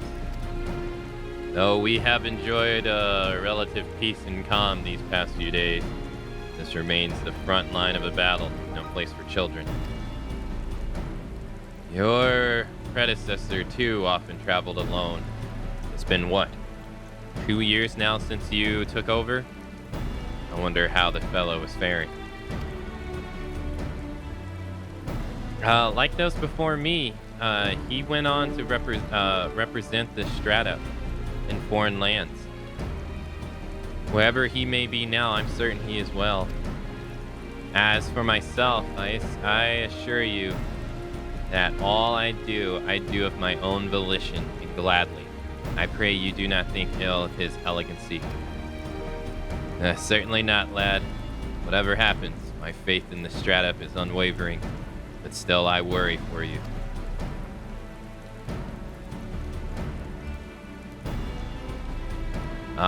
We would be overcome with sadness if something were to befall you.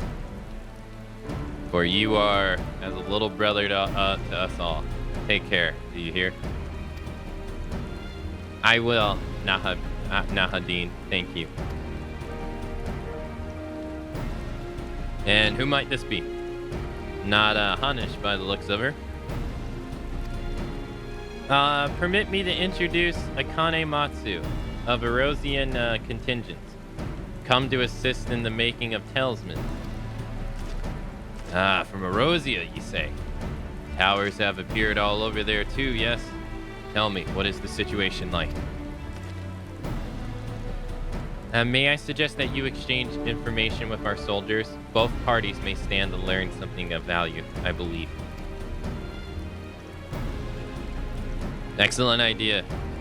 Given the unprecedented nature of the threat, some of ours are understandably anxious. We would be glad for any tidings you can share. You too. Bring Varson on the latest report and answer any questions he may have.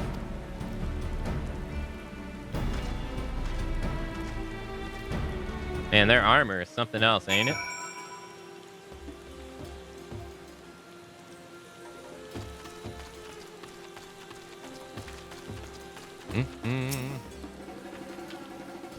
It occurred to me that I have yet to properly introduce our company. We are the Radiant Host, a military order under the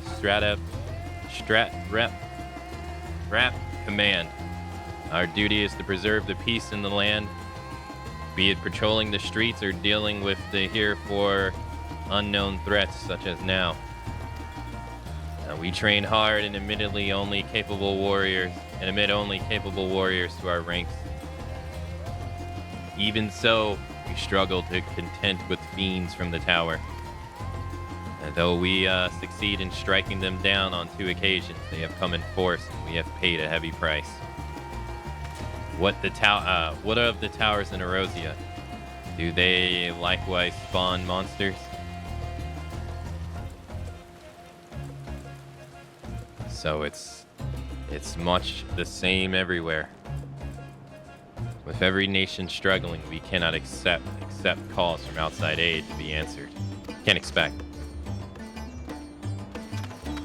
You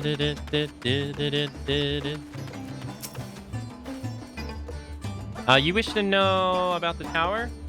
To be honest, we know little and less about it ourselves.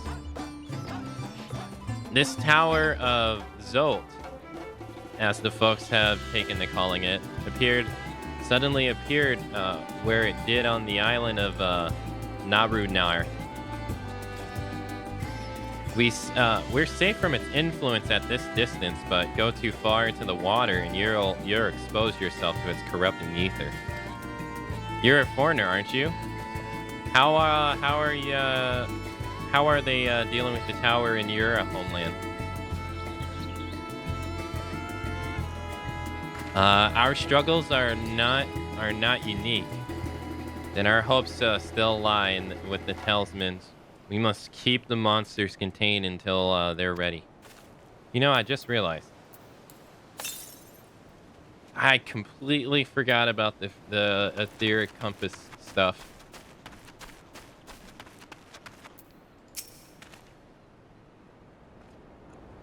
Damn, I must have missed so many.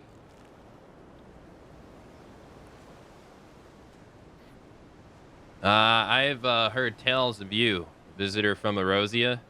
Is there anything you can tell us about the Talafari?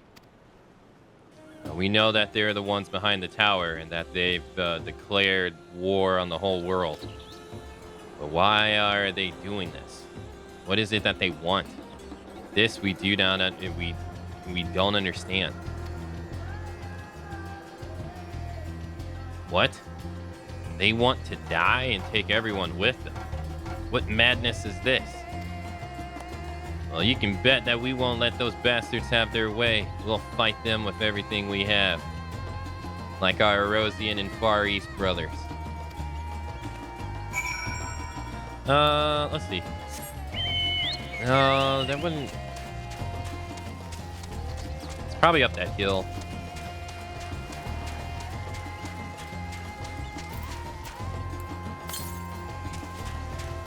Yeah, it's up the hill. I completely forgot about the compass stuff.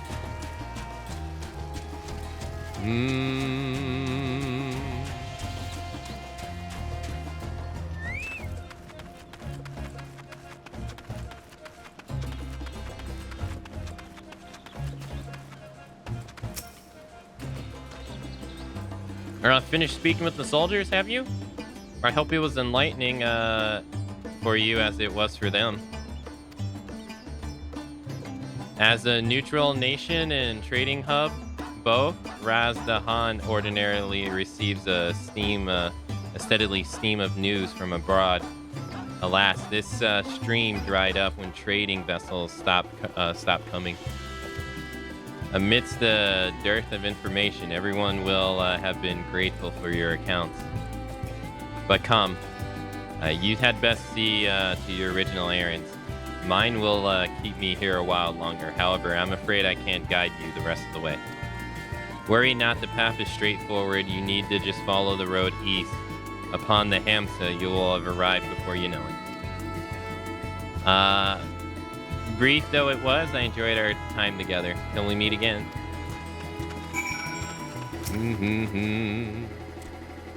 Though the Hamsta appears to want the return home, it reluctantly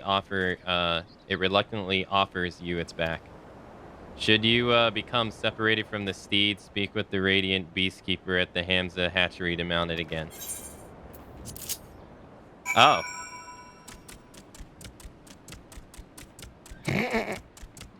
What a strange bird. Hey, don't you say that about him. He can't help that he's fat.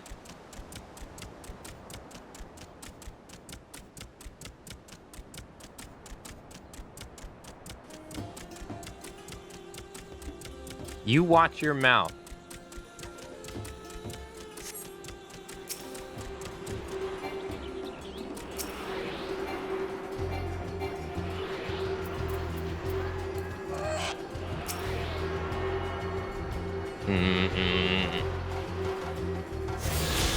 Didn't your parents teach you if you ain't got nothing nice to say, don't say nothing at all?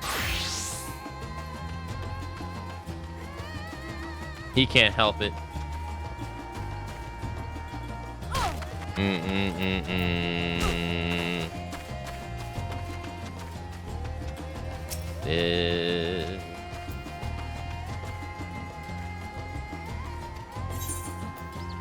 No, what moral lessons was that Final Fantasy from?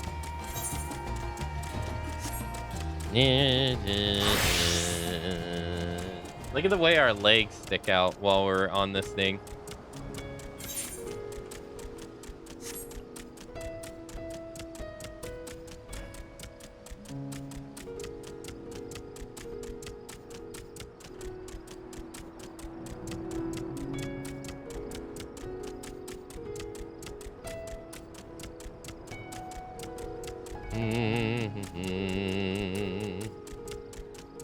Ears are really cute, though. Are you talking about the things that are flapping in the back?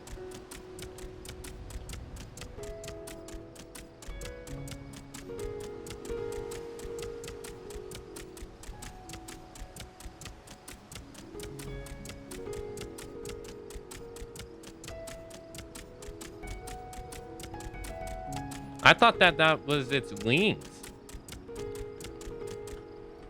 I think that's its wings.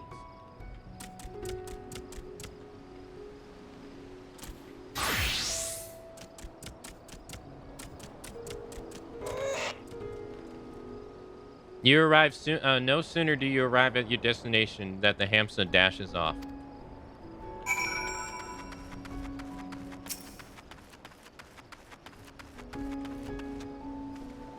Aye, this is indeed Giant's Gale grounds, and I am Zanuha. Is there something you require?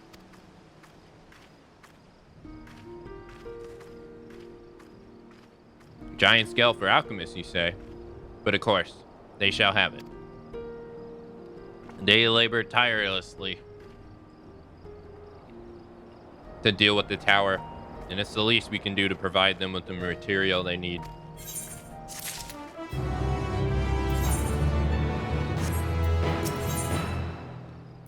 He has a sack of Giant's Gale for you. Here you are, a sack full of the purest Giant's Gale.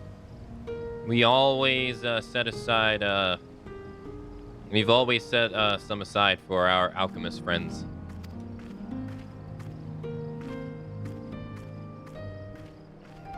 When you deliver it, let the good folks of the great work know that we are grateful for their efforts. If they need more, they need but just ask.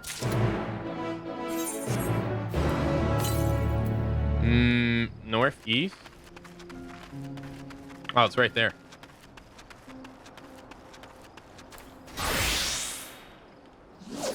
Found me another hole.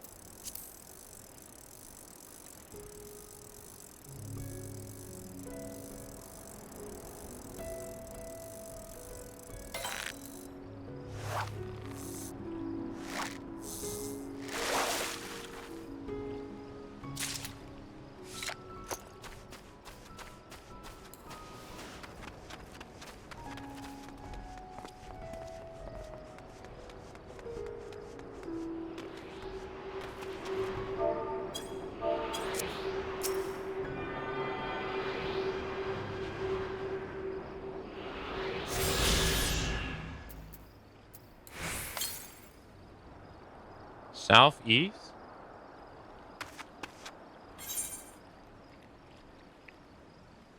Oh wow, we're like all the way north.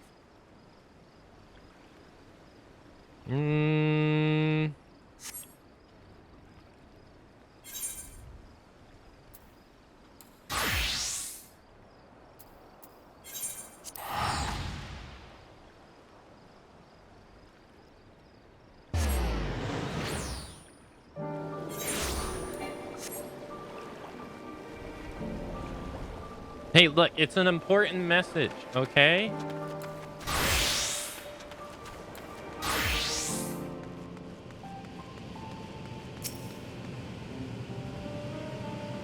Welcome back, Akane. Dare I hope you have the Giant's Gale? I do.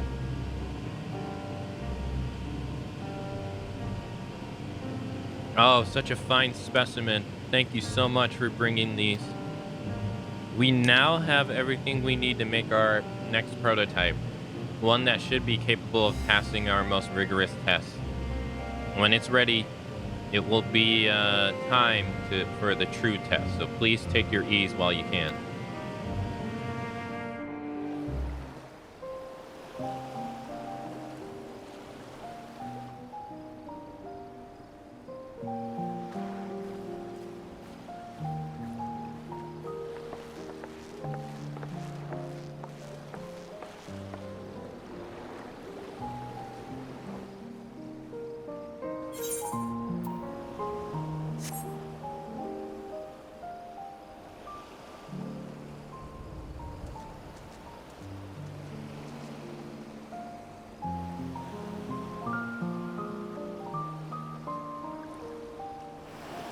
I see our taskmasters have allowed you a moment's respite as well.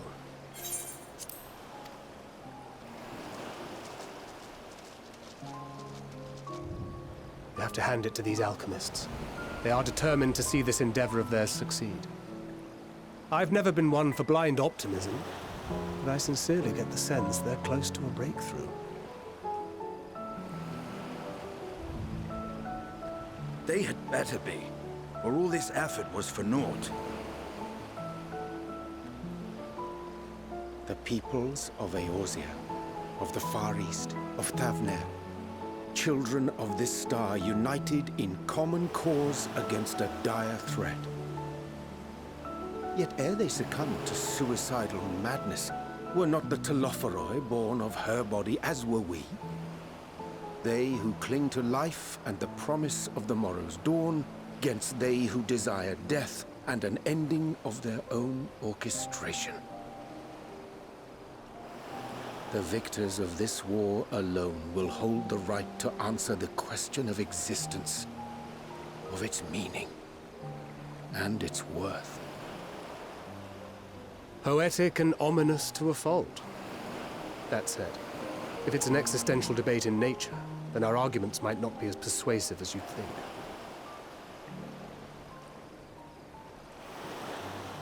Fandaniel wants to die and take everyone with him in an orgy of pain and suffering. An utterly vile and unforgivable idea. And yet, when spat upon by fate and wailing in the deepest pit of despair, who among us can say they have not entertained similar thoughts? There are nights black as pitch, bereft of hope, and no words of comfort can reach you. And it's all you can do to grit your teeth and choke back the bile. The more you see and suffer life's injustices, the more difficult they become to bear.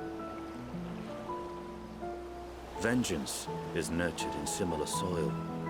Though your anger has a broader focus, the sentiment is much the same. A fervent desire to destroy others, to see them drown in torment, as you have. That about sums it up. The will to endure is not always as strong as the urge to burn it all down and salt the earth. Survival be damned. It's a struggle, often close and brutal. Indeed. Well, I, for one, shall pray survival proveth more appealing in the end. As will I. Besides, our chances are much improved when we've the company of others committed to the cause of life. Our vengeful dragoon here is proof of that.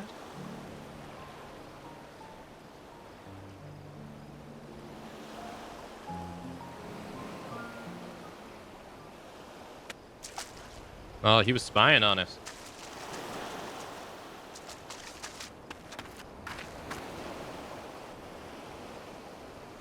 What is it? What did you see?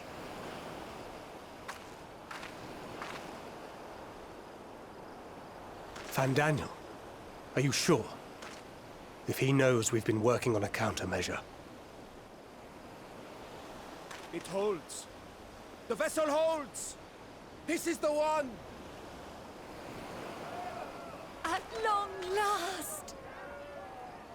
That's not good.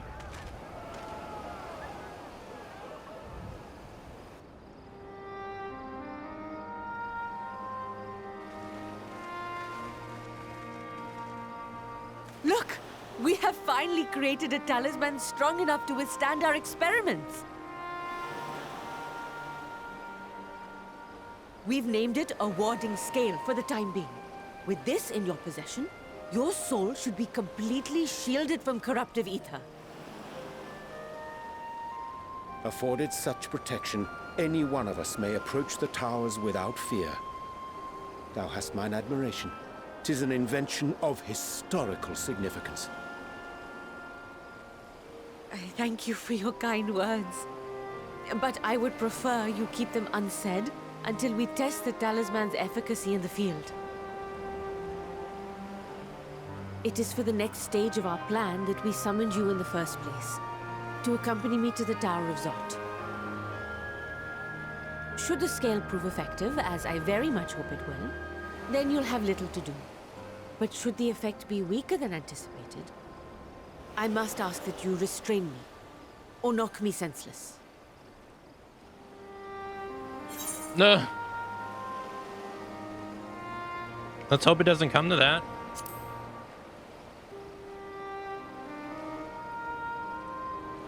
Either way, we are fortunate to have you with us. Nidana, are you certain you wish to do this?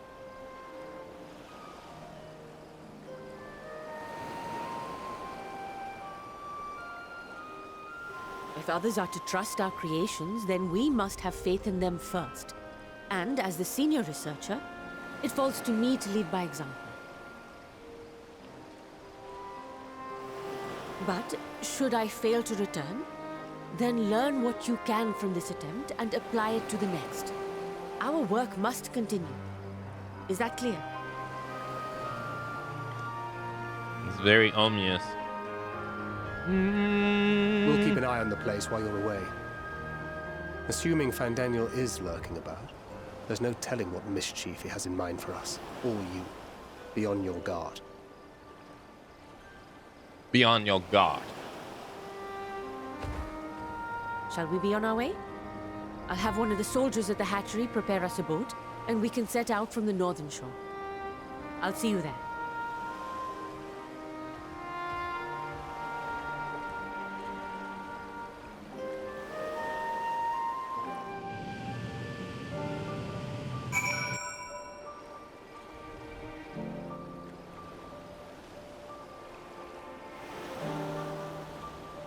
Okay.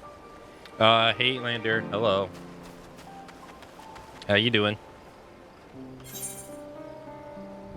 Where do we gotta go? Oh, all the way over there, huh? Hey, Mega. Hello. Do. I've always wanted to buy this game, but wasn't sure if it was good like Final Fantasy XII was for me. I don't think anyone can answer that for you.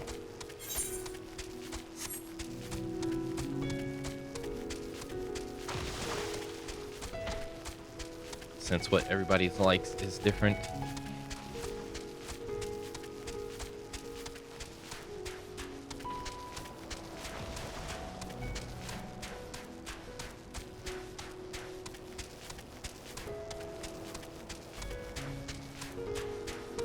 No.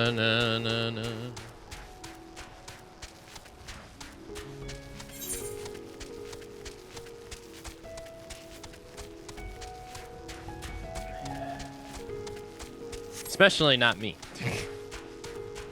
I wasn't the biggest fan of 12, so I especially couldn't answer. There's a free trial. Oh, yeah, there's that too. Yeah, you could try the free trial. You get to play the base game and the first 2 expansions for free if you haven't. Which for me has that was like 350 hours. So that's a lot of stuff.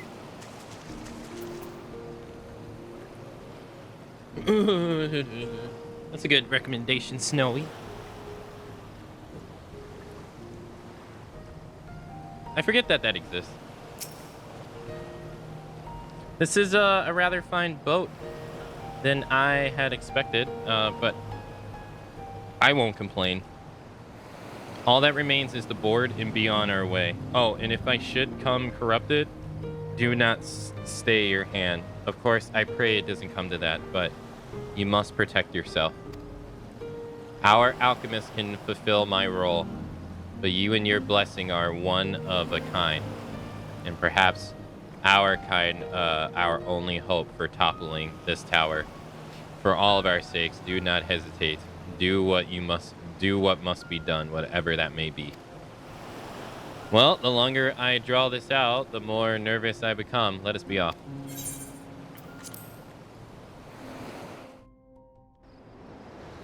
Is this going to end badly?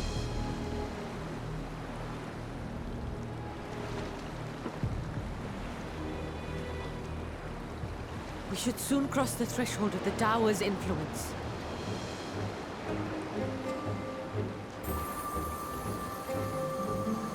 Any moment now.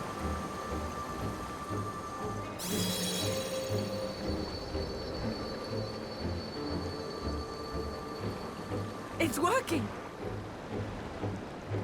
And you are still yourself?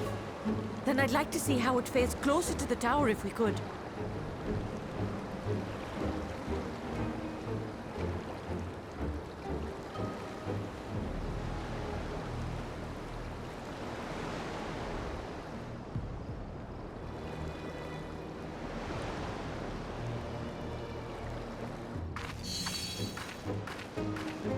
I mean, to be fair, I haven't played any of these completely. So far, so good. The scale's protection appears to be holding.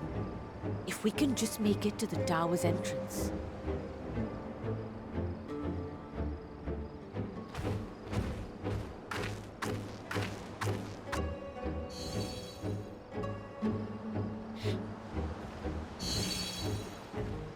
A few more steps. I didn't fight Omega in Final Fantasy V.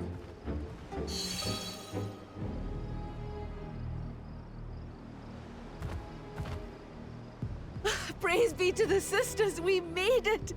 And the scale has proven itself to be everything we hoped it would be. Now we can focus on production. Once we've equipped and returned with an entire survey team, this menace will soon give up its secrets.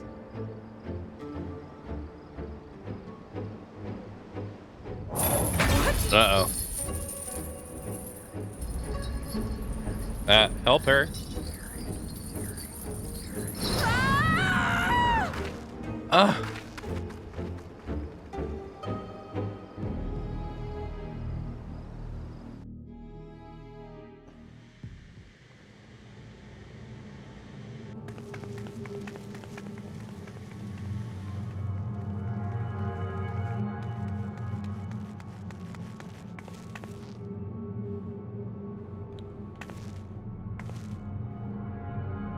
Oh no. How many of these have they kidnapped? Jesus.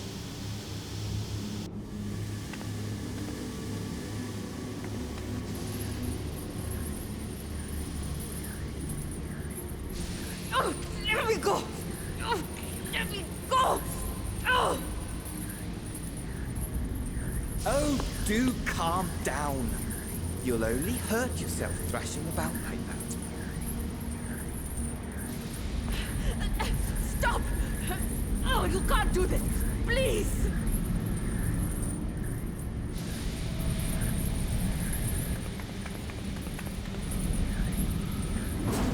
Oh no.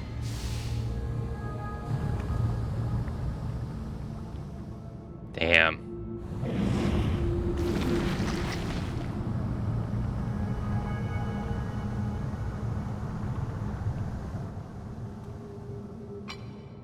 A little late for heroics, I'm afraid.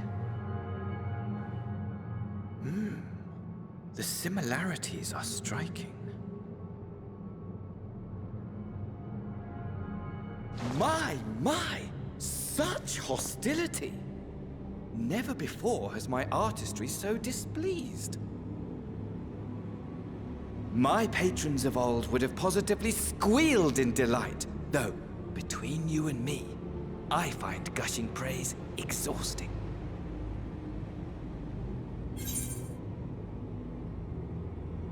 Patrons of old?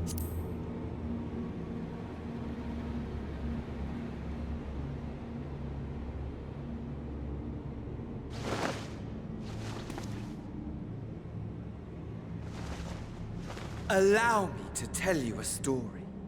Surely you've yet to hear the one about Van Daniel, the sundered Ascian. I inherited the position and the soul of the Van Daniel who sat on the convocation in the time of the final days. theoretically speaking. Okay. Practically speaking, that fact is of no consequence. I was born and lived as, well, me. Eventually, I was recruited into the Ascians and imbued with the former Fandaniel's knowledge and memories, but I never felt that they were truly a part of who I am.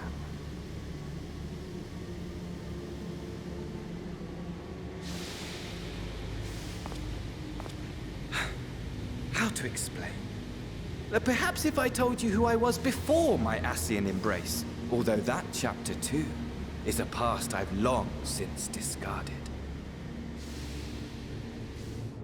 I have it on good authority you've poked your nose into an Allegan ruin or two. Yes? Then I expect you've heard of me. The old me.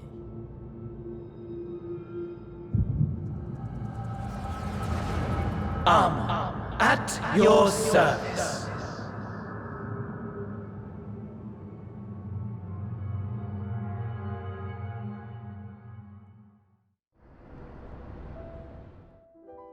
Imagine a nation of unbridled prosperity.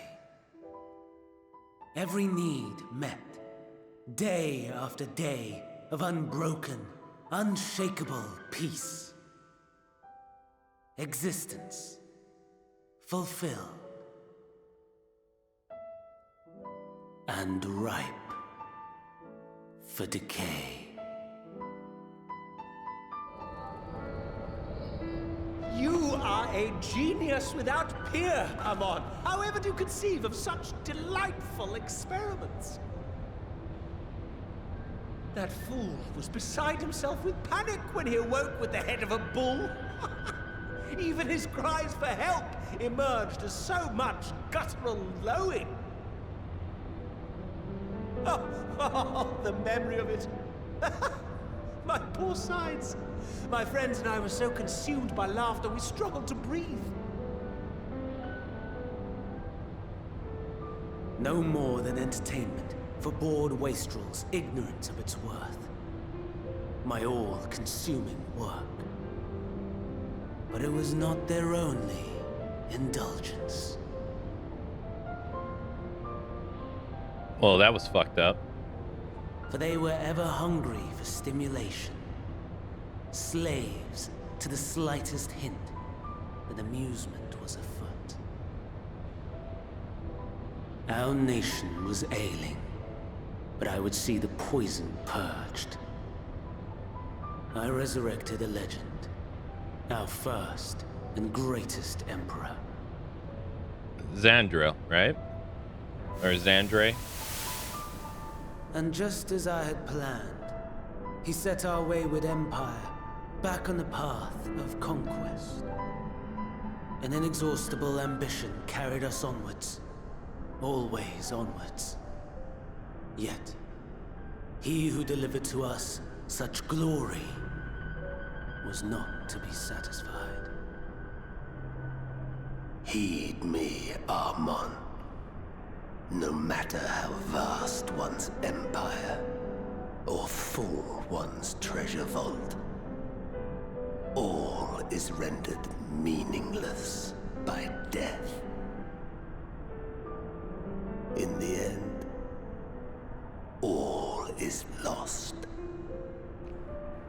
Remember, this was one of the bad guys in Final Fantasy XIII. You know as well as I that the Emperor stands to lose this war, and so I have come to claim you.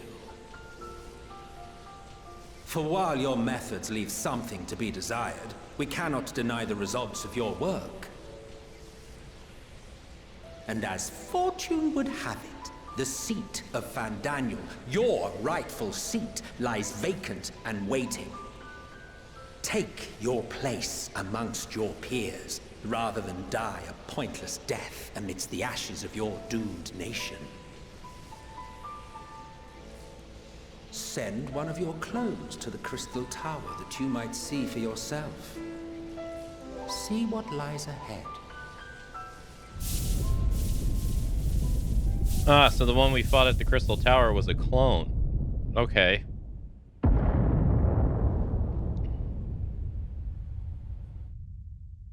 The fall of the Empire affirmed the truth. Majestic and tragic, as the Emperor foresaw. Scheme as you like, build as you will, nothing endures. What is life but a brief jaunt ending in emptiness?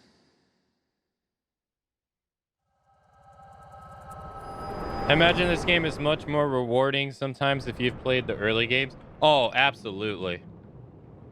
100%. If this is the only Final Fantasy game you play, you don't get to catch on like all the references and how everything like is taken from other games. And you miss on that completely. So easily distracted. Why, I almost left without saying farewell.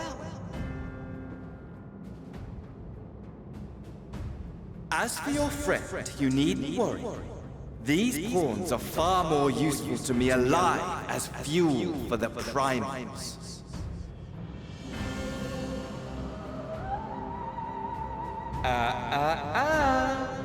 If you attempt to pull them free, they will die. So, enjoy tackling that conundrum with your comrades.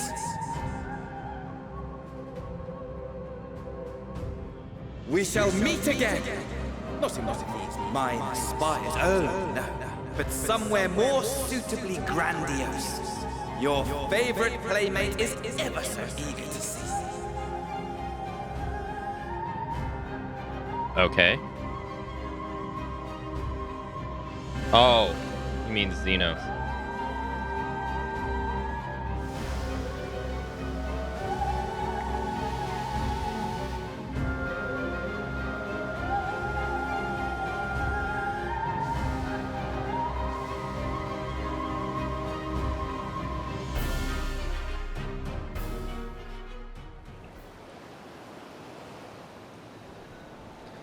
But yeah, I 100% agree, because like while I sit here and like I'll ridicule the game for borrowing the exact same character models from Final Fantasy XI without changing like 90% of them, it's still cool to see them regardless. Right? And it's cool to see like the monsters from the other games. Like we've seen, like we saw our first monster from Final Fantasy X. Or you could say our first character model from Final Fantasy X, because they technically have they technically have two monsters that have shared the same name in this game, the Anima Tortoise. This right here, I mean, like, speak of the devil. This literally is the Final Fantasy XI character model right here. This was added in the 4th expansion of FF11, Wings of the Goddess. When you go to the ice areas, you'll find these in there. Doesn't look any different. So like, you know, as much as I rip this game's ass for having like this sheer amount of exact same character models without changing them whatsoever, like I was saying, again, it's cool to see them and stuff like that. It's neat. We saw the Anima Tortoise from 10 yesterday. For the first time, and I think that was the first Final Fantasy X mob we saw in the entire game, I think. If we saw another one, then I've completely missed it. And we've seen like Final Fantasy 12 enemies, especially during the last mission of Shadowbringers. You see the dragon from Final Fantasy 12 in it. We've seen Final Fantasy 13 ones. Like, if you play Final Fantasy 3, then the Crystal Tower is, you know, I think more special because it involves characters from Final Fantasy 3. The cutscene we got earlier today with the elephant where he shows the gods, and it's the 3 sisters. It's the Magna sisters, which I believe were in Final Fantasy 4 or 5. I think it was 4. Yeah, they were a boss in 4. And then they were in 10 as well. So, like, yeah, I think it's only enhanced if you play the other games. You get all the small references. And if you haven't played them, then they're kind of lost on you, which I guess is designed in a way for it not to be like it's no big deal, but it can only make your experience better for sure. The smart use of assets in this particular model, I absolutely agree, because unfortunately, this is one of the rare character models that's like never reused in FF11 at all. He shows up in the 4th expansion, and then that's it. You never see it ever again. And since, you know, power creep is a thing, you know, the older stages, you don't really venture them when the newer ones come out unless they give you meaning. And unfortunately for the 4th expansion in that game, there's not a whole lot of reason to go there outside of the story anymore. So you never see these dudes anymore in the game, which kind of sucks. But there's so many of them in this. The toucan sandbirds, literally taken from it. So many. I think it has to be at least so far like 45. I think if I've been counting correctly, I think it's like 45 mobs have been taken directly from it so far.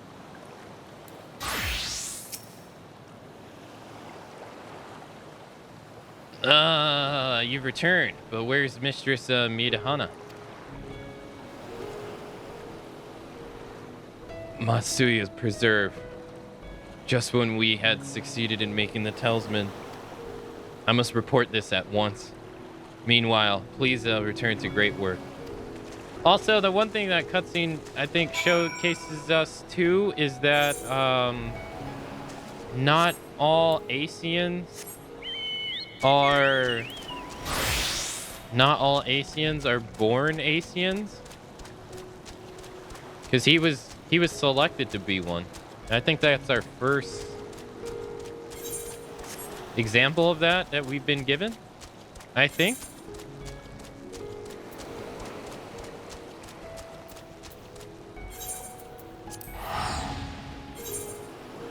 Because here I thought all of them were just born to be Asians.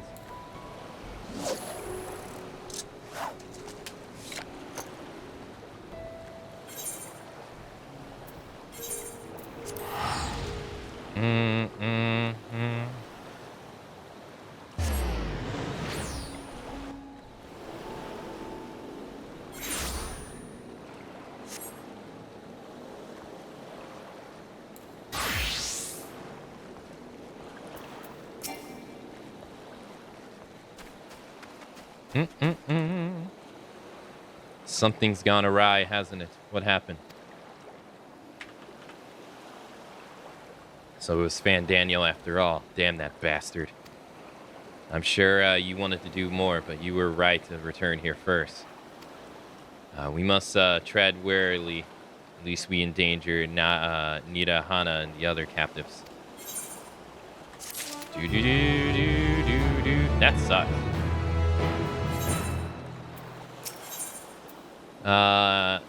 Satrap of Raznahan. Thancred is wearing a grim expression. First, we must inform everyone of the situation, Nadahan's colleagues included. I'll call them together for a gathering, but I think it would be best if you were the one to explain.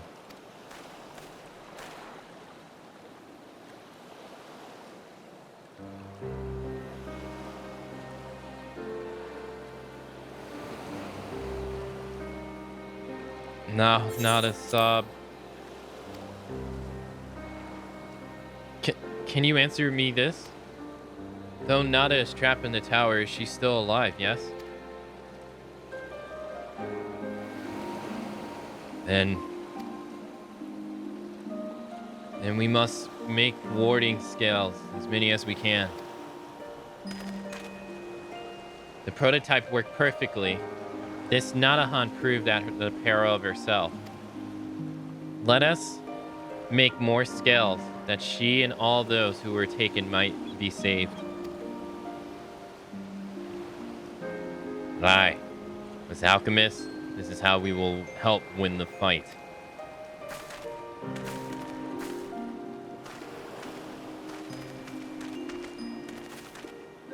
My friends, the satrap has been made aware of the tragedy.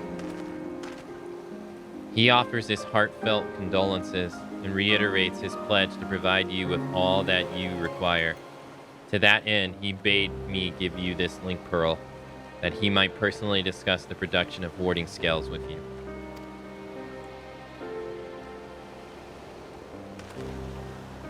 And as for our Rosian visitors, I bear an invitation. As her report, Mistress Minahana noted your vital contribution to the talisman's creation. This fact came to the satrap's attention, and in recognition of your deeds, he wishes to meet you. In addition to thanking you in person, he would also discuss future avenues of collaboration. And so, if it is agreeable, will you not accompany me to the Razahan for the audience with His Excellency? Nod. We should be honored, of course. Closer cooperations between our lands can only be beneficial of all. Then it's settled. Please come to the gates east of the Giant Scale grounds. I will show you into the city.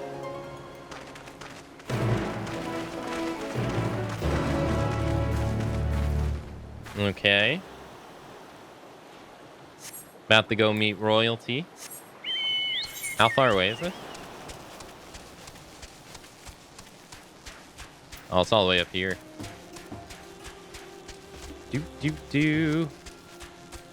Wonder if we can head west. Northeast.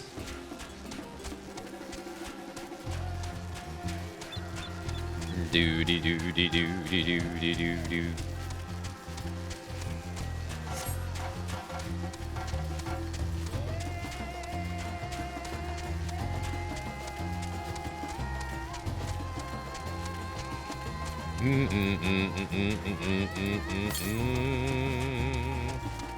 This is another Final Fantasy XI mob, since we were just talking about it.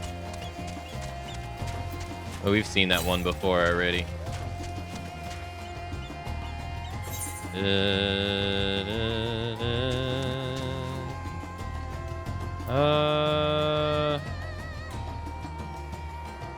Yeah, it looks like you can't get in. It's like we have to go that way.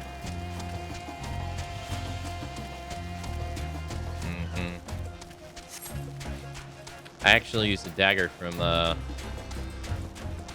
mob like him in the 11.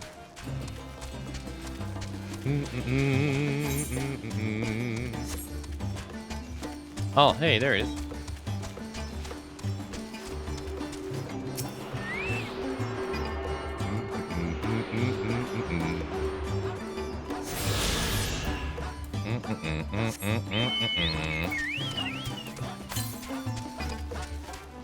East.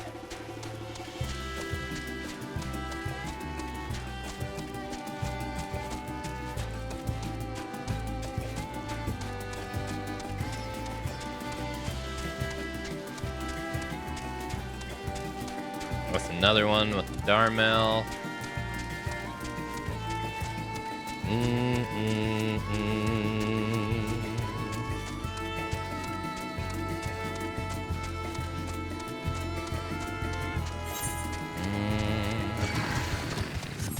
Oh wow, he aggroed me. It's another one with the saplings. There's so many.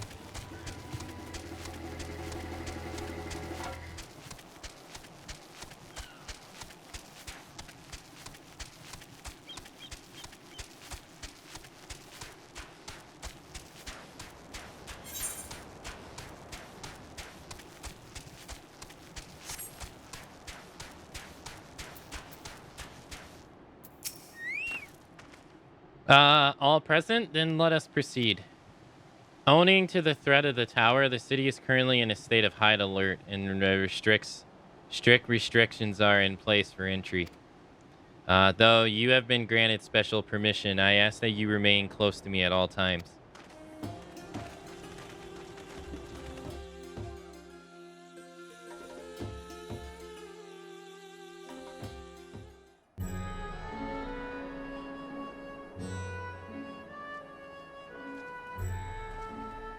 A vast rock squats upon Thavnair, and to its stony surface clings the city of Ruds at Han.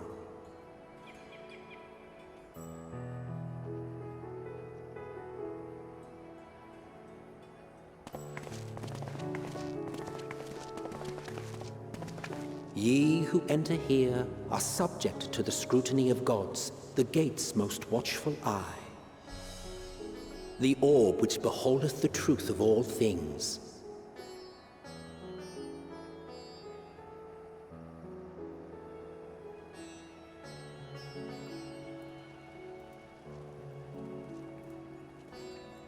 Pass beneath its hot and piercing gaze, bearing down like a second midday sun.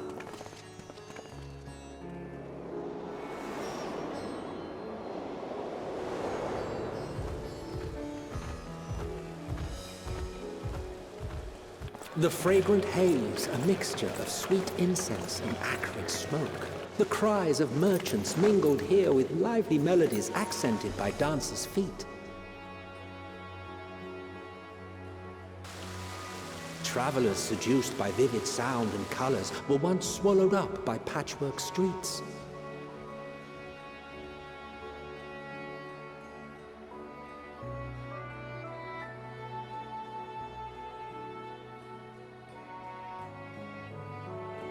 I was gonna say, this is a long introduction.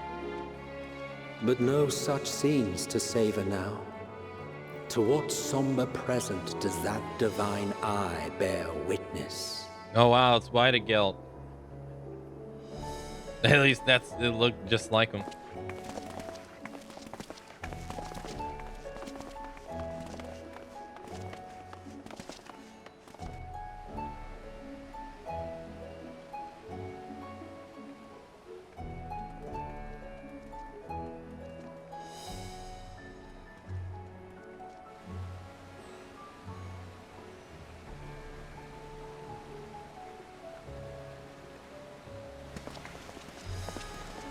Here we are, Megadota.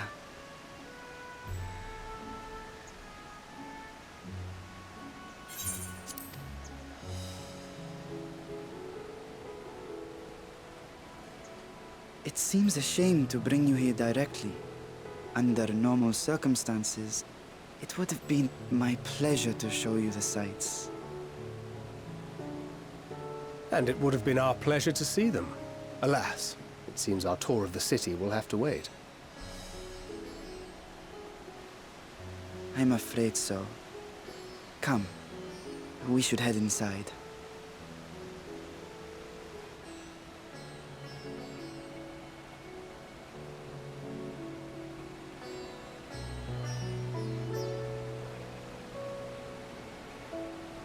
Man, I'm so slow to catch on.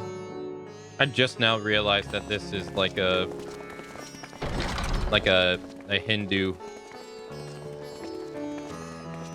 tribe or like vibe here. Your Excellency, may I present our honored visitors? Ah, splendid. Most splendid. Allow me to introduce myself. I am Ahawan, Satrap of Radzat-Han. Our alchemists tell me your assistance was invaluable in the creation of the warding scale. Such deeds ought to be recognized in person. Thus did I have young Varshan convey you here forthwith. On behalf of my people, may I express to you our sincere gratitude.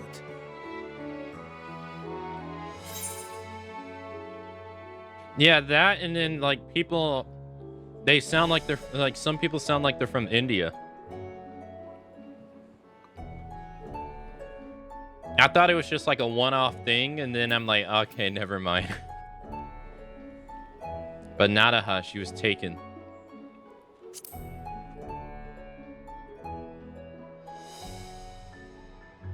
A regrettable incident indeed. Her colleagues insist that we honor her wishes and trust in the talisman, that it will be instrumental in saving Nidana and the others. I am eager to hear your opinion on the matter, so let us not stand on ceremony. Come, sit. I think not. This charade has gone on long enough. Show yourself. No? Forgive me, but were you expecting musicians, perhaps? There are no performers waiting in the wings at present, but arrangements could be made if you'd prefer. Nay, he hath the right of it. The time for artifice is past. Raise the curtain. As you wish.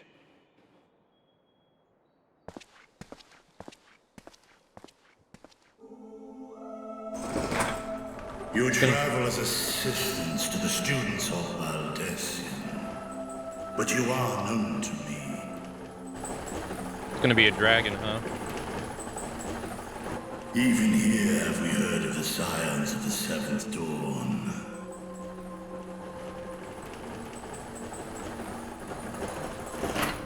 I am Vritra, and for years uncounted hath this isle served as mine abode.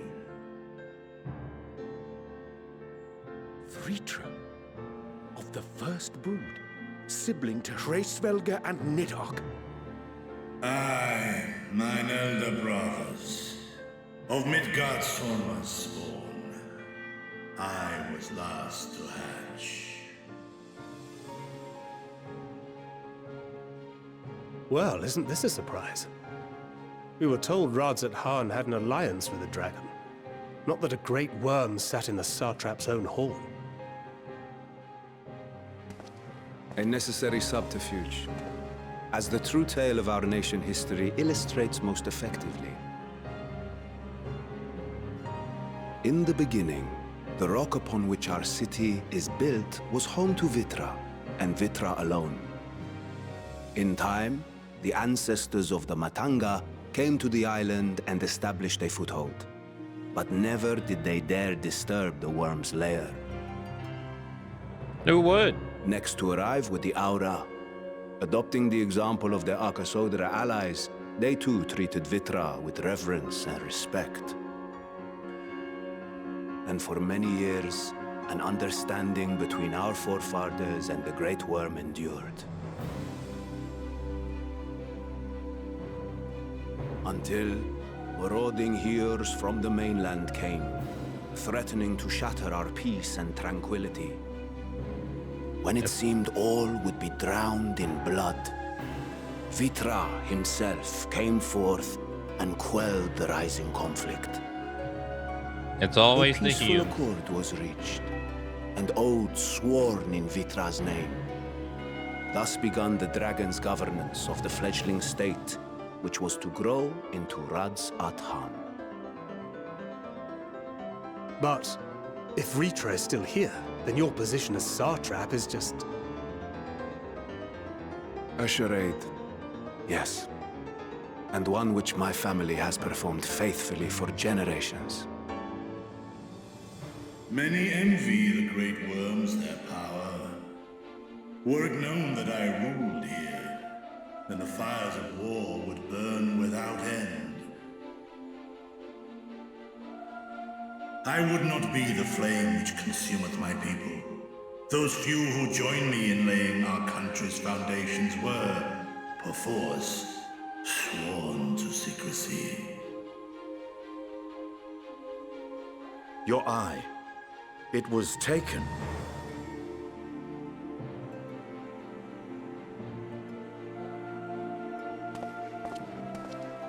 "'Tis here, buried within the semblance of flesh. The body before thee is but a simulacrum, constructed by the finest artisans of Razatan. With mine eye nestled within, it doth serve as an inconspicuous vessel for my wit." Oh, so he can use it to just walk around. That would explain why I felt the presence of a dragon upon our first meeting. I am woven with words fashioned to deceive such arcane senses. Though 'twas short-lived, it seemeth thy fusion with my brother hath left thee much altered, Estinian warm blood.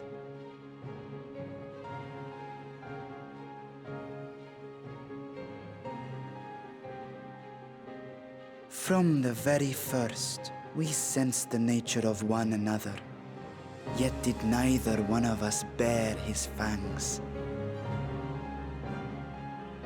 That is all I need know of thee for now.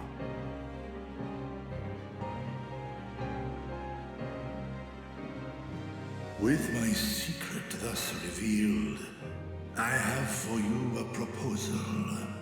Not as a worm of the first brood, but as the ruler of Radz at Hahn. With all haste must we take in hand the finished talismans and breach this foul spire. Thence, should it lay within our power, dispel its wicked influence. Yet even with the assurance of the warding scales, the narrow confines of the tower doth limit the size of our force. And thus denied strength in numbers, thou must choose thy soldiers with care. Just so. Yet though our radiant host is formidable, I see a surer path before me. Thou and thy comrades have contended with a multitude of primal beings. Most recently, thou didst cast down false gods in Paddlethan and Cartanau, I am told. Yeah. 'Tis upon that strength I would call. The Scions have proven themselves the most capable, and I ask that you serve as the tip of our spear. Talismans would, of course, be provided for each of thy companions. And should you agree to this undertaking, more will be provided to make use of as you see fit. He's definitely the ugliest dragon thus far, though. There's no denying it's a dangerous proposition, but the rewards may far outweigh the risk. Just think of what we might accomplish if we could equip all our allies with warding scales. I worry, however, that even the four of us may be too few for what you have in mind. Might we regroup with our friends first to discuss the matter? 'Tis no trifling task that I have laid before you. Go. Steel your hearts and hone your plans. Such time as you require shall be spent in crafting your protective charms. It seems a quick trip back to Sharlayan is in order. Urgent news. Oh. Wilt thou not lend thine aid?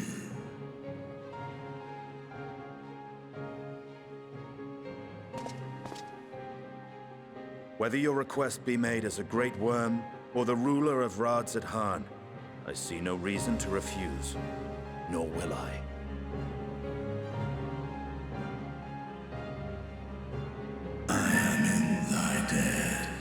He was also the first great worm to not speak in, like, dragon tongue, too. Like, he's actually speaking a language they can understand.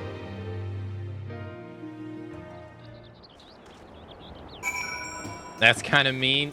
Look. It is.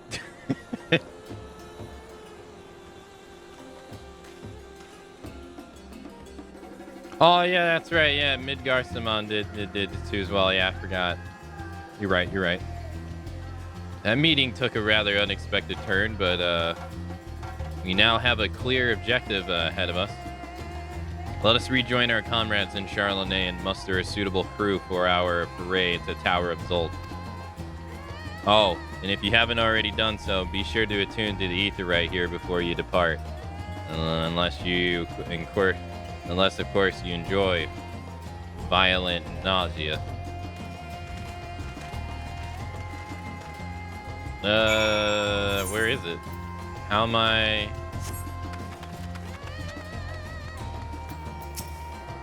My apologies, but I cannot let you proceed. What do you mean attuned to the etherite? What do you mean? I can't... You liar?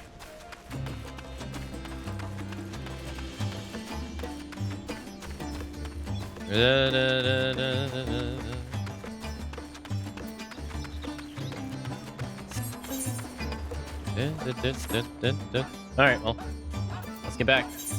I was wondering when we were going to go back, because we have a mission we have to select from them, too. You really couldn't hear him breathing back there? Yeah, right? Like, he's this big-ass dragon. My first thought, though, was like, why not have the Great Worm go and just destroy the tower? But I guess he can't leave the building, I guess.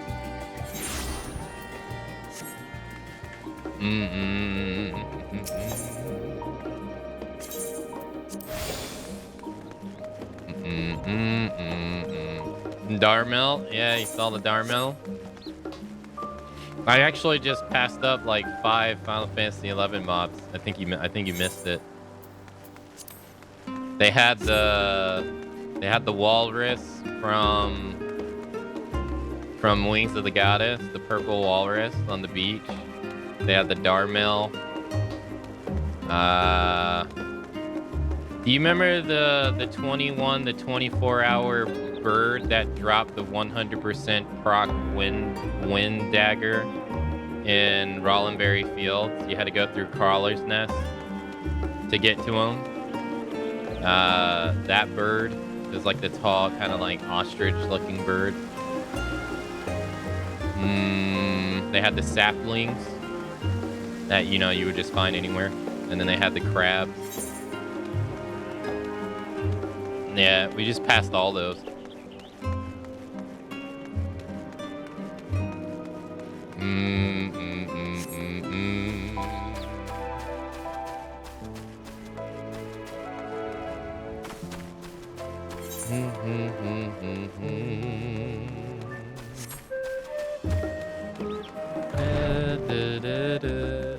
Can you go in here? No, I can't go in the nap room? Playing Endwalker? Yep, we're on Endwalker. Yes, sir.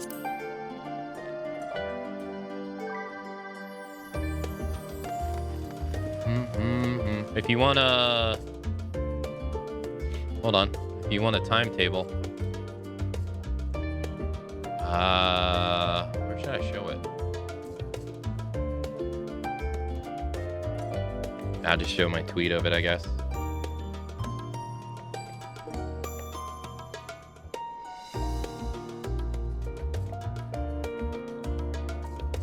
There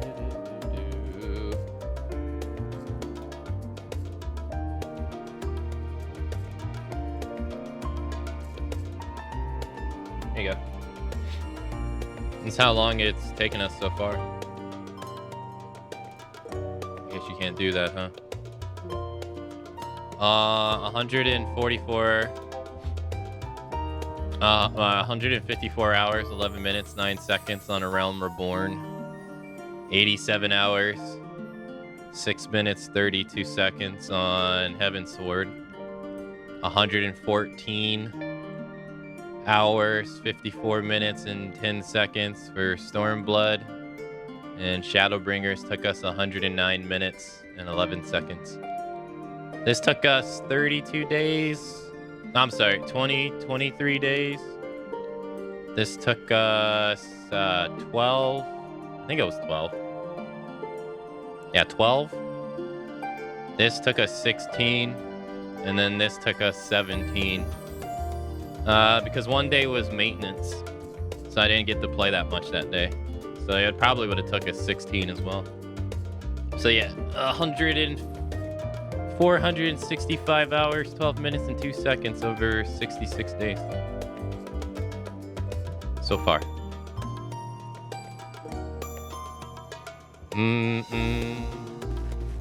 I mean, pretty much the only stuff I've been skipping is the tribe quests. I haven't been doing any of the tribe quests at all. I think I did like one.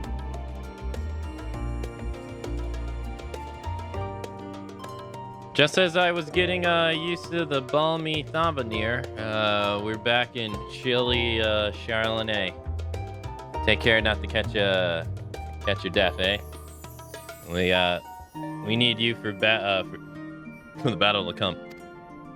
Now, then, your investigation here remains, but when that's over, we can take stock of all the developments and discoveries. Oh, so now we gotta work on this one. Some girthy expansions.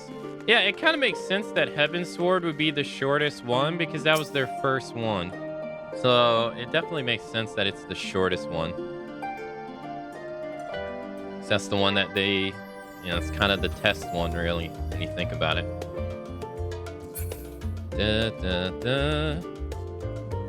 Did I hear skipping?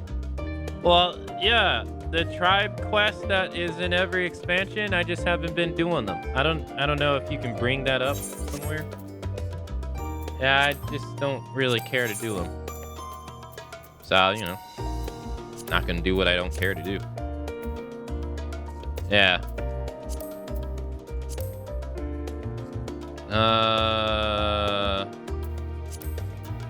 Realm Reborn doesn't count as an no, I think Realm Reborn is the name of the is the name of the whole base game. At least the way I thought about it is that Final Fantasy XIV, the original, that I'm pretty sure you can't play anymore. And then the Realm Reborn is just the subtitle to the new game, or the re-release in 2013. I guess that's how I thought of it.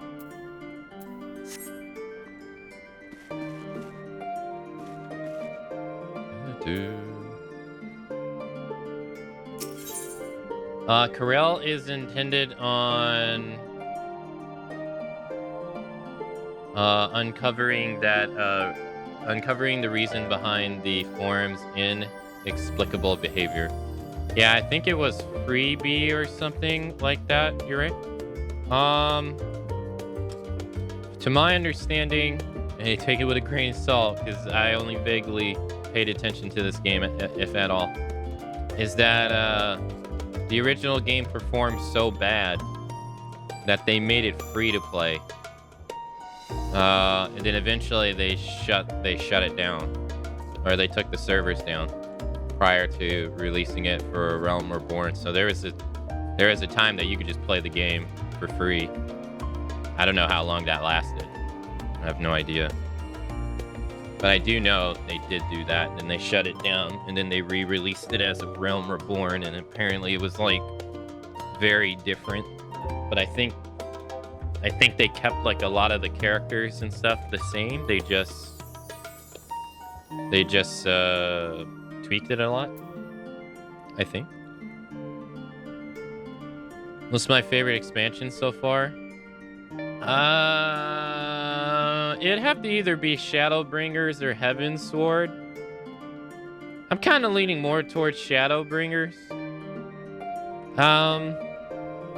But I know it's a bit against the grain of the common consensus, but while Stormblood as a whole, I wouldn't say is my favorite. I do very much like post Stormblood probably the most so far. I quite enjoyed post Stormblood. Main Stormblood, but post Stormblood I thought was very good. Like for instance, the build up into Shadowbringers I thought was great, but the build up from Shadowbringers into Endwalker, I didn't think it was that great. Not really. Like, you fight Xenos or like, was it Asian takeover Xenos and or whatever and all that jazz, and it's like the whole battle at the end of Stormblood is pretty great, and I didn't really feel like the battle at the end of Shadowbringers was that great. I mean, switching between was pretty cool, but other than that, I don't know. I guess the stakes were not as, it didn't feel as grand, I guess, to me. You're already an Endwalker? I'm still on post Heavensward. Yeah, we got the Endwalker yesterday. Yeah.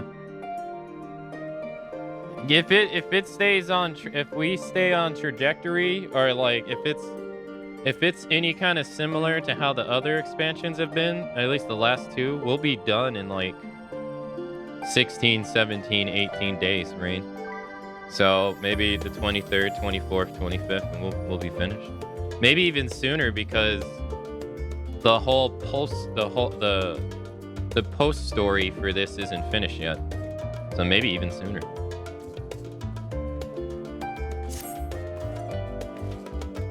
An unsettling change has come over Charlene, but together we will divide the underlying. We will divine the underlying cause for the forum's callousness. As I mentioned before, however, questioning the counselors directly is a fruitless endeavor. They seem to have already come to a consensus as to what and how little they are willing to divulge. Which is why I began scouring Charlene's archives of historical records for any hint of connection to the final days. Suffice to say that progress has been slow. There are only so many dusty pages one can skim in a day. But now that I have this band willing reinforcements, the search should proceed all swifter. Let us reconvene outside of Namurunama, shall we? Exit the annex to the right, and you'll find the archives on the western end of the woods.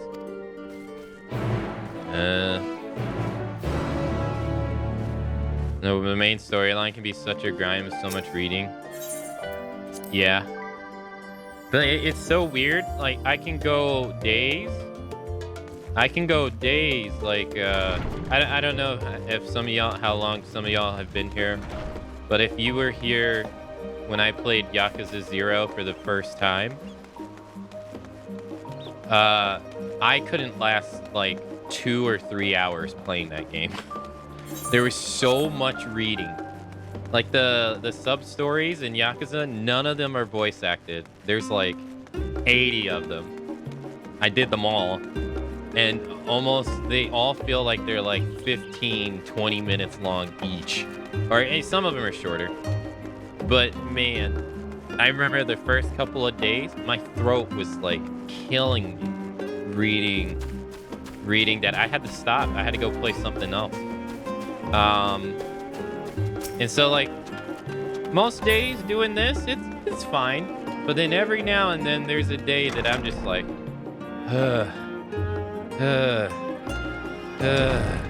after reading, it's just like, god damn. It's a lot to read out loud.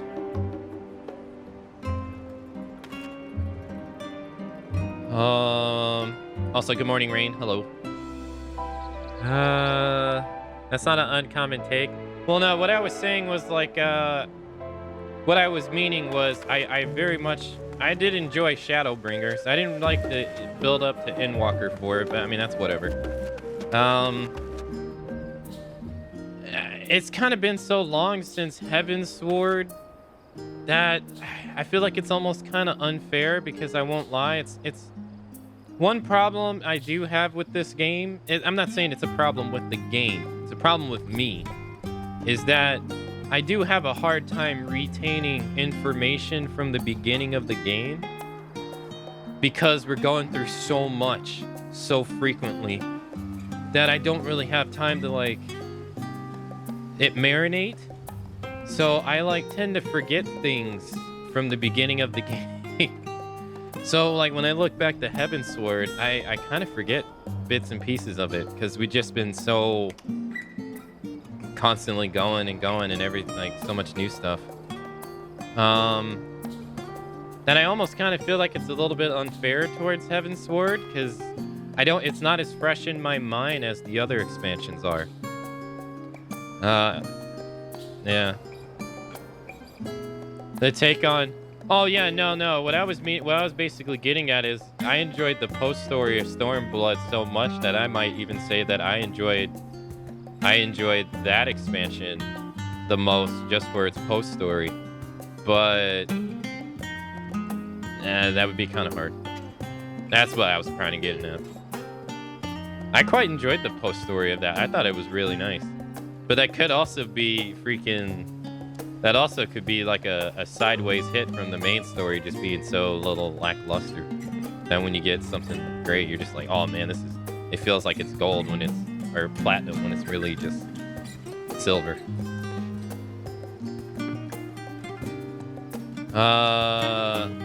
Heavensward is huge. I've been at it for months now and it's still going. Yeah. I'm the same. I couldn't tell you what happened in Heavensward. Yeah, it's hard. It's hard to remember it all.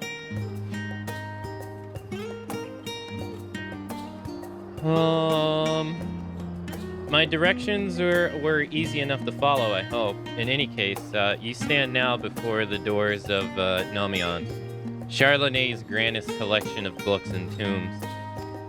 This building is actually only an entrance, and one of the many that, for the archives of the... I'm not even going to try to pronounce this correctly. Nomion extends deep beneath the surface like the roots of a tree. The vast halls of the great Goobel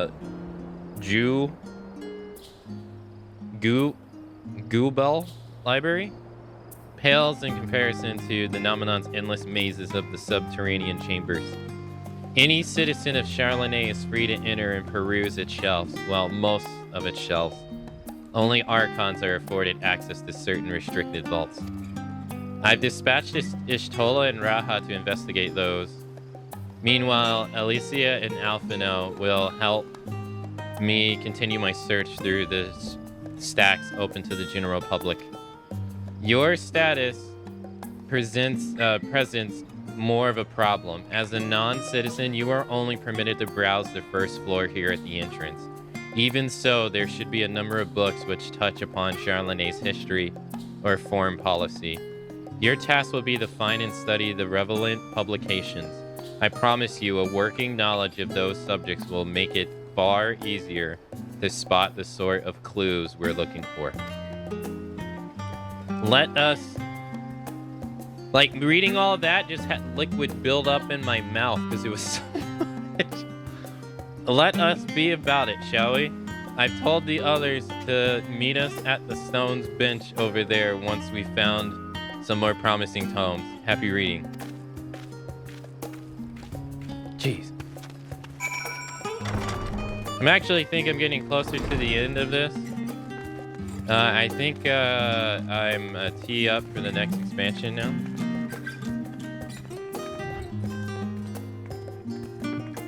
That's not creepy.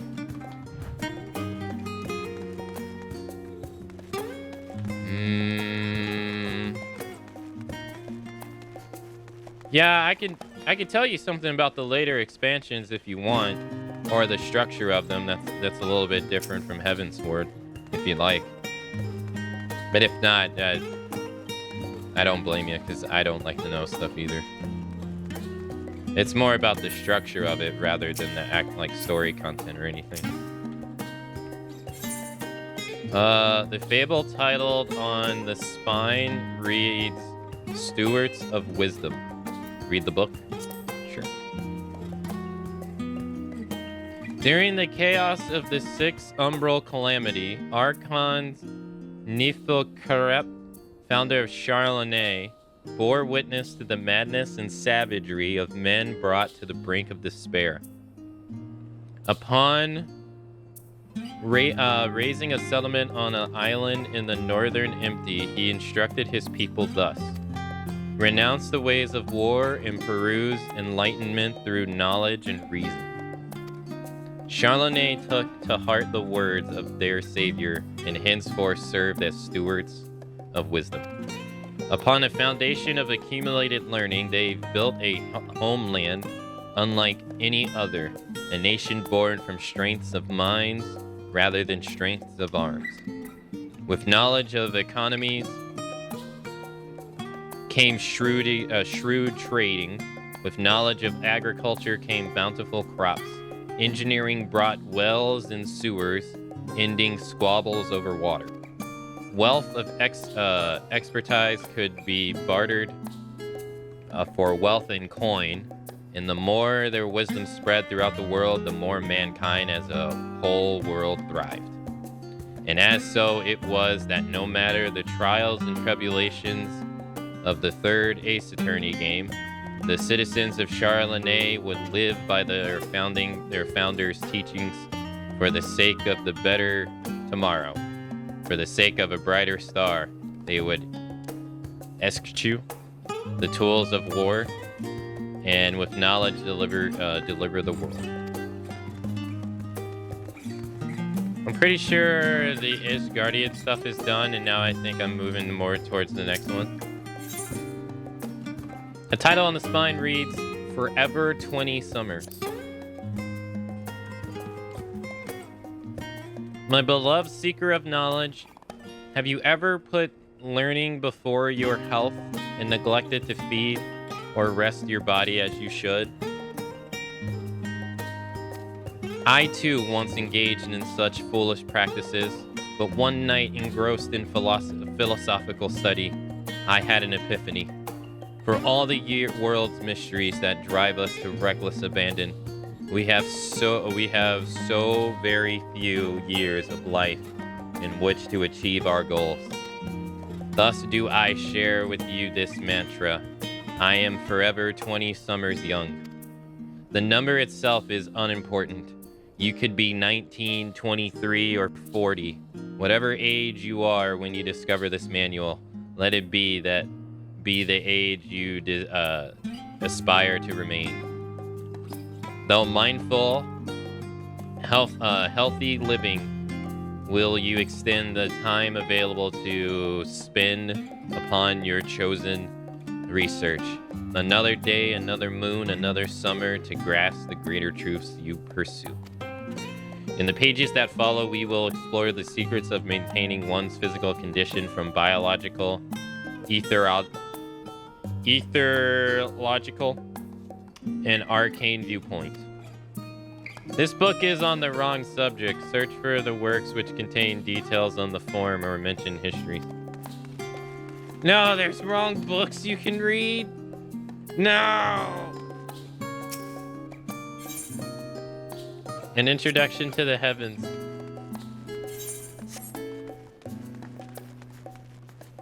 This is fucked up. The Voice of a Growing City.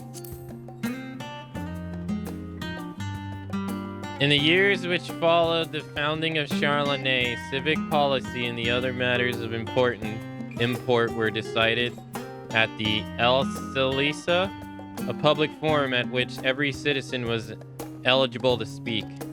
As the city's population grew, however, this format became increasingly impractical.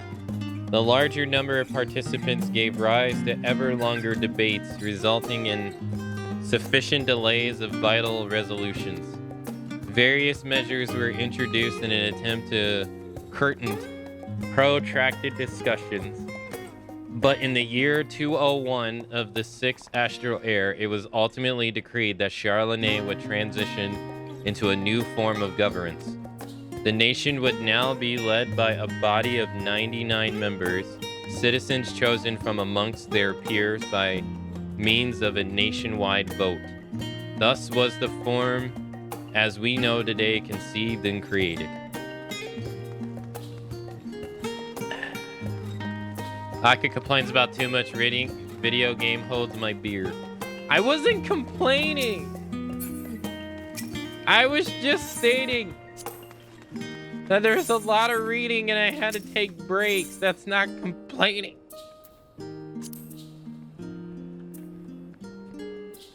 A long, long time ago in a galaxy far away, on an island in the northern sea, there lived a Rogard man named by the name of Ni-Yu-Karept.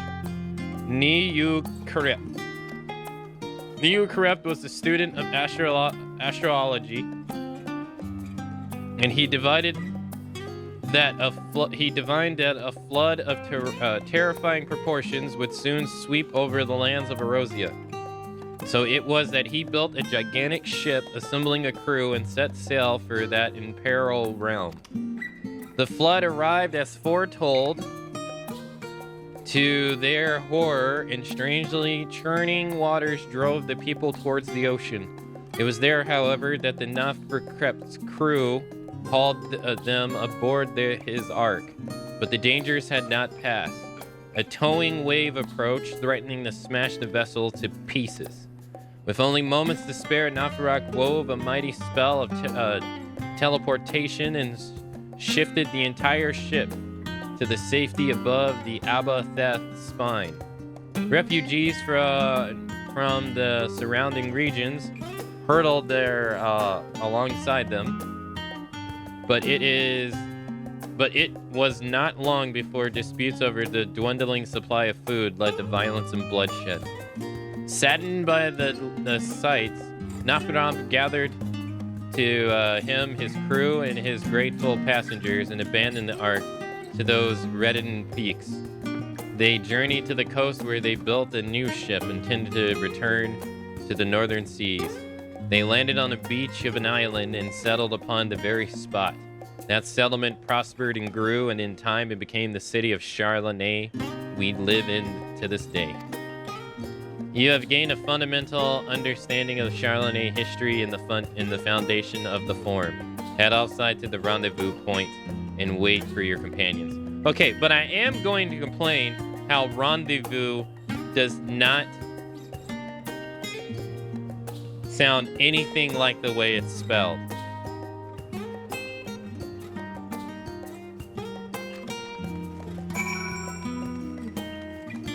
At all. I will complain about that. French, stupid. Well, I'm not gonna say French is stupid, but it just sounds nothing like.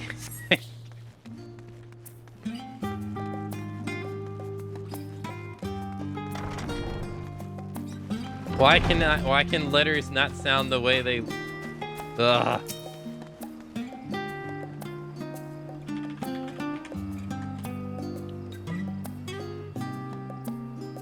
Shots fired. Look, it sounds worse than it was meant to be.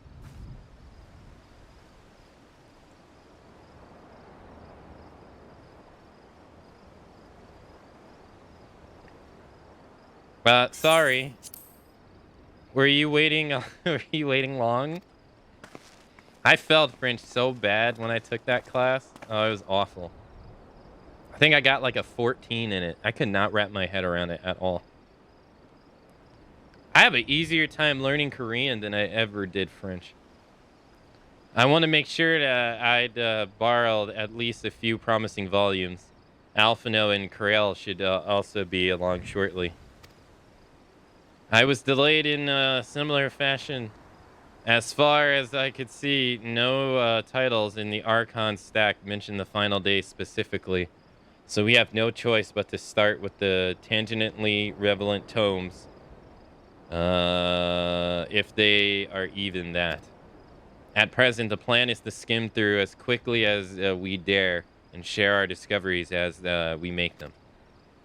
If it would be nice to invite everyone to the estate, plenty of comfortable places to read, and ready supply of hot tea.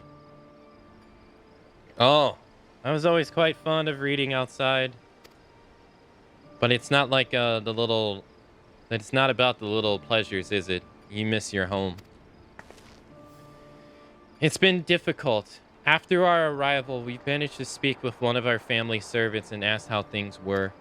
It seems our dear father has instructed the staff that even if Alphino and I were to return to Charlonet, we were not allowed to cross the threshold.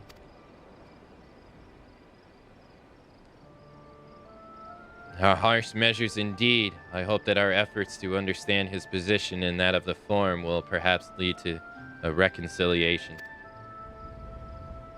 We'll mend this rift one day, I'm certain of it. And what of you, Jiraha? Have you been to visit your family, or do they not live here in the city? Well, my situation is somewhat complicated. I was raised in Charlonet, yes, but I was born rather far away. In the southern regions of Isabard, in fact. For generations, my people have dwelt in Corvos, the coastal region opposite of the island of Thavenar. The Alleganes founded a city in that fertile land, and by ship brought in the subjugate tribes of the Messitute to serve as laborers. Of course, the massive earthquake of the fourth umbral calamity brought an end to the Empire's reign, and when the fifth calamity froze the sea solid, many of the tribes were still living in Carus, braved the journey back to Erosia. My ancestors, however, chose to remain, that they might prevent the remnants of the Allegan technology from being misused. Isn't Corvos under Garlean rule?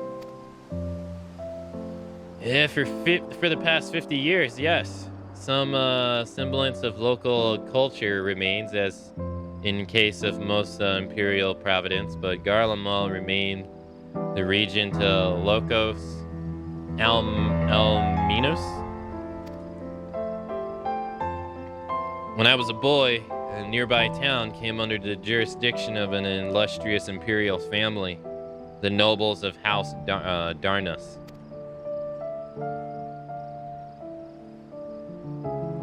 House Darnus demonstrated a singular interest in Alleghane civilization, and so my tribe was forced to consider a plan of action. For some time already, voices had been raised in favor of abandoning our ancient customs. After all, the Allegan Eye no longer passed to our eldest children as reliably as it once had. Fear of discovery eventually tipped the scales, and the decision was made to bury our ties to the knowledge and traditions of Allag. As the last child born with the Allegan Eye, I was given over to the custody of friends and the student of Bulcian, who had me register as a Charlonet citizen.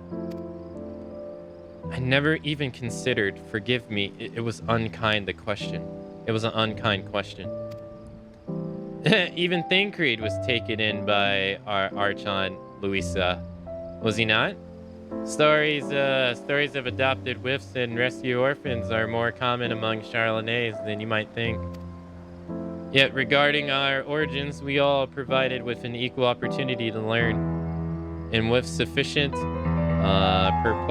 perpacity, we outsiders can even earn the vaulted title Archon. This is exactly why I have such a love for this country, and why I wish it to remain a nation for which its citizens can be proud. Here. Another good reason to get to the bottom of the Forum's stubbornness, and aside from the trifling matters of our impending doom. Excuse us while we try to make some headway into these books, Akane. More company should be arriving any moment now. Hey, take it easy, Lander. Thanks for being here. And good morning, Zero. Hello. The whole trifling matter of impending doom. Yeah, you know. Encroaching death. On a mass scale. We return with our selections. Although I must say the pickings were quite slim indeed, Mistress Corell has already flicked through every history book devoted to disaster, and more than a few which barely had mentioned of them As such, we will be looking into research papers on the umbral calamities, as well as articles written about prominent forum members. Perhaps there's knowledge of the final days come from an unexpected source. Speaking of which, might I ask you a few questions related to the final days?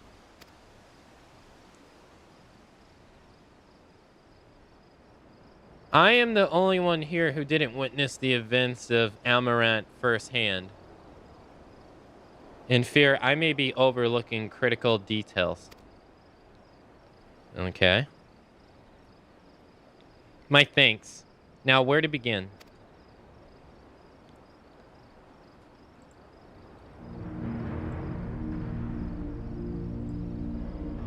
First things first. What kind of phenomenon did the ancients encounter as the final days grew nigh? A complete destabilization of the creation magics? Primals of unraveled power were summoned from the ether? The worst kind of phenomenon you can imagine. This. I think it's the first one. Yes. Unfolding catastrophes wreak havoc on all manners of life. The chaos extended to the ancients themselves, causing their powers of creations to spiral out of control. Fear and despair manifested in terrible, tangible fashions. Meteors raining from the sky, fire erupting from the ground, indescribable abominations prowling the streets. The more or less aligns with my understanding. If only the arts of creation had survived until the present day, we might have had something substantial to analyze. To the best of our knowledge, however, those techniques were not preserved or passed on. Ishtola surmised that the closest known magic is that of the summoning ritual promulgated by the Asians. Was there aught else of note which herald approach of the final days? The entire star was engulfed by disaster at once. They said it began with a keening sound from the land itself. Alphino, you can answer this one.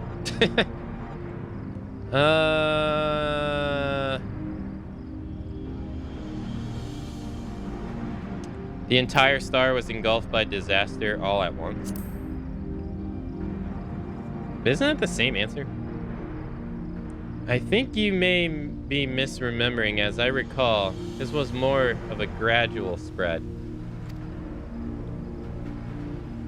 The Amaranthines spoke of a ning sound that rose from the land itself before a region was visited by catastrophe. We never did hear this sound otherwise. Of course, thrust as we were into the midst of madness. So the grounds were crying out, you say. To be considered the harbinger of doom, it must have been quite distinctive. Probably quite loud. I'll have to speak with one of the nominamanates and ask after any books which make mention of such sound. Last but least, would you describe how the ancients sought to quell this unprecedented calamity? What definitive action did they take? They knocked Dalenmud from the sky. They summoned Zodiark.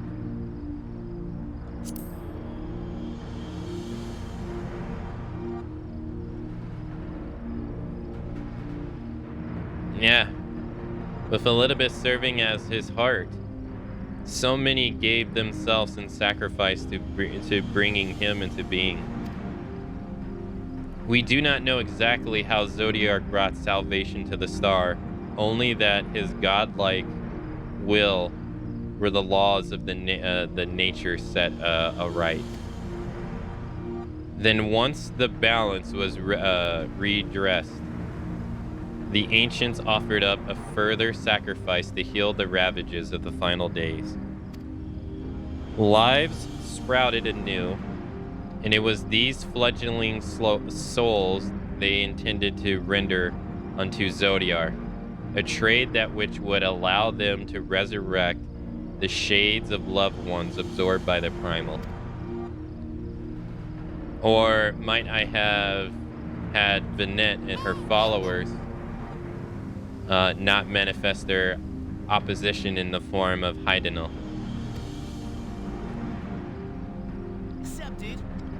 Thank you, both of you, for the detailed review. I feel much more confident now in my understanding of the events. Hey, thanks for following. With all that freshly in my mind, it does make me wonder what the Telebari truly mean when they speak of bringing back the final days. We've seen what they're doing with those towers. There is forcing people to summon primals a kind of catalyst. Are they attempting to mirror the conditions caused by the unstable creation of magics? Yo, hey Keisha, thank you for the raid. Hey, thank you, Jack. Hey, welcome everybody from Keisha's raid. How's it going? Welcome. Thank you for the raid. Hope you had a nice stream.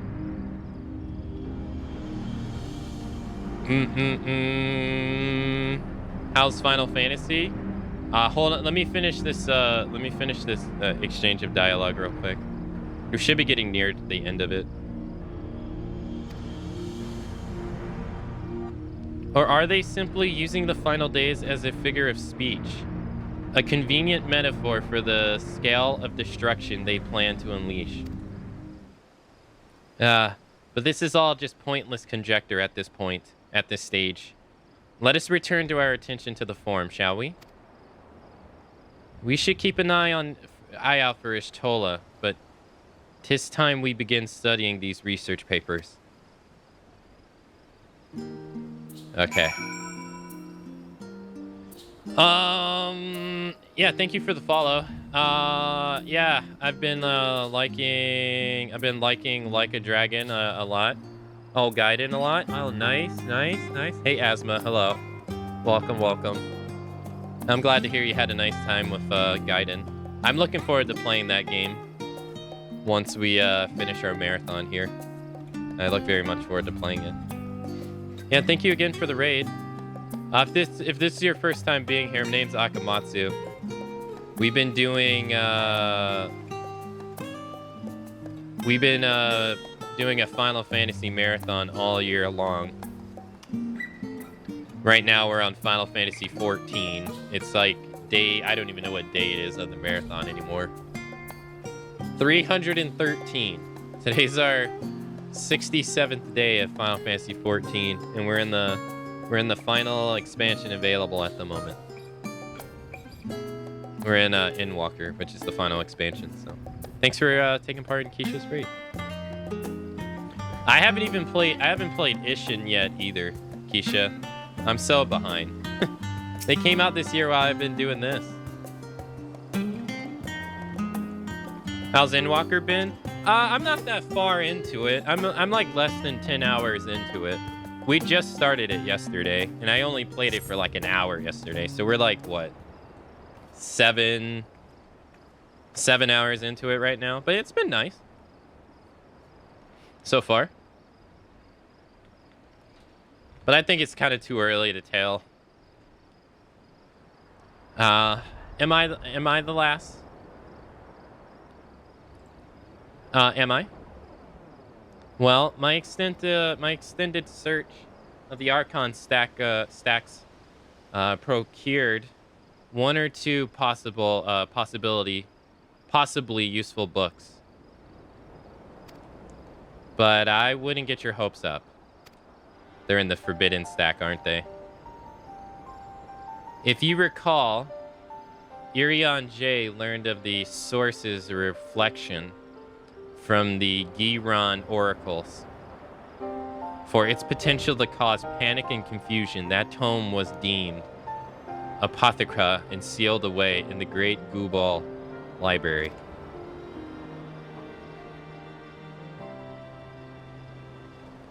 "'Tis even less likely that knowledge of the unsundered world, not to mention the horrors of the final days, would be left sitting on the shelf for any curious scholar to find. It stands reason then that my colleagues, be they archons or counselors, should be perforce be largely ignorant of the subject. Yet, when you confront Master Farachinaut with knowledge of the Telefernets and their machinations, he scoffed at the suggestion that they pose a threat. He seemed adamant that the Forum would know if the final days were truly upon us, which only supports the conclusion that whatever privileged wisdom is guiding the Forum's behavior, it is being kept secret from the rest of the nation." So someone is withholding information.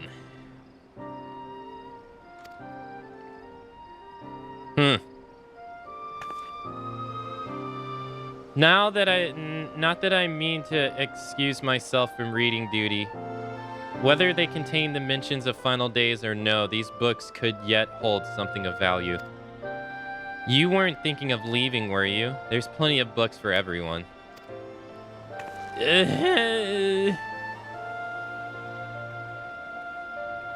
This game has so much content. I mean, it makes sense though. Realm Reborn has been out since 2013, so it's been 10 years. Like it's 10 years of content from just the, if we're just considering the re-release, and we're not even considering the content that was in the original game that carried over into the re-release. So yeah, it's a lot. You labor but it makes sense, you know, the game's been out for a long time. You labor what feels like an age as Ishtola research assistant. But yeah, it is. Right now, I'm almost at 500 hours in my playthrough. Almost. I played 7 hours of Gaiden so far, and I think I'm gonna try to get all the trophies for it. I don't think I've gotten any, like, all trophies in any Yakuza game ever. Oh dear, you look exhausted. But what about your studies? Were you able to find any books on the subject I mentioned? Then the day was well spent. Should you wish to read them again, a mammoth at the referral desk will point you in the right direction. For the moment, though, I suggest that you take a well-deserved rest. We might be occupied with research for quite some time. Yeah, I haven't been using playtime to deduce how long I've been playing. What I've been doing is I've been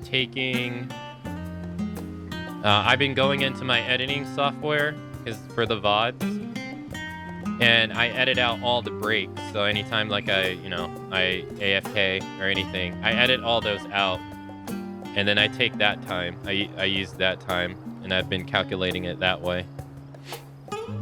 So I haven't been using this at all.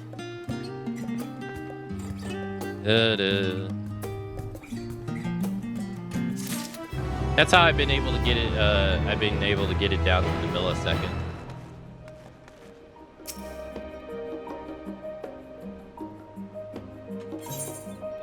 Alicia appears in desperate need of a study break. Ready for a tea break, Akane? I know I am. Honestly, my neck and shoulders are going to calcify, if I don't stretch my legs and walk around for a bit. You know the last stand down in the harbor, don't you? Come, meet me near the outside tables and I'll treat you to their coffee. It's quite good. Oh, yeah, you know, now that you mention that, I was kind of the same. I went back to Like a Dragon 2 with the intent of getting all the trophies, but the grind for levels to be able to do the final dungeon, I just kind of stopped after a while.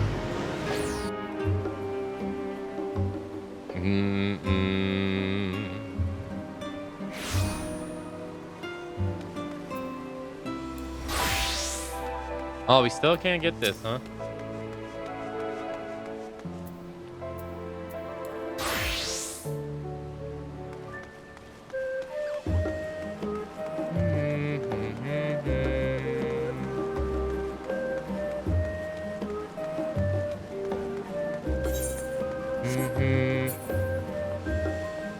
I think I was in the sewers grinding enemies when I last played.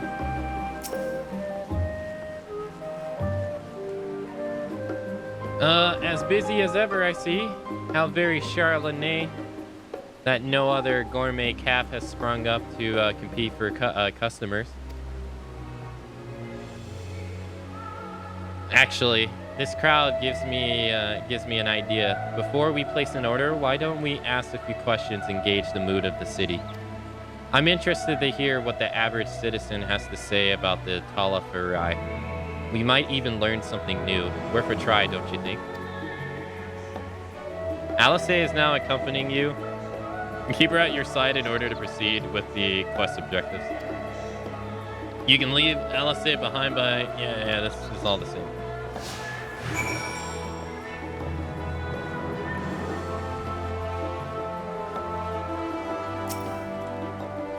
What? What is it? Can a man enjoy a moment of private respite?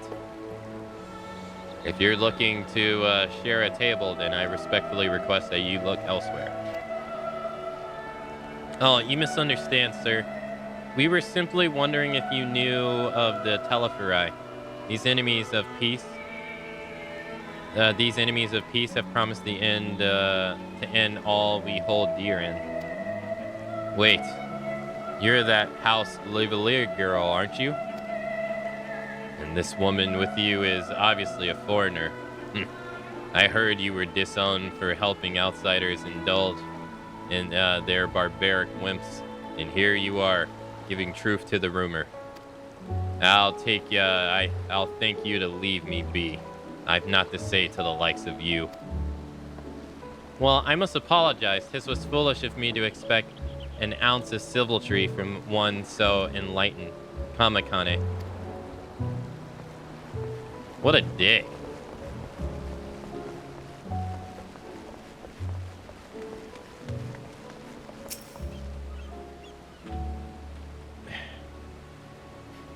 Yes.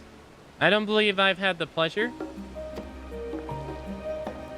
Pray excuse the interruption, but we were hoping you might share your thoughts on the Talafurai and their unscrupulable plans.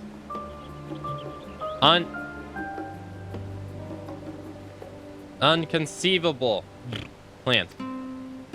My goodness, if it isn't young Miss Livelier. My apologies. I work in the office of the forum, and if words reach Master Halfosfount that I helped you, I see. We're sorry to have bothered you.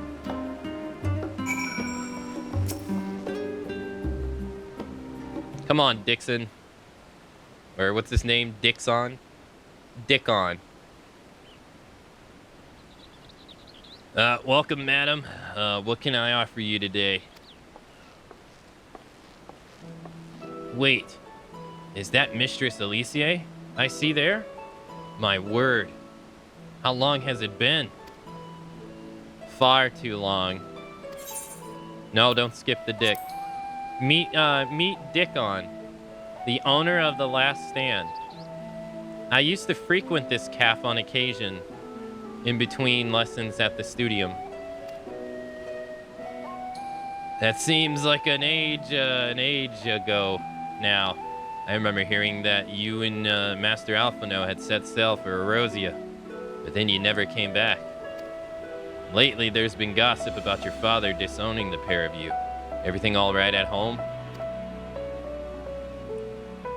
Nah, it's complicated. I haven't expected complete strangers to be so familiar with our situation quite so quickly. Everyone has an opinion, it seems. Well, it is House Levalier. No matter how discreet Master Fortunaut may have been, news of your family's doings never stays secret for long. Things being what they are, what brings you back to the city now for of all times? We have questions and only Charlene has the answers. Tell me, Master Dickon, have you heard anything about an apocalyptics called the Final Days? What? Like the end of the earth? Nothing like that, I'm afraid. And that's what you're here to find? Information on this apocalypse? Yes. Whatever we can learn. Unfortunately, your patrons appear to be unwilling to speak with me. I wish there was more I could do to help.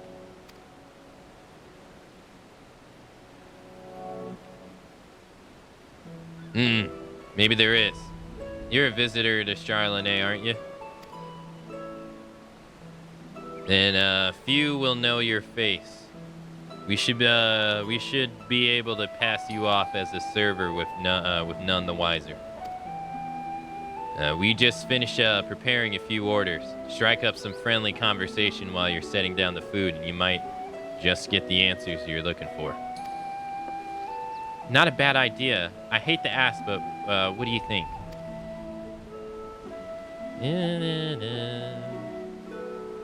That's the spirit. Pay attention now. I'll explain where each of these dishes needs to go. The tea set is for the chatty group sitting by the water's edge. The omelet is for one of our regulars, a Highlander by the name of Gishal. She's sitting on the outside table with a friend of hers. Behind them, you should see a misacute gentleman. He orders the oven-baked lobster. You serve oven-baked lobster here? The fuck? Got that? If you're not sure, just ask me and I'll explain it again. Good luck. Alright, on Dick, I got you.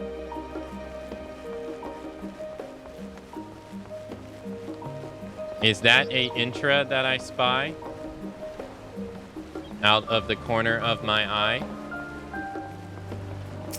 Trying to sneak in, very sneaky.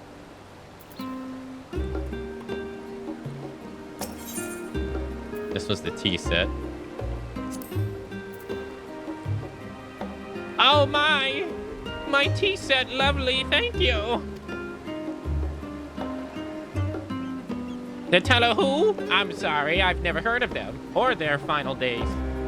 My friends and I are somewhat uninformed when it comes to current events. Now, if you want to hear about the ritual arcana practices of the sixth astral air, common or eccentric, then I'd be happy to talk your ears off. Intra, did you see the news on DVD? Did you see it?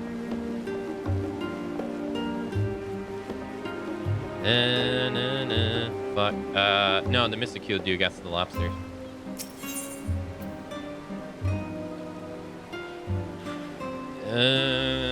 No, you didn't see it? Intra.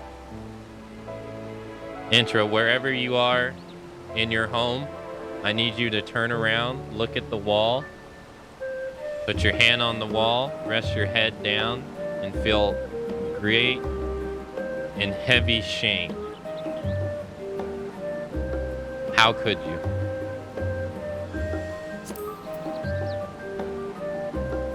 Ah, finally. 2, 4, 6, 8. Let's dig in and no time to waste.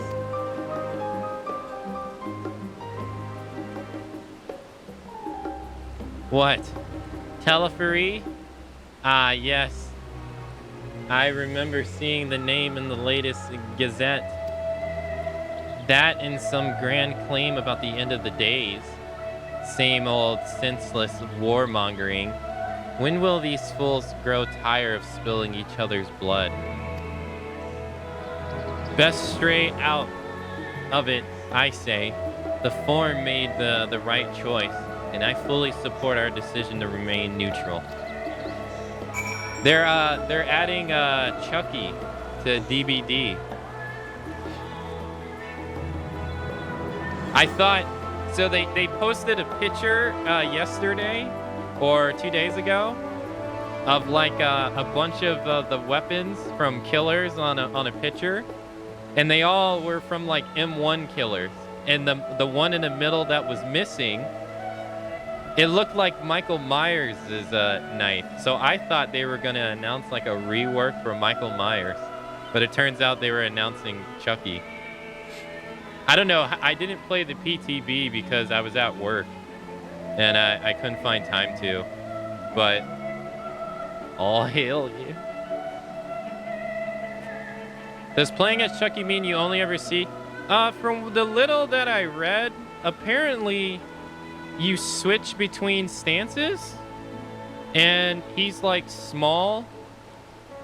So you do play him when he's like small, and it does obscure your vision of the game. But apparently he has another stance that's supposed to allow him to like grow taller. But I didn't read enough I didn't read enough about it to know exactly. But apparently there's some stance switching, and then apparently when he's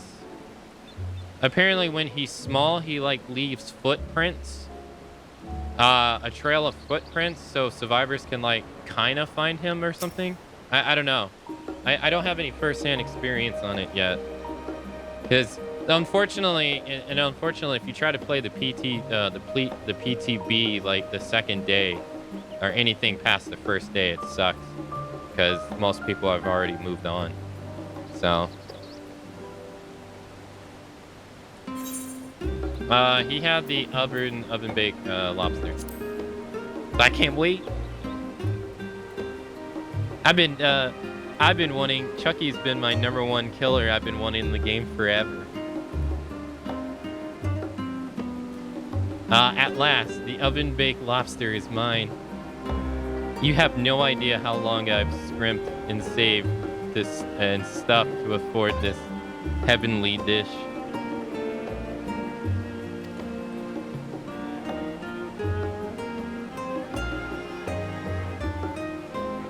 The final days. This is the first I've heard of it. Although that would explain why my friends have been rushed off their feet. It must be a busy time to be a cleaner. You don't know what a gleaner is? They're collectors of sorts. They travel the world procuring things that we haven't got here in Charlotte. Priceless books, unusual live specimens, and so forth. So name for these folks who trail after the reaps in the fields, picking up every grain which was missed. Aye, by all accounts, gleaning is the most meticulous and demanding profession. If there is if these Tolafarians make good on their duteous threats, then many uncataloged rarities could be lost forever. Why else would the gleaners be buzzing about in such a frenzy? Watch the harbor. You'll see what I mean. They're loading crates in and from the docks all day. It's never been this hectic before, not like this. I wonder if it's just his human body for the tall form, since he was a person with a soul. Yeah, I don't know. I thought the same thing. I thought if they were gonna make him a form, he was gonna have to like. Yeah, I had the same idea. I was thinking like, well, if you transform into like his tall thing, maybe you can do like the magic where a magic thing happens and he transforms to his human self. That I thought like similar idea too. I'm not sure. I'll have to read up on it. Any trouble with the customers? Were you able to get anyone talking?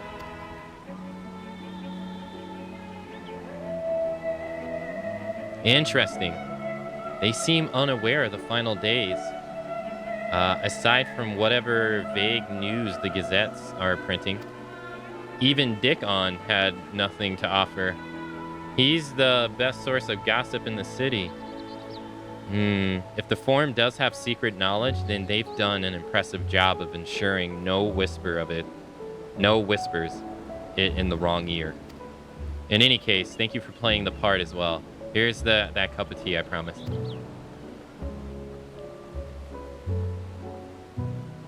Let us enjoy our drinks somewhere else, shall we? Maybe behind the peristyle?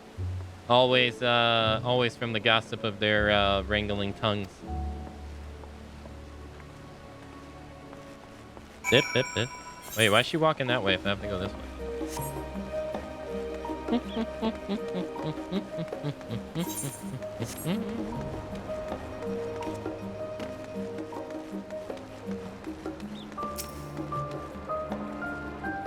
This should do nicely. Out of the wind and out of the sight.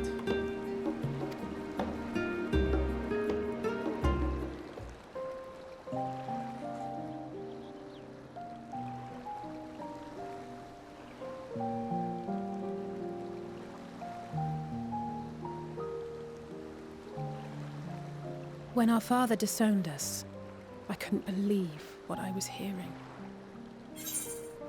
It wasn't until much later that his words began to sink in, that I began to feel the weight of what it meant.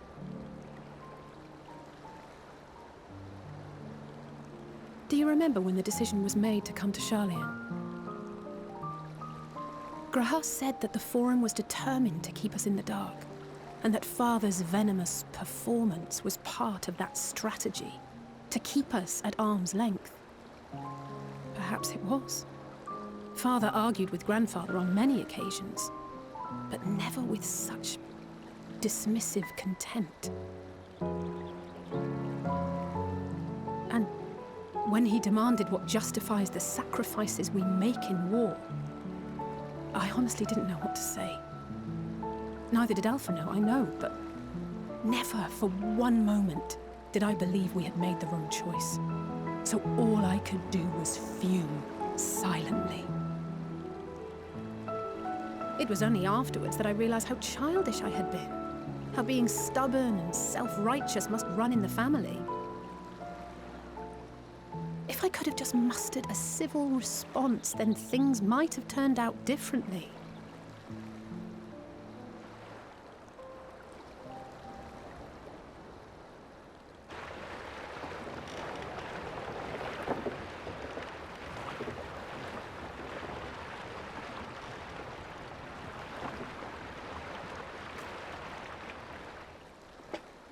They must be ferrying goods to Labyrinthos.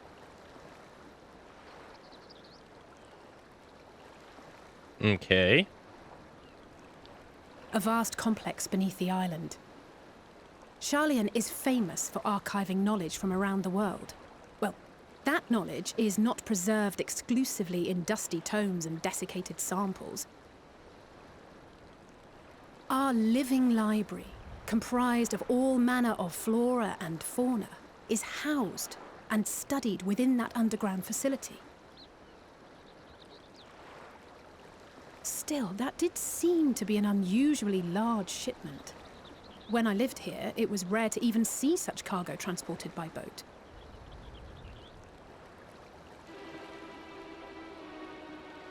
Wait! Didn't you hear something in the last stand about the gleaners coming and going more than usual? Well, I think they're the ones we saw manning those boats.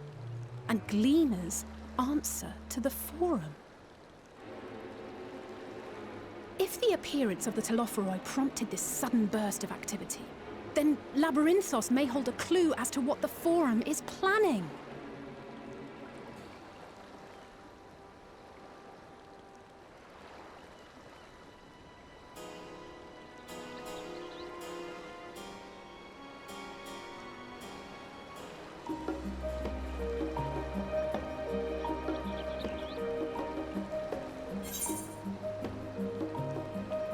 Da-da-da.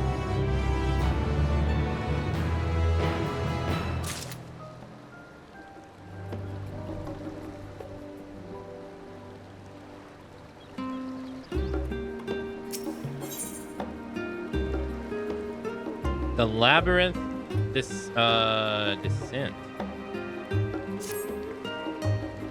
We should tell the others about what we've learned about the Gleaners.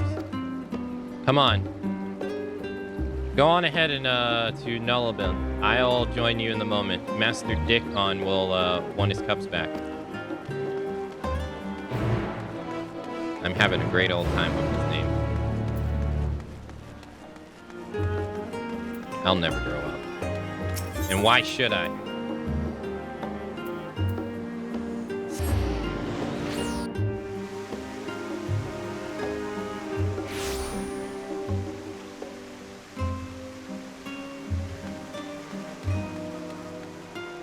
Master Dick on. That's his name. Dick on. She said it. Master Dick on. I'm just reading what's in there.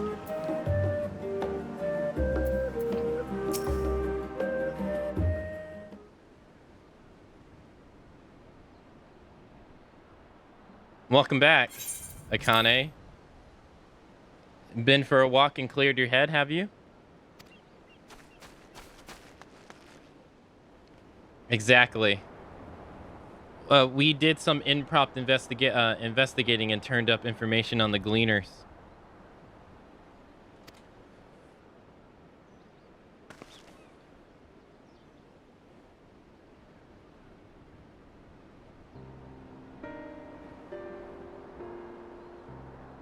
This music right here always reminds me of Kingdom Hearts, the music that would play with Organization 13. It makes sense. The Gleaners take their requests directly from the institutes and the bureaucrats. But as you say, they ultimately answer to the form. A sudden and significant increase in Gleaner traffic and in cargo, it certainly gives the impression of an overarching plan being put into motion. Let us see what theories we can build from the facts. As Ishtola observed earlier, the Naramon archives appear to contain no information concerning the final days. Coupled with what Akane and Alicia learned at Last Stand, we can be reasonably sure that most Charlonais know nothing of that particular period of history. Yet my father and his colleagues are not only familiar with the final days, but are also somewhat certain that the destruction being perpetrated by Taltami is woefully unlike these apocalyptic events. Moreover, the Forum claims to be so occupied by a duty of such pressing importance that they saw fit to unanimously deny Erosia's request for aid. Now, the Gleaners, official agents of the state, have been mobilized on an unprecedented scale. I do not think it's a stretch to conclude that the Gleaners' recent activities are in service of the Forum's secretive ends.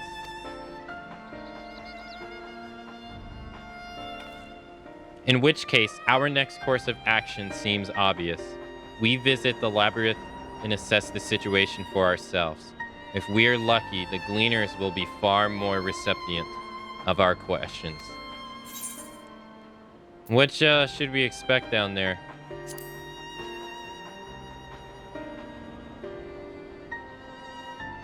Oh, I would hate to spoil the surprise. As for myself, there are a few more subjects I should like to research.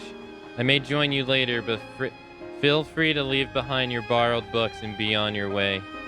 I'll see to it that each is returned to its proper place. That would be great, a great help. Thank you, Raha.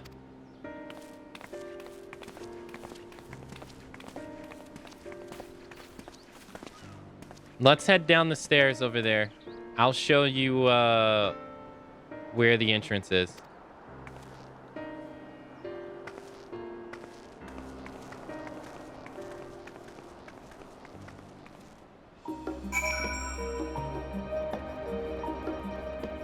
Master Dick On. That's his name. Dick On.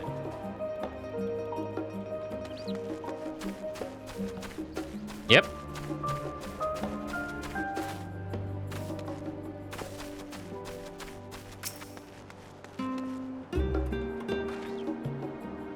Ready? The labyrinth is not that far from here, but you may find the path a bit disorienting. I'll take the lead, so stay close. Follow Alicia and do not fall behind. Alright, I'm following you. Oh, we're RP walking? Can you RP walk in this game?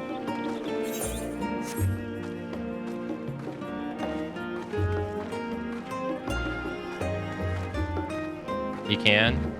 What's the button? In Final Fantasy XI, it's Z, but it's not Z in this game. I do it in raids for giggles. I think it's, oh, I see, okay. Now we run. Okay, well. Hey, take it easy, Rain. Have a nice time at work. Yeah, it was on the number pad, thank you.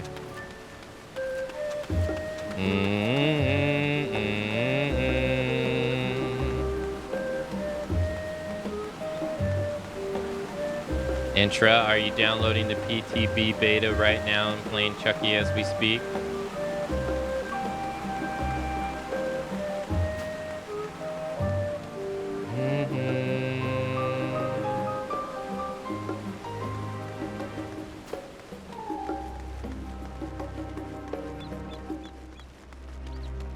Oh, you wouldn't be able to comment if you're playing Chucky right now, would you?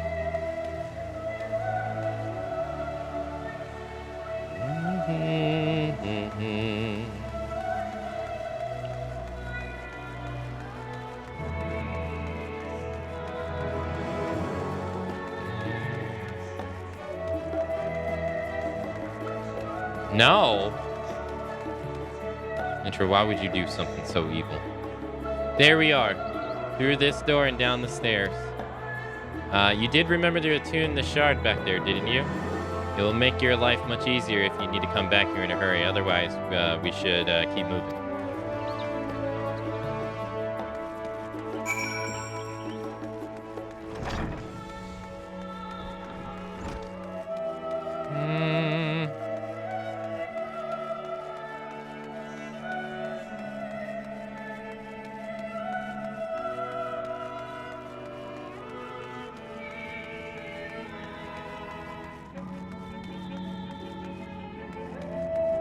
There's a chocobo person down here. Oh, we're all here now, right? I'll take the liberty of securing permission for our group's descent. Right, everyone on the left and go down, and down we go. Okay.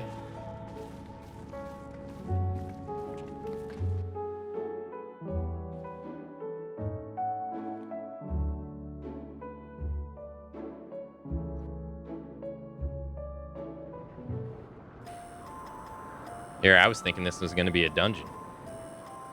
Deep beneath the scholar's city shines a false sun within a fabricated sky. In any age exist those who consider the floor an extension of their bookshelves, and this vault's architects surely belonged to that special breed. If the stack grows too high, start a new one. If no room remains, then make more rooms. A simple solution at first, and then bit by bit, a profound transformation. Knowledge buried beneath knowledge, a growing, creeping labyrinth from which there is no escape.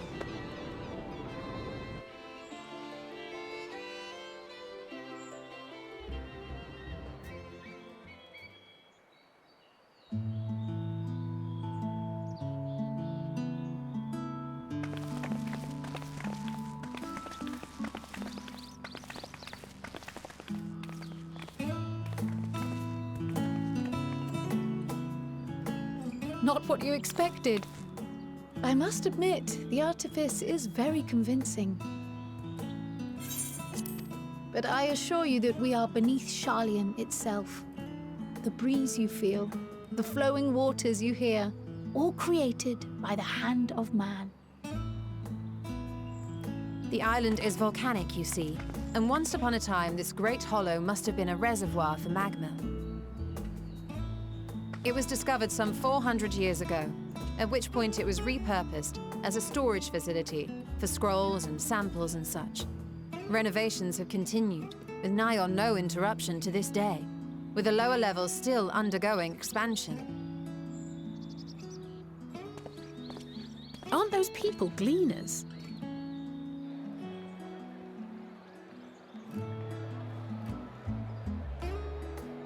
Aye, judging by their dress. They are said to work alone as a rule, but 'twould seem that rule is being enthusiastically broken today. It may be as you suspected, that they are engaged in a task apart from the norm.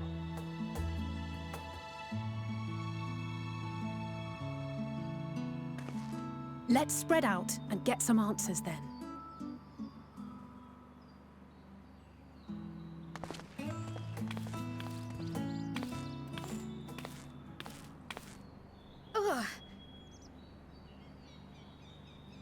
That's not good. Did you call to me just now? No. No. How odd. I must be a bit dizzy from the descent. I'll be fine, I'm sure. Let's get to work, shall we? Okay. Well, that was weird.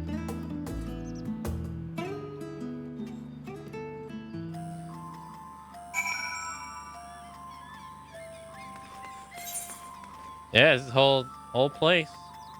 Huh. That's cool. Yeah, this place is huge.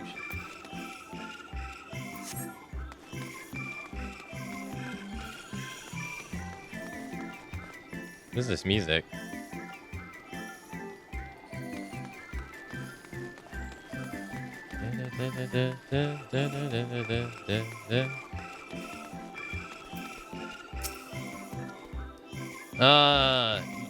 You here to help or give me more headaches? Because you don't have the look of a gleaner. And I'm not in the mood for idle chatter. Wait, is that a hat he's wearing? No, it's not. Oh. One of my colleagues was so exhausted, he took a tumble and crashed into the pile of crates. Now I have to pack a pack of marmots running loose. The exchange with has taught you about the exhausted gleaner. Okay.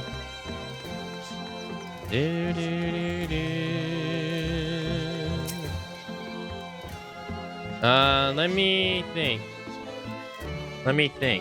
The Rhea seed should be item 10,058. Cumin seeds 10,059. Snollen berries 10,060. And what were 10,061? Oh, my head feels like it's stuffed with mako grass. Oh, why more loads to take out than carry in? Why do all this at once and risk mixing it all up? What if someone mixes the cardinal carrots for the Giovannian carrots? Then what? Your exchange with Tiva has taught you about large shipments coming in and out of the laboratories. Sounds like they're like preparing to... They're like stockpiling to leave. Or something. Do-do-do. Do-do-do-do-do. Do-do-do. I hope you can get that outfit they have, though. I want that backpack. You want to know what I'm doing? hauling books and ore and flana. If it needs hauling, I haul it. Every decade or so, they take stock in the Labrathos, you know? Sort and tidy up the inventory. Never seen an operation like this before, though. They just did one a few summers ago, even. Then, with no warning at all, this mess gets dropped in our laps. Orders from up high. Damn if I know the reason. Could be that they're changing the layout, eh? Preparing for the next big expansion. Your exchange with Doblin has taught you about taking stock in Labrathos. Yo, hey Thug, hello. How's it going? Yeah. Any luck, Akane? What tales did you glean? Did the gleaners have to tell?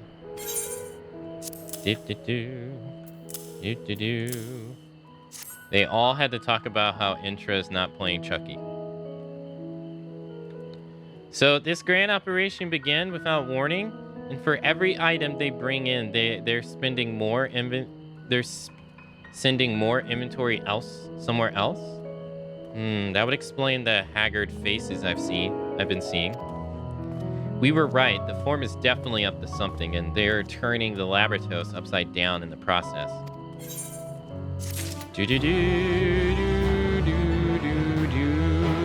Oh, so doing this quest gives you the etherite. Oh, okay. I was wondering why there wasn't one like right here.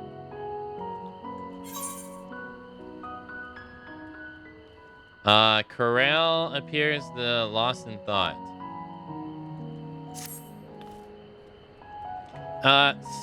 We would do well to learn more about what specifically the Gleaners are being tasked to do, as well as who has tasked them to do it. If you're game, Akane, I have an idea. Let me guess, you want me to... Didn't one of the Gleaners you questioned say something about escape marmots?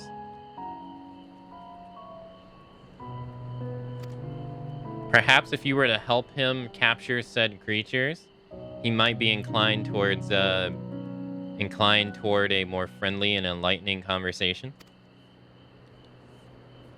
In the meantime, I will turn my charms upon this Gleaner here. We can compare notes afterwards. Happy hunting. You don't think that guy can't hear you, though? I mean, you said that right in front of his face.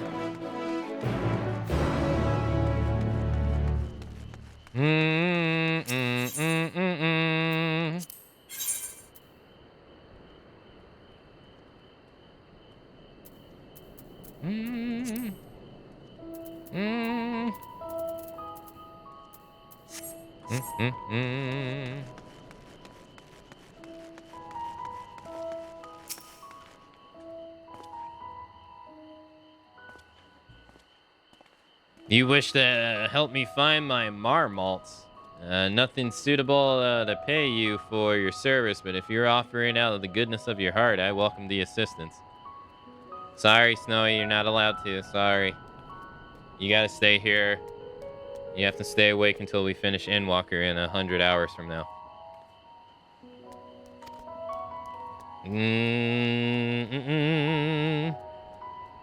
The name is Aaronville, friend. Specialist in collection of live specimens. That said, the capture of these nagnants marmelts is trivial. Is a trial I've not desired to repeat. Grizzling mice, they call them. For the mercy, there are no more marmot species on this tier at the present, so there should be no mistaking our little fugitives. If you happen to catch any, stuff them in the sack, gently, of course. Where to begin, I wonder? I've not seen any scampering around here, so we'll need to widen our search into the surrounding forest. Be on guard. They are beasts out there that won't hesitate to pry on a marmot or you. And I'll search the trees to the west. The eastern parts of the forest is all yours. Good luck. Have a good night, Snowy. Thanks for coming out to today's stream. Don't forget to put a towel or whatever next to your nightstand so when you drool, you can just wake up and wipe it off and go right back to sleep.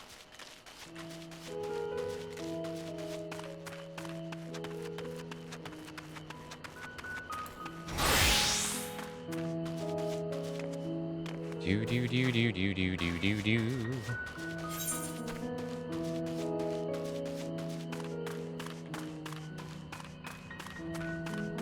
Any Final Fantasy XI mobs?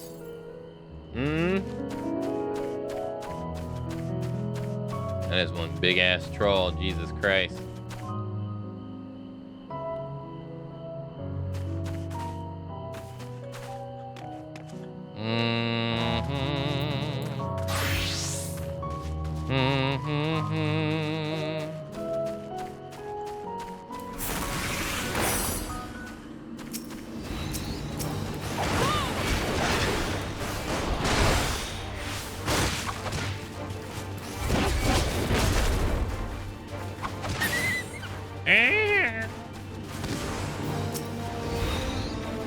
Wait, another one.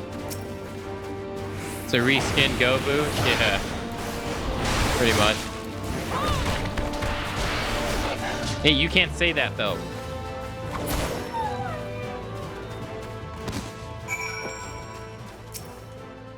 Squeak, chirp.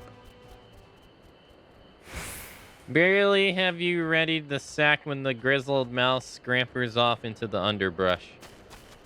You can't say that. That's talking bad about the game. That's not allowed here. You have to universally praise this game or say nothing at all.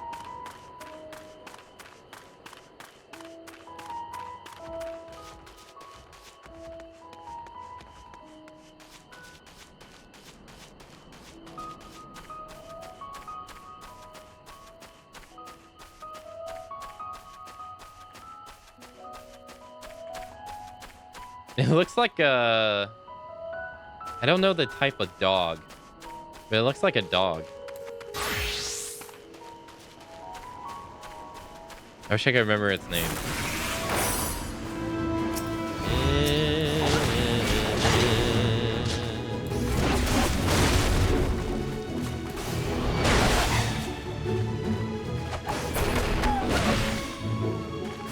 Good God Almighty, he beat that dog's ass.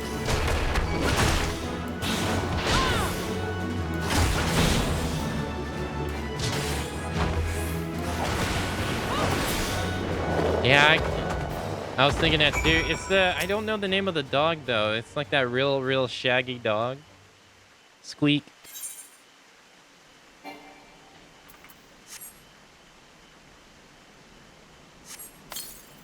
Yeah. Like the one in the Muppets. Yeah.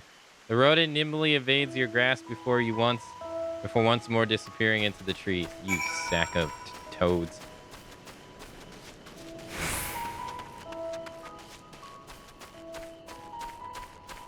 No. Scooby's the dog. Shaggy's the boy. Is it called a sheepdog? That was called? If that's the name, that's what it looks like.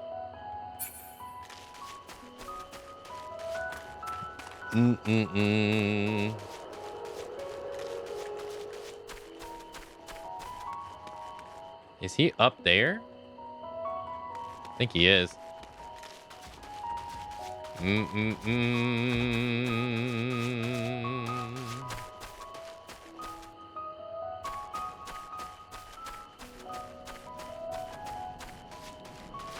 Raggy.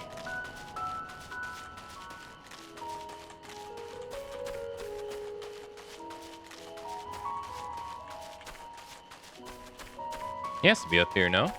Where else would he be? Oh, that's nice. There he is.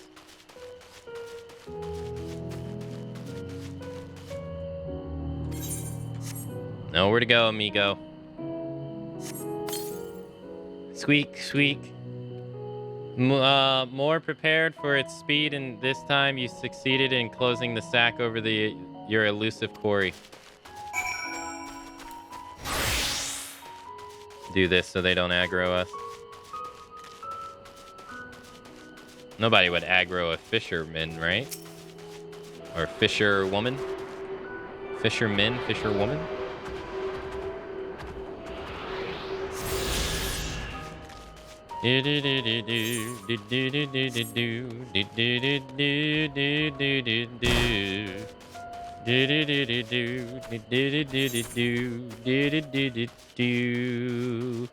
Running through the forest as my fisher lady. Gonna dun, dun, dun, dun, dun.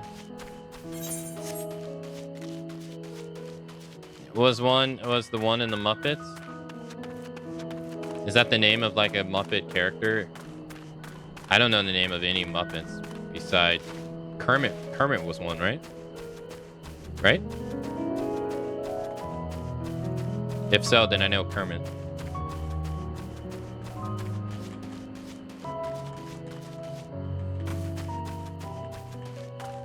Fisher individual.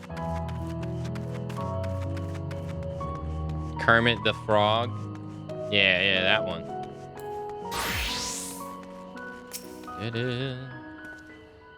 How did you fare? I tracked down 3 of the pack, which leaves 1 unaccounted for.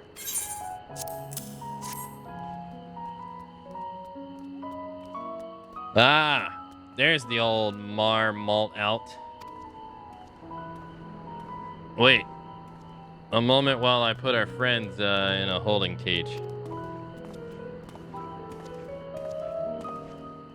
There's a sheepdog in Looney Tunes as well? Really? Sheepdog and Looney Tunes. Thankfully, the marmot seem to be unharmed. They've held up well in isolation, but it's much too soon to release them into the habitat. It's a good thing we were able to recapture them so swiftly. You have my thanks.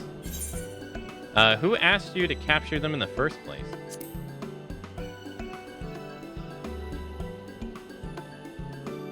Why the authority in charge of the labyrinth now in perpetuity. The same officials who asked us, who had us working day and night of late. The honorable members of the Forum. Who else? Suitable for consumption and easy to breed. Those were the 2 conditions I was given for the stock I was instructed to procure. I don't know what the Forum has planned for these creatures, but at the very least, I doubt they'll be served for dinner today or tomorrow. There you are, Akane. Is that the gleaner you mentioned? The one who was looking for the lost marmot? Interesting company you keep, friend. Who are you folks, anyway? I'm Karel, student of Belsian. These others are my associates. Truth be told, the Forum's decisions of late have not set entirely well with us. That is why we've made a descent into the Labratos. We'd hope that by seeing those decisions put into actions, we might more fully understand their reasoning. Now, wise and practical, never hurts to try and gain a broader perspective, does it? Anyways, duty calls, and other animals to capture in an enclosure to empty. Once again, I'm sorry that I can't offer you more for your service.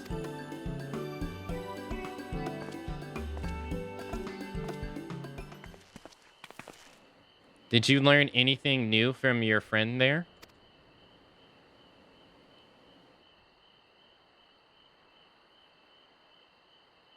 So we've confirmed that the order from this ambitious operation did indeed come directly from the Forum.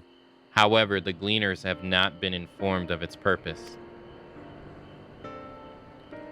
I'd say that fits with everything we've heard thus far.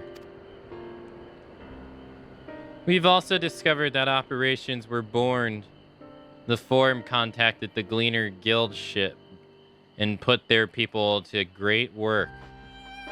Some for days after the Toplerim made their chilling declaration. As seasoned travelers, the Gleaners kept abreast of the news from every corner of the world out of necessity. Thus am I inclined to trust that their calendar of events is accurate. Altogether, it gives the distinct impression that this undertaking was a sudden and unexpected development. Yet, I find it hard to believe that such a comprehensive restructuring of the Labratos and its archives could have been planned in so brief a window. Nay, this plan was long in the making. They were but waiting the right time to put it into effect. And the Teleferi declaration was what set it all in motion? It seems likely. But let us not leap to conclusions just yet. For the moment, I suggest we conduct a wider investigation of the Labratos. The more facilities we visit, the more pieces of the puzzle we stand to find. In that case, how about we head to the Archeon? From there, we can reach the lower... Oh. Krell, what's wrong? I'm fine, truly. The sudden descent has left me with a bit of a headache, that's all. Nothing that will stop me from soldiering on. Let me be about it, then. At least allow me to take the lead. I'm fairly certain I remember the way to the Archeon. We follow the path east through the forest, where you were chasing after the mouse or the marmot, was it? Anyway, 'tis the trolls you need to watch out for. I'm sorry, after the events of Shadowbringers, you need to be taking people who grab their heads like that a little bit more serious. What?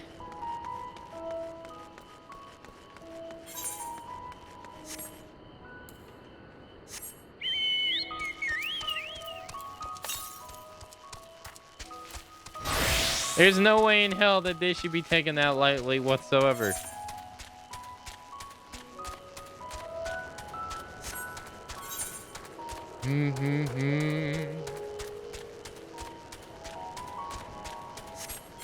Nah, it's nothing.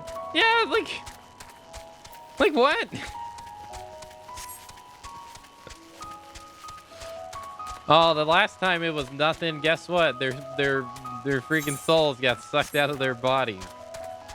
Hello? You think they would wise up, you know?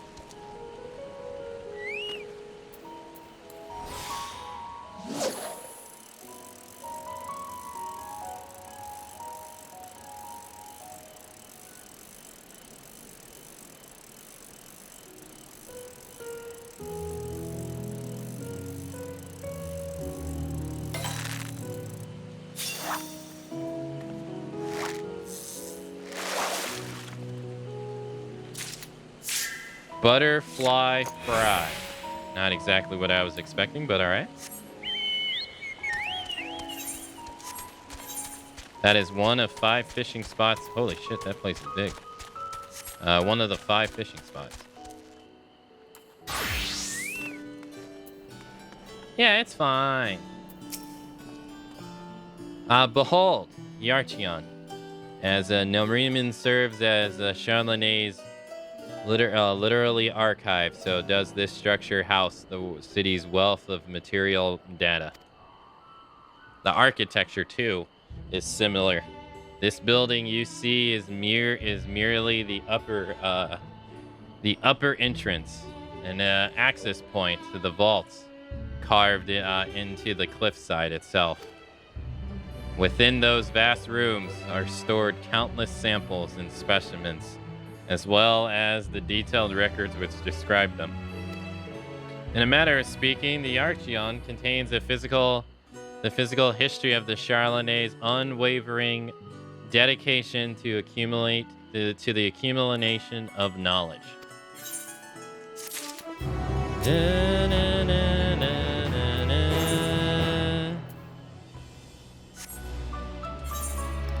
Alphino is gazing into the Archeon with an appraising look. Well, we won't learn anything of value standing out here. Let us proceed into the main building and speak with the custodians.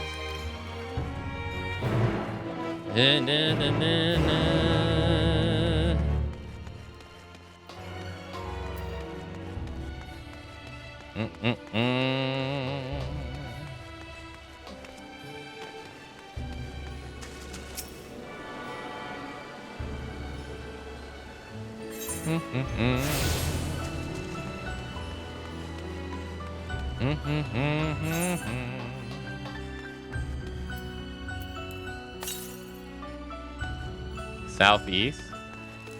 Okay.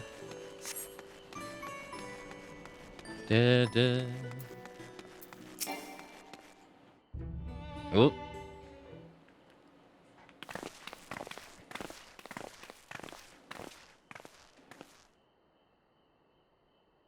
Greetings. We are here to peruse the Archeon Vault. Peruse? You are clearly not gleaners then. Might I ask your affiliation? We belong to students of Balsian, but is that relevant? I was given to believe that the vaults, who's open to the public at least, were open to the public. Ordinarily, yes, that would be the case. At present, however, access is restricted. Only person directly involved in the reorganization efforts are permitted to enter.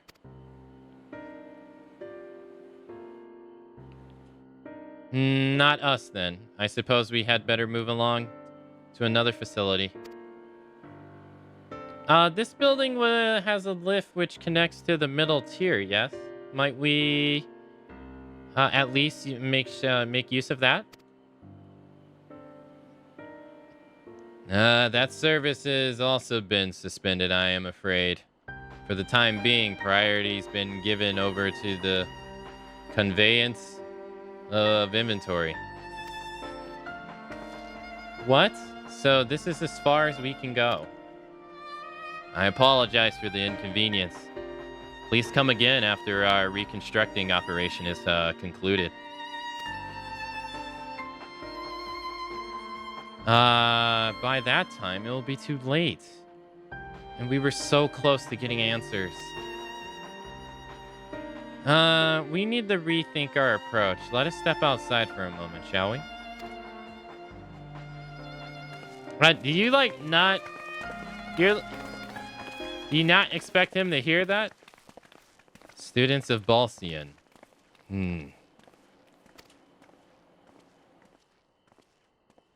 Like, you don't... He can hear you.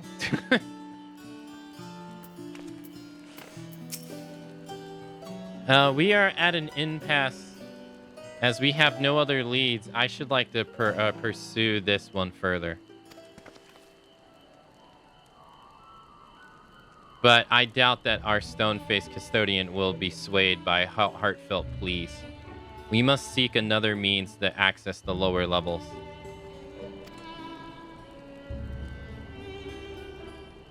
Tis likely that the person in this area are involved in reconstructing in one way or another. If we were to integrate ourselves, they might allow us to accompany them on the lift. Let us ask around. Surely someone is in need of a few strong backs to lighten the load. How are you going to disguise your faces?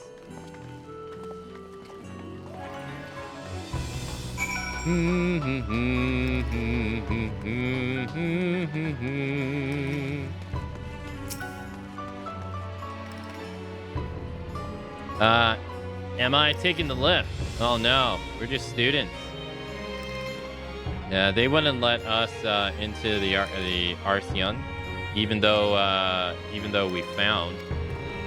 Actually, we have no idea what it is we found.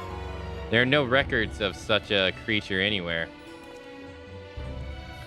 But it was wandering about the tranquility, so we thought to donate it to the vaults.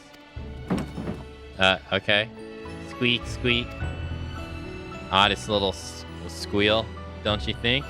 Anyway, I suppose we'll have to take care of it until the Archeon is open again. Ah, yes.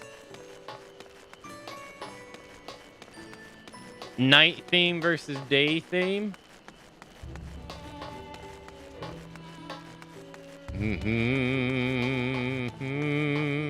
No one's over here.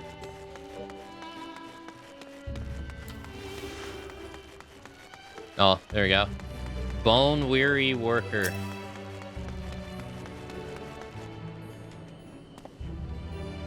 Oh, what's that? Take you down the lift with me? Sorry, but not a chance. I've been up and down all day, and only now have I finally found a spare moment to rest. I did see a gleaner fella heading out of the gate there, though. Shouldering a large pack, engaged in some manner of task. Maybe he'll be headed down below after he's done with whatever he is doing. Okay.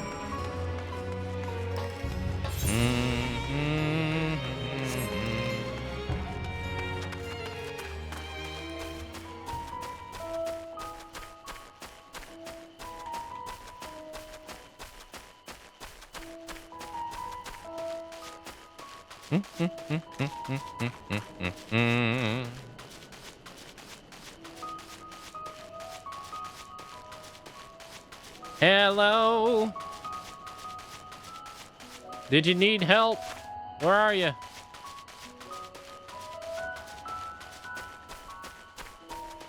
Someone send help, please. Somebody send help, please. They over here, they provided all these fishing holes and I can't fish them all. Someone send help, please.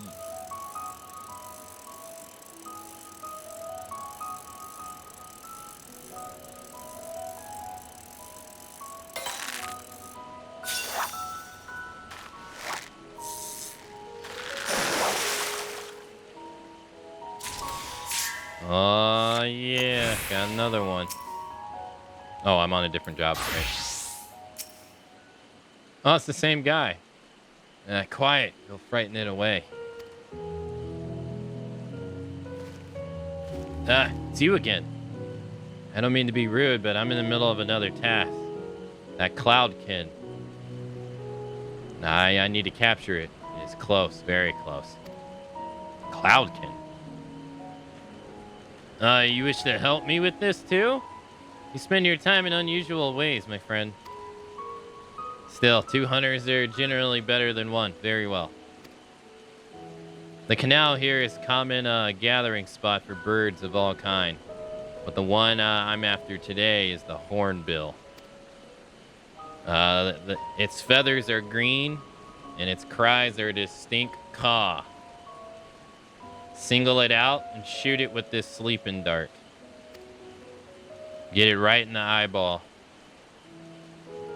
The effects are short-lived, so he'll lie in wait by the riverbank to claim our quarry. Be sure to hit the right one.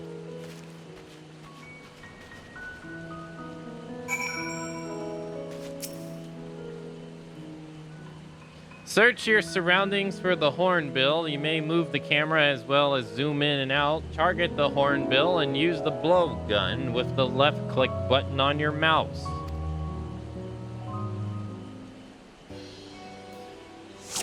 I don't know what a hornbill looks like. Oops. Single caw. That has to be it, right? Coo, coo. Large green bird.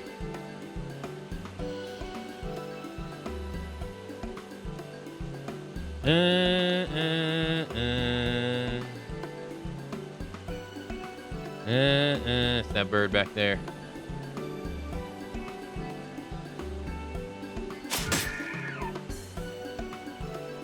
Akane is so adventure.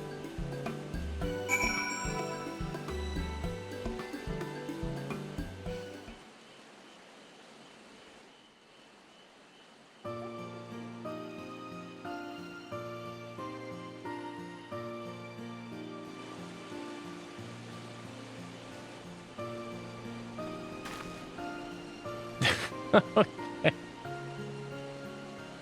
I did it.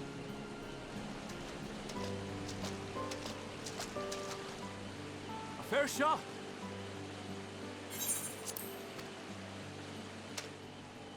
Nicely done. Let me truss this one up and I'll make my way over to you.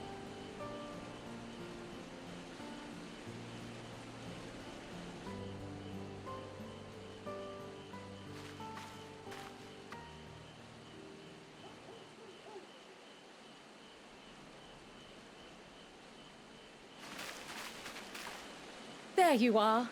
Any new revelations?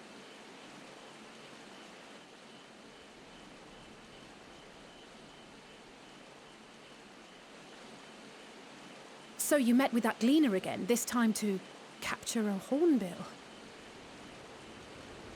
I understand catching and bringing in creatures from the outside, but what's the point of chasing after ones already here? Oh, it's a simple thing, really. Occasionally, we remove specimens no longer needed for study, or those we've had difficulty raising. But we can't simply turn them loose. Safely returning such creatures to their native habitats is another facet of a gleaner's duties. But not in this case, I'm afraid. I've been asked to bring the bird below. Okay.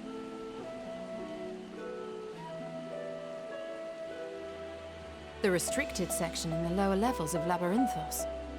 Open only to a select few researchers hand-picked by the Forum. The projects down there are the subject of rumor and hearsay. Forbidden magics. Advanced technologies that can never be allowed to fall into outside hands. Even Archons are not privy to the truth. Those who are, the researchers involved in this secretive work, are not permitted to walk freely in the city, and are instead required to live in isolated quarters. Damn. What could a facility subject to such strict security protocols possibly need with a hornbill? An experiment? Well, I mean, that's obvious. Possibly. I wasn't afforded an explanation. But judging by the requisition list given to me and my colleagues, I doubt it's for any kind of advanced research. I'd be more inclined to believe we were making preparations to migrate to the south. Mericidia or thereabouts. What?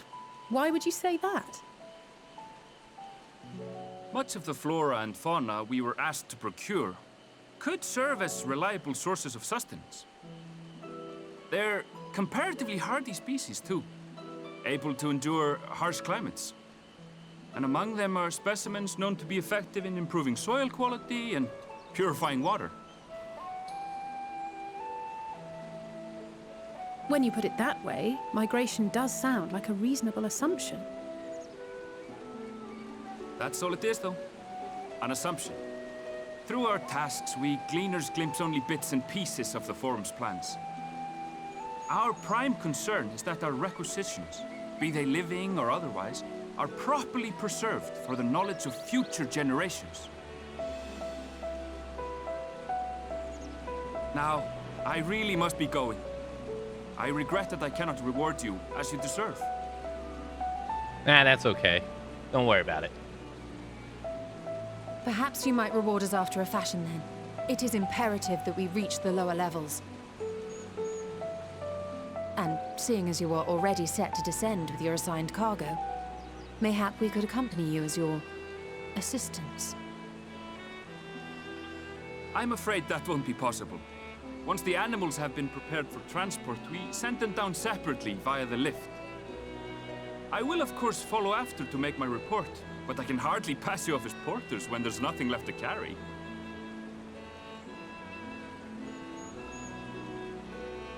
Indeed. Pray forget I said anything. No. Thank you, sir. How do you feel about climbing? If you've strength and the courage to brave it, then there is another way down. This path leads to the 33rd facet, a mine shaft excavated during one of our expansions of Labyrinthos. While I cannot guarantee that the passage is safe to traverse, it should provide access to the medial circuit below. I never even knew such a place existed. Thank you. This is the perfect solution.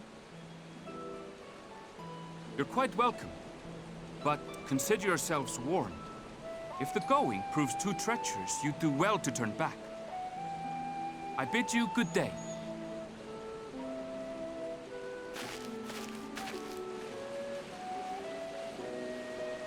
Well, turning back is hardly an option, not when we've come this far. Let's go and take a look at this mine shaft.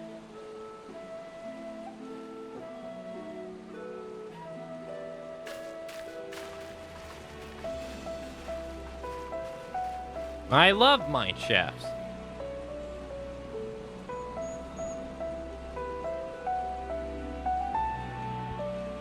Proceeds to forget everything you said.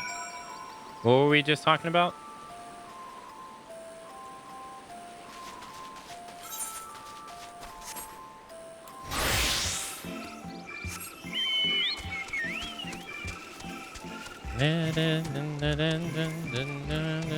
You said that you like the daytime theme more than the night theme, right?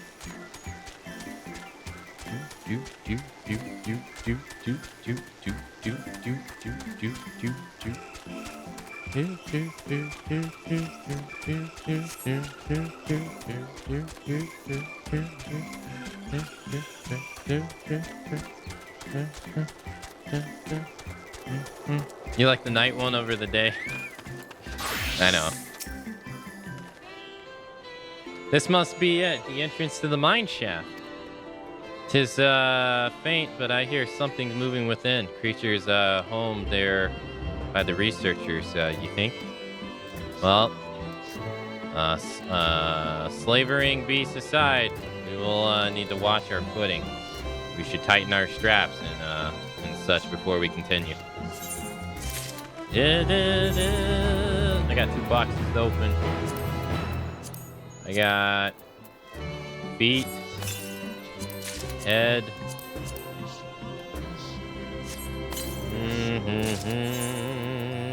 Any recommended game? Nope. Nope. No side quests. Alice seems eager to get underway. Assuming everyone's tightened their straps and checked their gear, then I say we head on in. Given the terrain ahead, though, it might be wise to leave some distance between us. We don't want to stumble over each other if there comes a fight. Take it slow and don't forget to check your surroundings from time to time. We can meet up again at the end of the tunnel.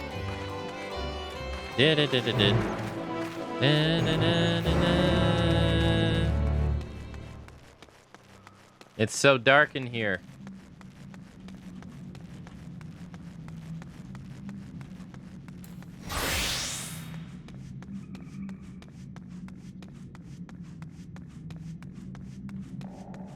Oh look, it's the Final Fantasy XI mushroom.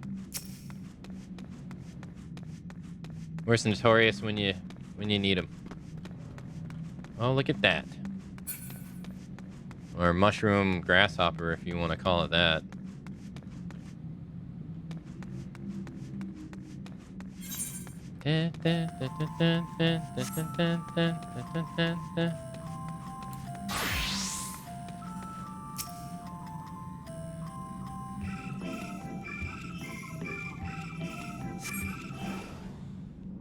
Where are they at?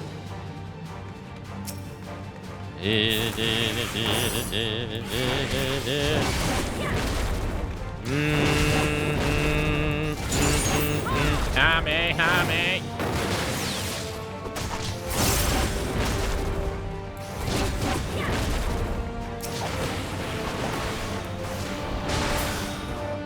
Got him.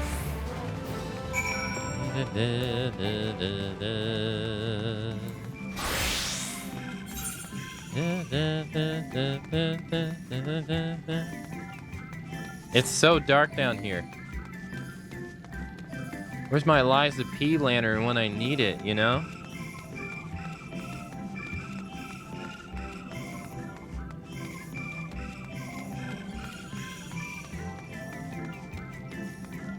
Do.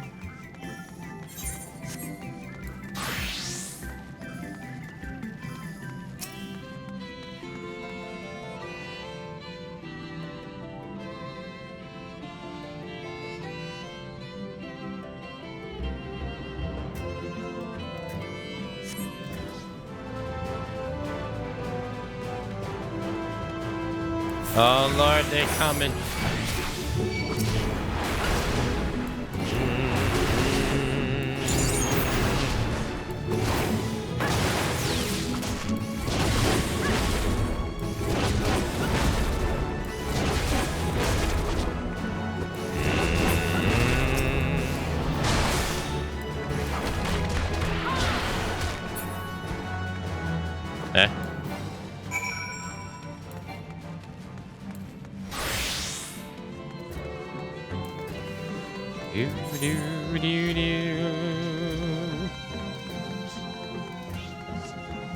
Oh.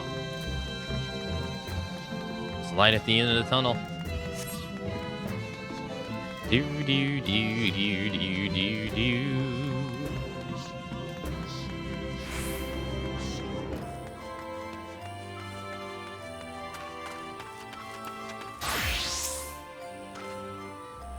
Everyone seems to have made it through without incident. Nothing of consequence, at least.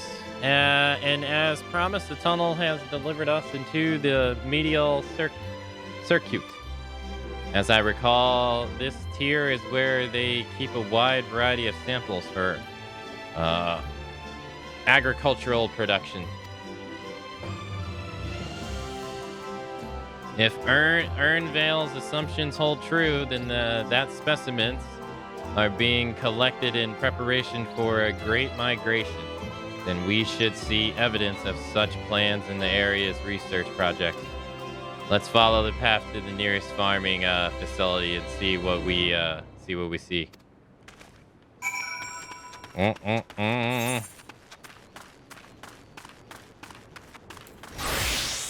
hell's that? It's like a leaf flan. That's different. So far, they've had earth bombs and leaf flans.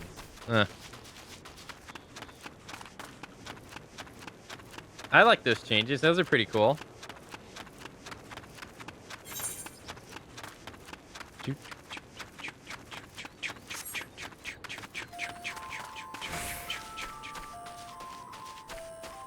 Oh, we got Mandy's.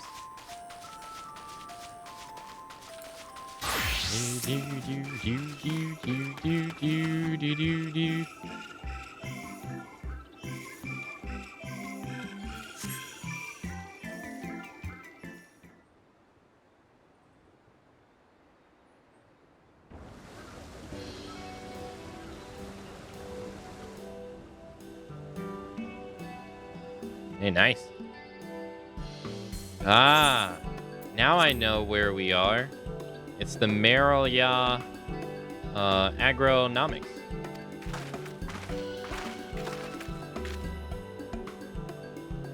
The Lapteros is a host of wide variety of vegetation, which allows us to conduct studies on cultivating methods utilized in foreign lands. And it is this facility which coordinates and oversees thus efforts. The fruits of their research go to feed their labyrinthine colleagues, or so I hear. More notable successes might make it to Argora. Food so exotic that you'd be hard-pressed to guess their origins, let alone how they might taste. Indeed, mystery vegetables without a name, only a list of nutritional benefits scribbled on a card. I see no gleaner whereabouts, yet these workers seem to share that same sense of urgency. 'Tis possible that they know something on the form's plan and their underlying motivations worth looking into, won't you say? See what you can coax from the worker. The rest of us will do the same, or a case about for useful clues.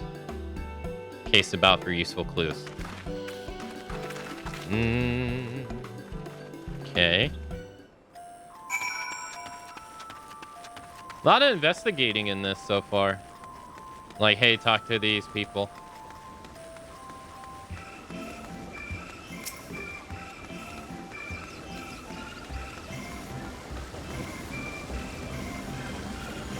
Hello there. We weren't expecting visitors, not with the use of the lift being restricted. How did you make it down here anyway?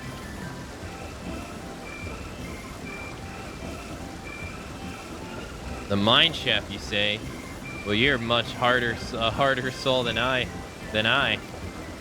Under normal circumstances, I'd reward such tenacity with a guided tour of the field, but I'm afraid the form has us filling orders list a mile long. Massive yet detailed reports, literal wagon loads of crop samples, and hardly any time to put them together.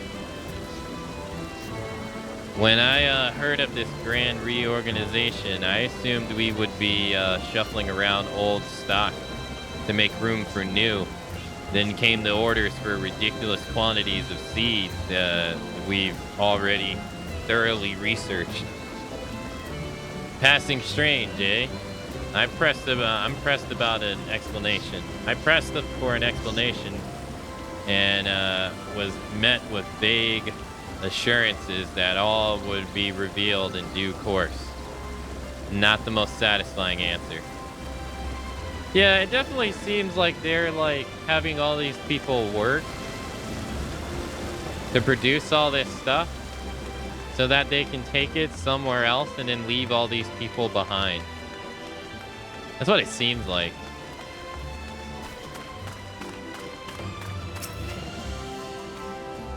Ugh. Do I have ought to be taken down below? More than I can carry, and then some. Most of our stock is sent off via cargo lift, but some has been earmarked for ethereal transport. Hence the stack of crates on top of the hill over there. Gods, hauling a lot of the lot up that slope was a job and a half. Yeah. Hey, that's what it seems like to me.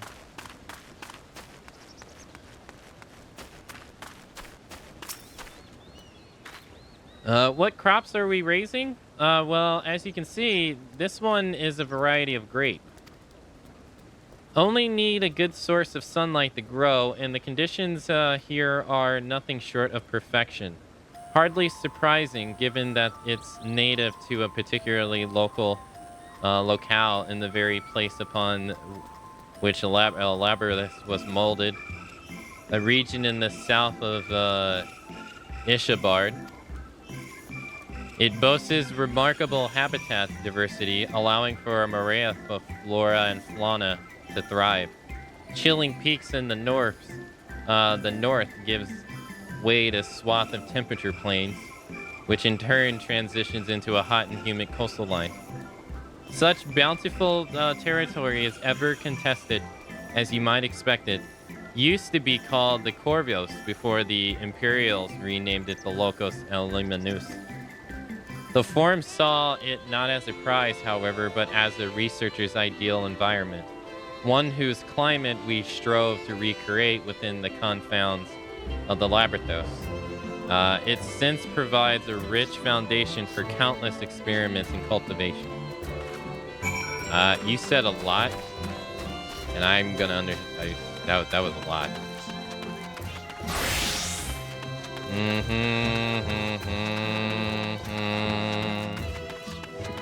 The grapes. What's in the grapes, man?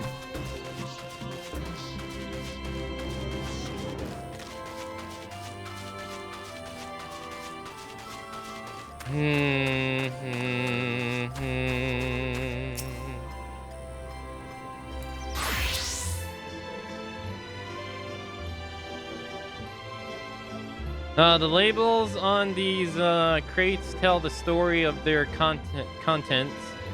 Bundles of common seeds, saplings accompanied by shelves of reports, or sheaves of reports.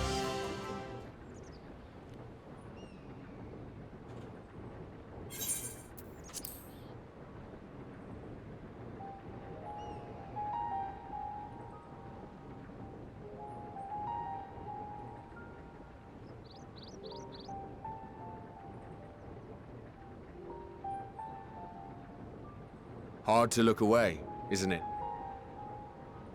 Ardbird? But they're more than pretty flowers. Heart blooms are attuned to ambient emotion.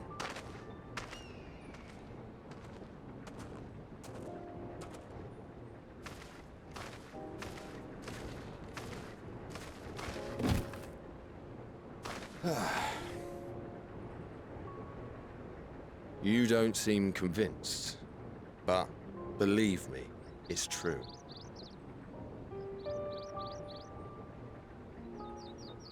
This ashen grey, for instance, it mirrors the anxiety and urgency of those working nearby as they rush to fulfill sudden orders.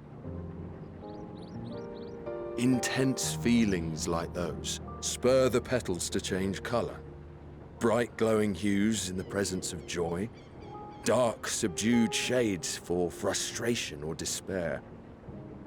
Yet even with the collected wisdom of Charlian at our disposal, we've yet to identify the underlying principle of this empathic effect. And there are other mysteries besides. Although the flower is extraordinarily long-lived, its low reproductive rate has made it difficult to find younger populations growing in the wild. With too few sightings to map its distribution, and no closely related species to track, we've been unable to pinpoint its land of origin. To further complicate matters, every culture, even dimly aware of its existence, has given it a different name and mythos. Our attempts to study it via the historical record have been an exercise in frustration.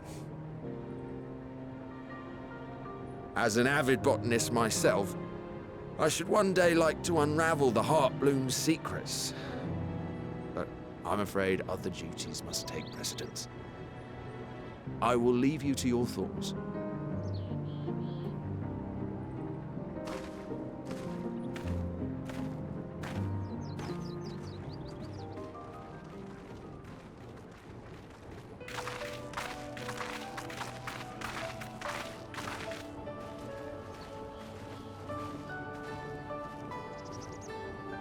Have you learned aught of interest?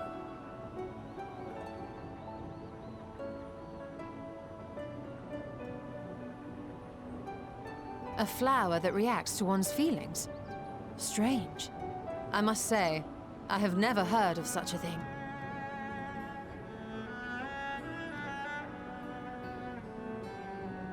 This is all very fascinating. But as it stands, we fail to gain any significant insight into the Forum's undertaking. Indeed.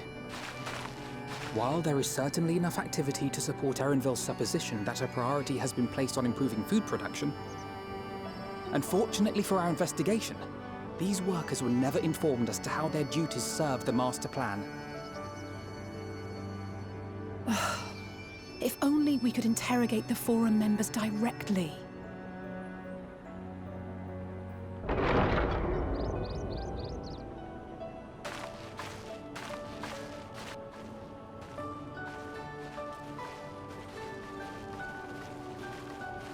Isn't that the entrance to the Archaean?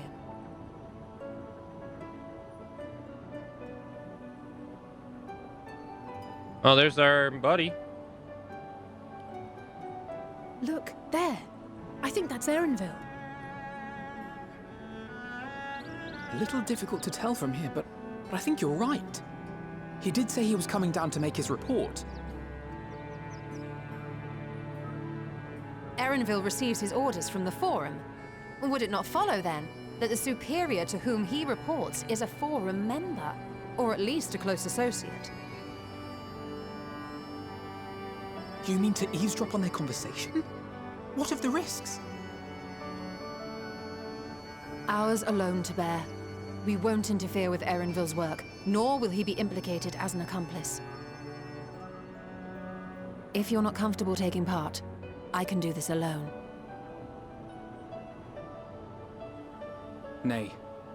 I said myself that I wished to know Father's intentions. And no answers will be forthcoming should we simply ask nicely. We can apologize later, should it come to it. Right now, we need every crumb of information we can get our hands on. Consequences be damned.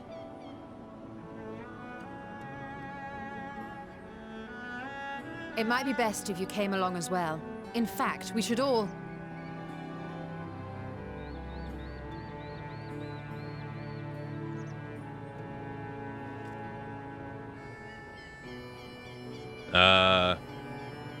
Cryo? Yeah, she was like fully absorbed. Oh, yes. That certainly sounds like a plan. I'm glad you agree.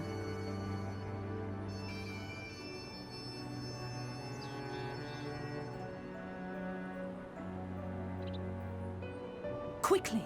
Erenville is on the move. We need to get closer before we lose him.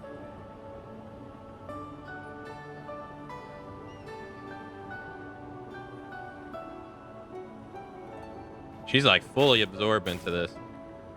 Almost. I can almost reach you. Okay.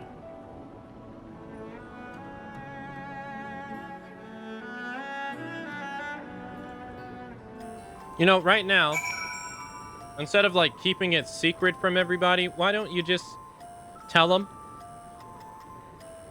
I mean, I guess we gotta go keep up with old dude, but...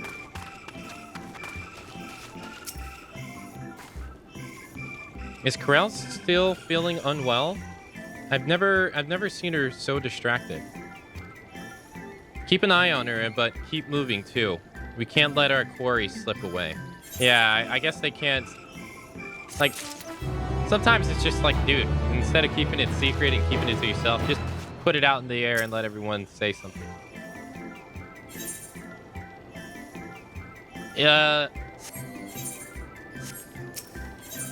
Yila say is not about to let Ermel out of her sight.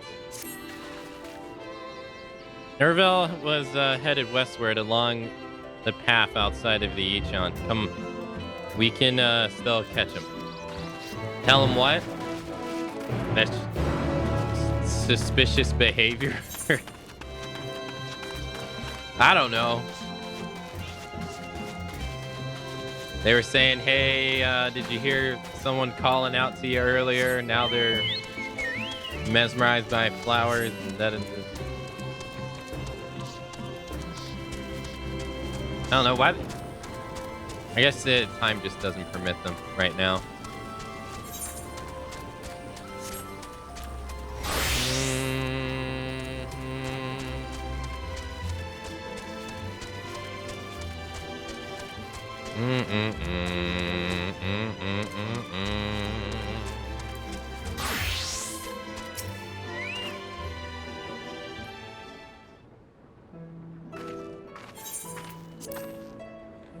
Hold on a moment.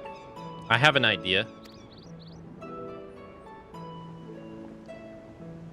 If memory serves, that colossal wall structure, like Logic Tix Beta, is one of the Laborato's climate control centers. It should have its own lift. With each one could access the upper and lower tier. If I were an agent of the form, it would make for a convenient meeting place.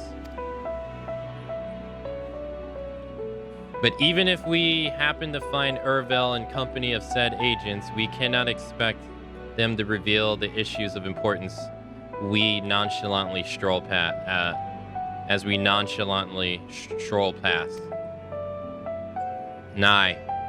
We shall have to remain undetected. If only Gahara and his vanish spell were here. But there are other means of turning invisible. Uh-oh. Hippity hop, my little toads.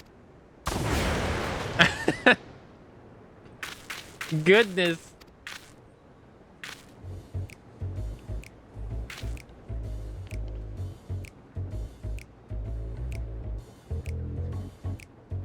Unaccustomed to transfiguration? Worry not. It will wear off with the passage of time.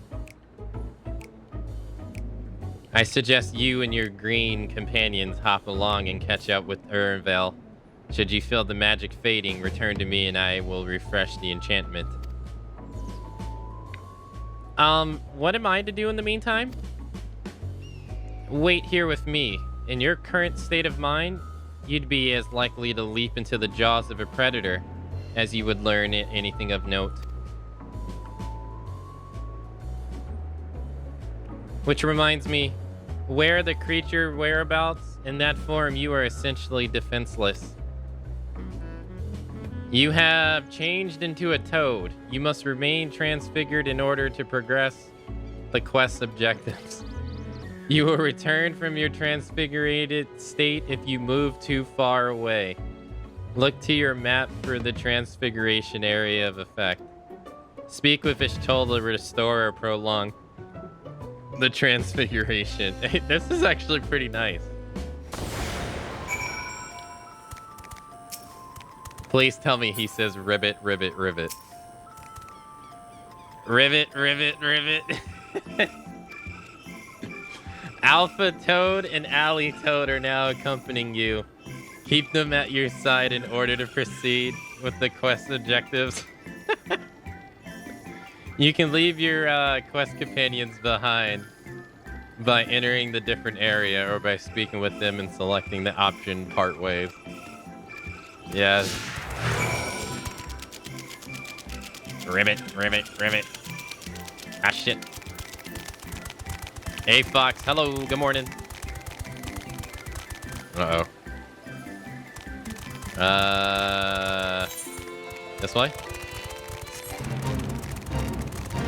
There we go.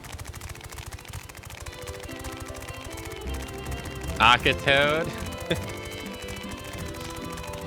Can you imagine we literally get eaten by that toad over there? Oof. That sucks. Cannibalized?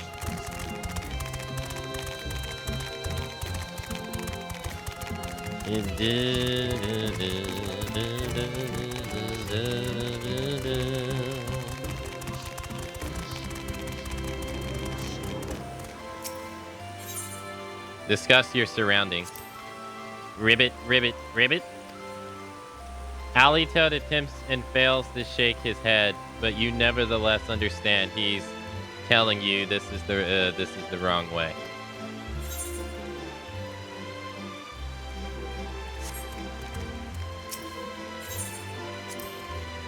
Ribbit, ribbit, ribbit, ribbit. Alleytoad turns her face to the north. Perhaps she's suggesting you cross the bridge. I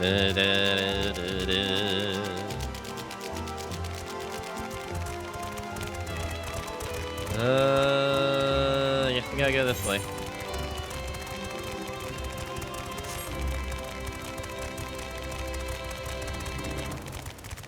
The whole Toad army.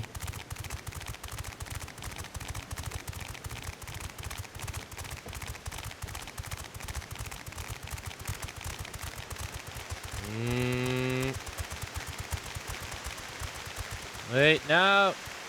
Oh, there it is.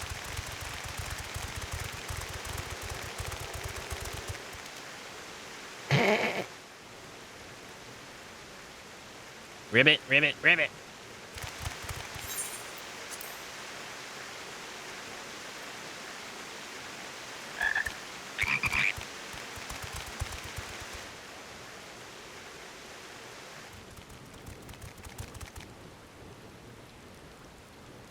I trust you will find your compensation to be more than satisfactory. We wish to make clear that we are pleased with the efficiency and thoroughness of your work. So much so that we have come bearing new tasks in need of your competent hand.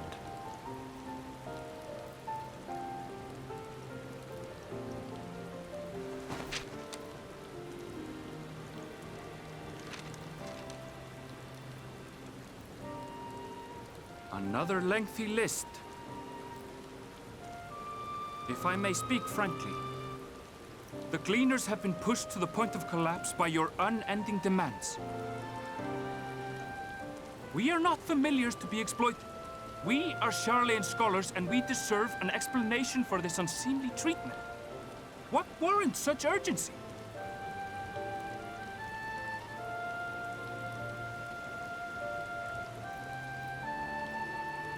In an age long past, Sharlayan was charged with a momentous duty.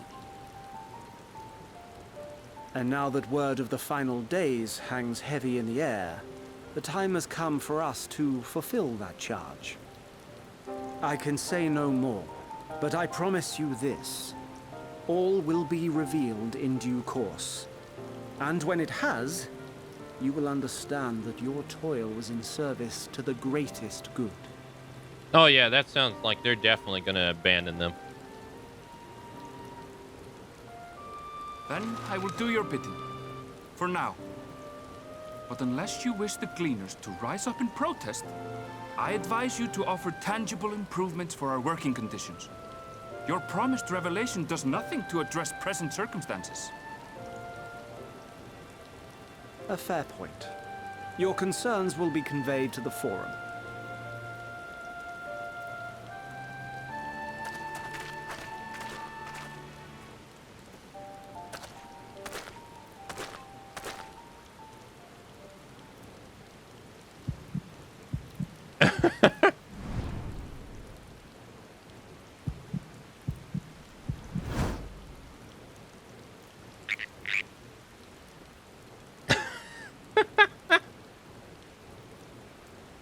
I hope that was informative.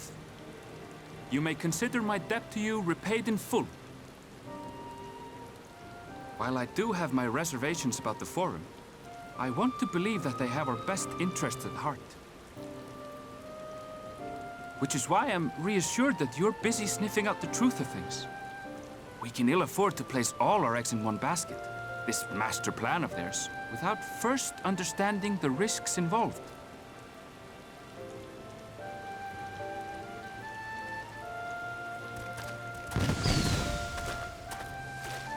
Wait! How did you know it was us? If you mean to impersonate a toad, try studying the real thing. And don't try to fool an expert. Fair point. Hey. Hey, Pendragon. Hello.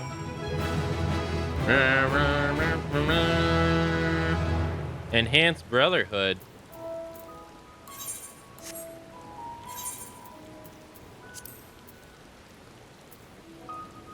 Guarantees that chakra will open when you are under the effects of meditated brotherhood and execute a weapon skill, a spell, or cast. Oh. Okay. Next is Tornado Mastery.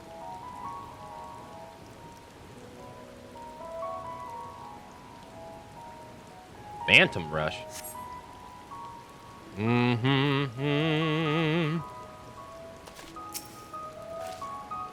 I suppose we should have known a gleaner who specializes in animal procurement would not be so easily deceived. Yet he seemed inclined to put his trust in us all the same. More importantly, perhaps, we've discovered a new piece of the puzzle. This monumentous duty the forum agent mentioned. Charlemagne has been called to action, and the Teleferi declaration was the catalyst. Whatever charge it is they hope to fulfill, they deem it of sufficient import to disrupt all the laboratists, and not to mention ignore Rosia's request for aid.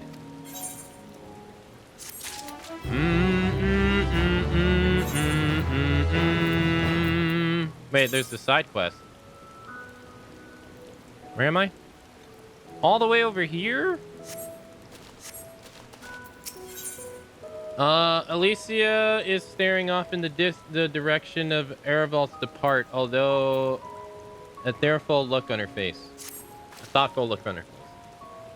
What duty would warrant the direct intervention of the forum and the commitment of all its resources?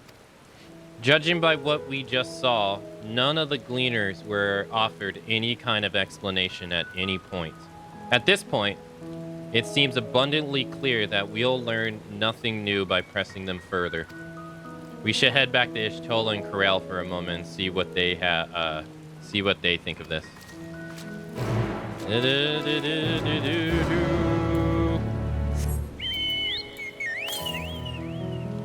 Southwest.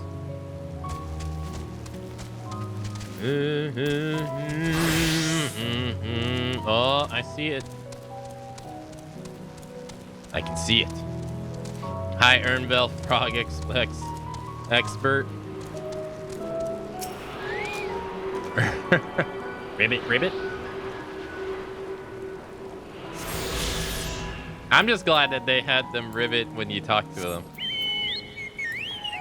If they didn't, I'd have been disappointed. Ow. Where are we?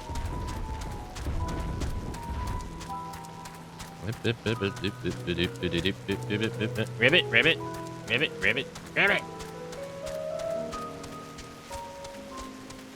Oh.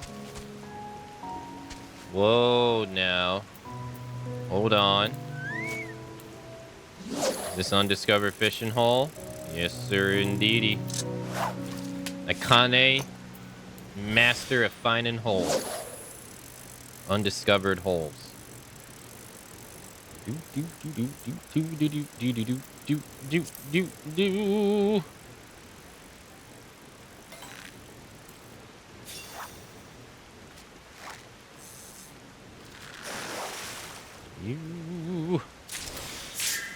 Another freaking butterfly cry.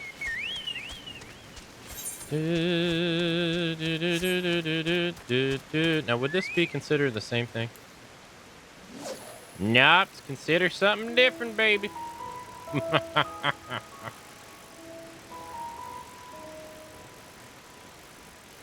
Akamatzu, master of finding undiscovered holes. Extraordinaire.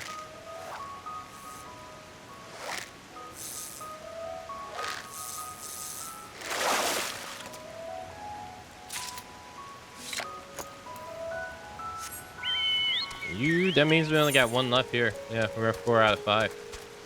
Hey, it's all the way at the top too. Damn.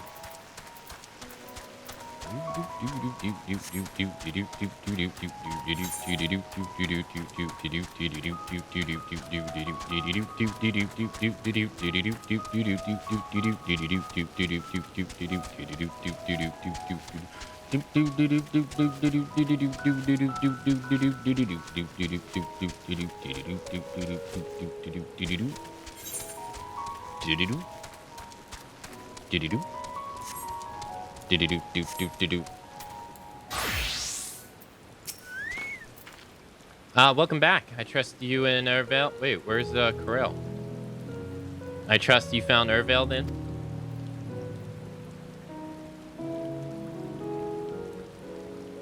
Interesting. I had a feeling you would learn something important, even if that something was simply a confirmation that no one knows much of anything. I should share this with Corel, then discuss how we'd like to proceed. Assuming we find her back at the farm, she was still behaving oddly, so I bade her return and rest there. Perhaps not the best decision in hindsight. Would you mind checking near those flowers she was so entranced by? The rest of us can survey the more distant areas just in case she decided to wander.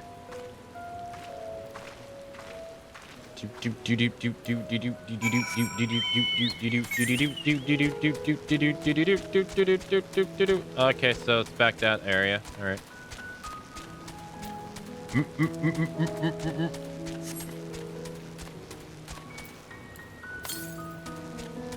East?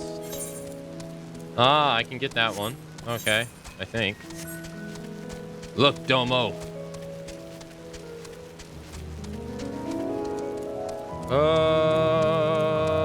This way? Don't aggro me. You wanna live, don't aggro me. Don't do it. If you wanna live, don't do it. Bad idea.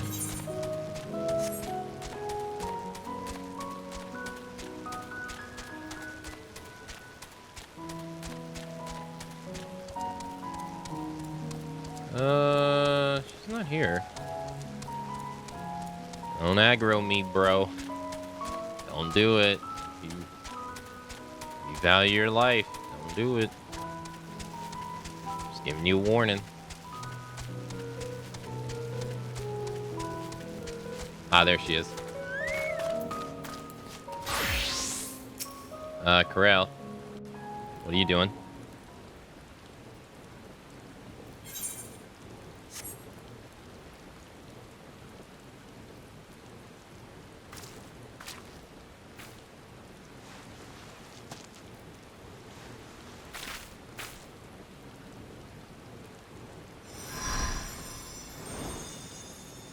Okay.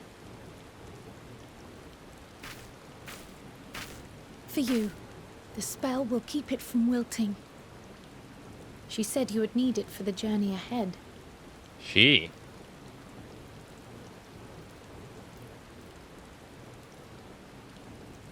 Will you speak with her now? I cannot hope to match Minfilia's clarity, of course, but...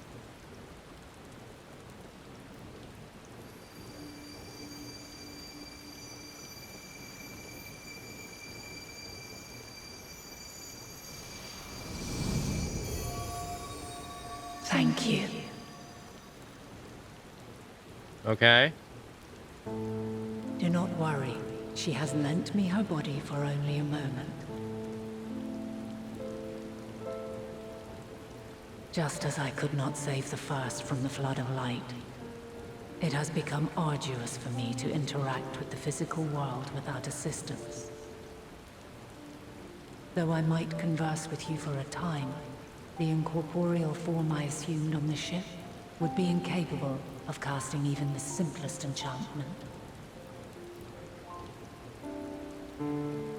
It is in the depths of the ethereal sea, the place to which all life returns, where my influence is greatest. After Minfilia's sacrifice on the first, it was to the sea, here in the source, where I ferried her soul. I wished that gentle spirit to find rest in the world she loved so well. Her, and another who may yet have a part to play, though that will depend on you. Another who may have yet a part to play. Take the flower. Walk free, for you are free to go where you wish. To believe what you will.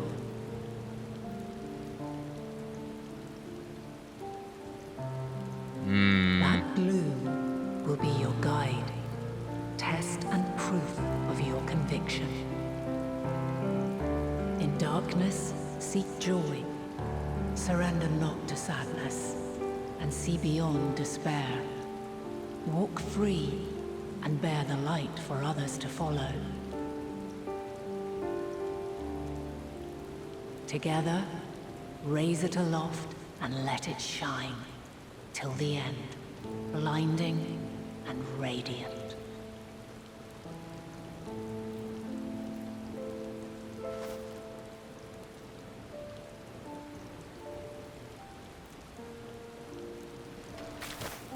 Okay.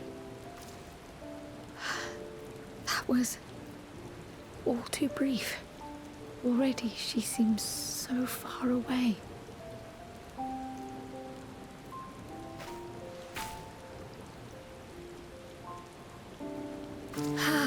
My apologies if I startled you. Ever since we began our descent into Labyrinthos, I had sensed another's will, straining to reach out. Even with my particular talents, though, I was unable to make a connection at first. So weak and tenuous it was. Once I took hold of that wispy thread. Imagine my surprise to discover it was Heidelin herself.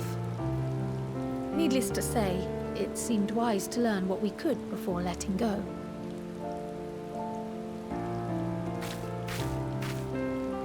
Her answers were more cryptic than I would have liked.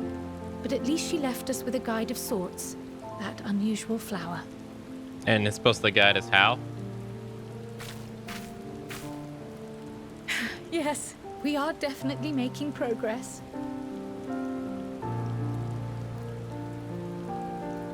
You can't be serious. We've done nothing wrong.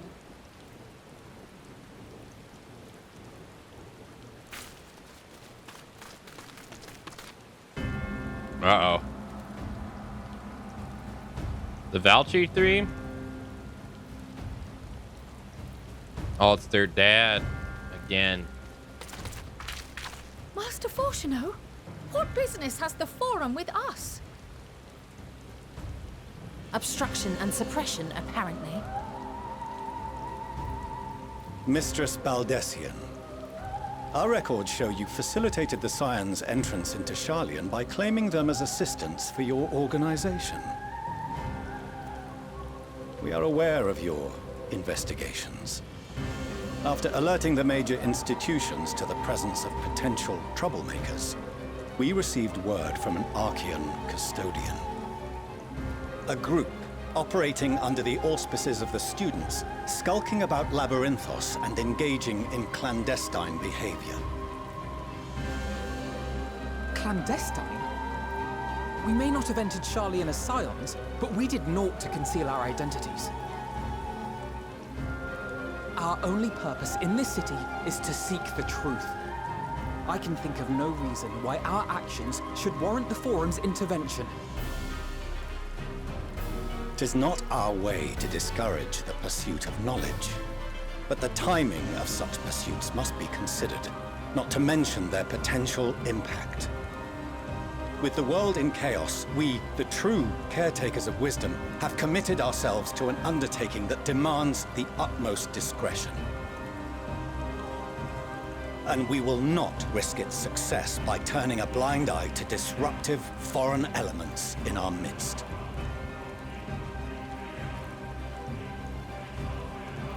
What, then, is to be our fate? Will you put us on a ship back to Eorzea? The Forum will convene to examine your case. The results of said inquiry will determine your future in this city. As for your absent companion, he has already been detained. Graha! But why? Is reading a crime now, too? Reading is encouraged, celebrated even. Not, however, of the volumes shelved in the restricted section of the library. Oh, sneaky, sneaky.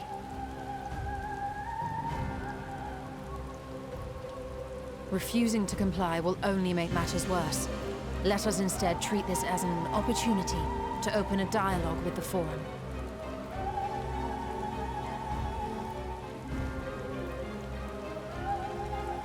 Silence is often one's best defense. I would advise against prolonging the proceedings with frivolous discourse.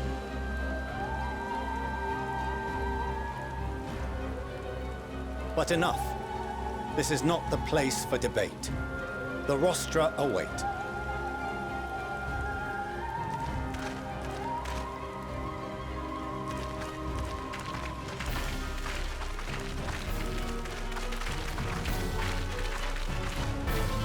Well, damn. God, their dad is an ass.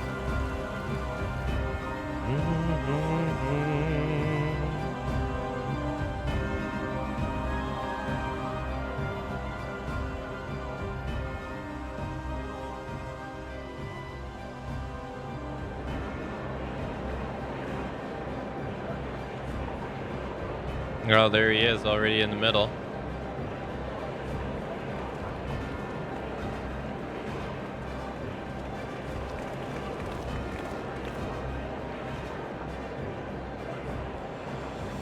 Forgive me. I was careless. We would have been detained regardless. This way, at least, we managed to stay together. I trust your time within the Forbidden Archives was well spent.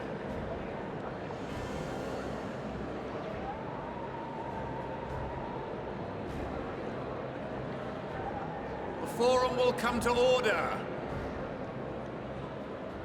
This inquiry is now in session. As Speaker-elect, I will be presiding over the day's proceedings. Okay.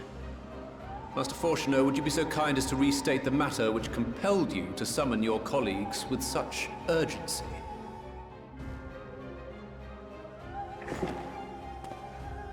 As you are all aware, we recently denied Eorzea's request for Sharlayan assistance. Since then, certain individuals dissatisfied with our decision have taken it upon themselves to interfere with our work. How have they interfered? They entered our nation masquerading as associates of the students of Baldessian. But these malcontents are better known as the Scions of the Seventh Dawn. These militants wield influence with both the Eorzean and Eastern alliances, and are inextricably involved with the crises presently afflicting the world at large. Loose in our city, these warmongers sought to meddle with and expose matters of state secret. What are they, if not a dire threat to be expelled? Again, how have we interfered in what you're doing? We haven't done anything. Except read books in the restricted area, that's it. You have tarnished the good name of the students. Galuf would be ashamed.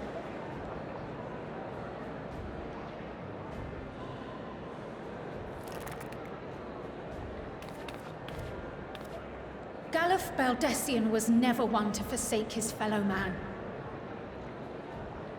Even if this nation closed every door and retreated from the world, he would have found a way to help the Scions, help every soul of this star fight back against the coming doom.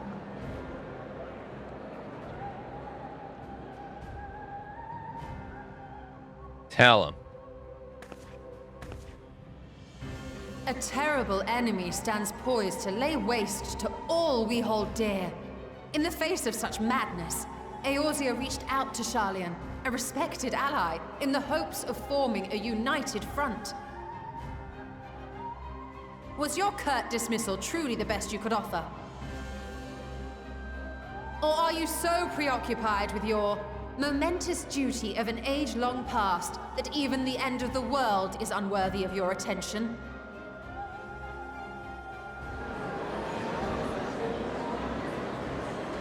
Whence came this revelation?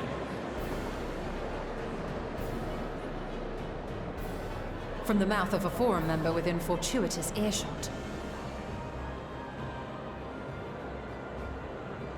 Then it seems your findings support my own. Uh-oh.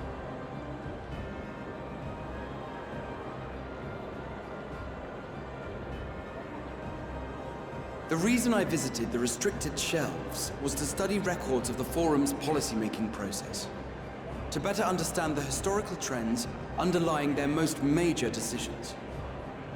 At first glance, the positions of neutrality and war and the accumulation of knowledge, above all else, appear constant and consistent. The unchanging pillars of Sharlayan society. And once upon a time, I might have left it at that. These days, however, I am more attuned to the subtleties of governance, and so I noticed something odd. Uh-huh.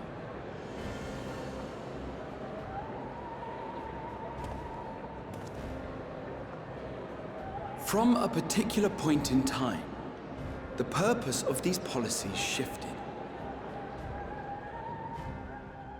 No longer was knowledge preserved for the benefit of society.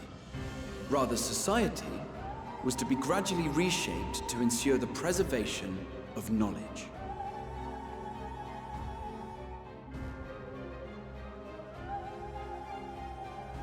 The most conspicuous and telling change was the one which befell Labyrinthos. Once little more than an oversized storehouse, an enormous allocation of funds saw it transformed into an advanced research and archival facility.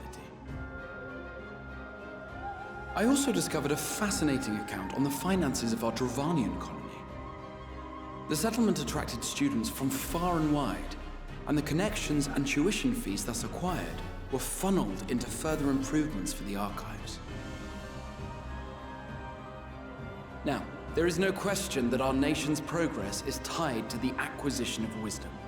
Nevertheless, the vast resources diverted for this purpose borders on the obscene. But returning to the matter of when, our change in course appears to have been made some 270 years ago. Okay. The very same period when Sharlayan scholars in the hinterlands began a formal study of the ethereal sea.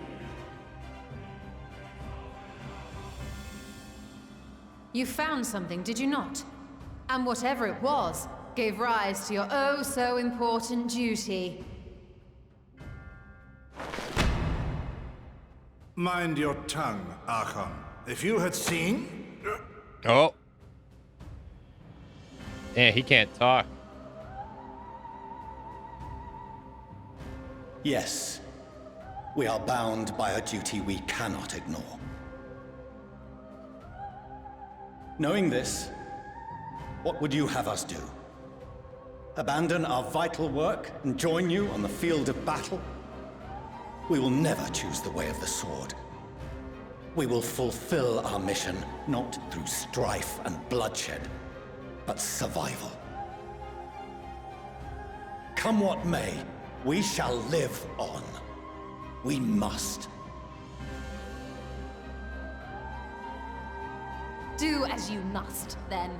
But we Scions will fight until the heavens fall, until our last breath.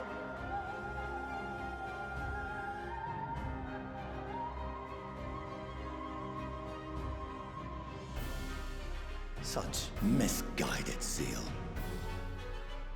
Tell him.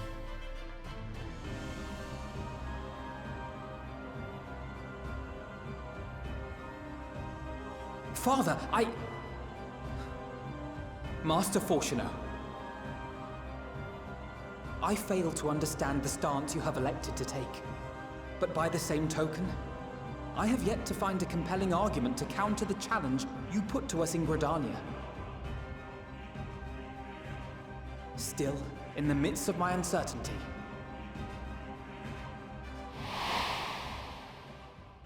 I must trust in myself to do what is right, as others have chosen to trust in me.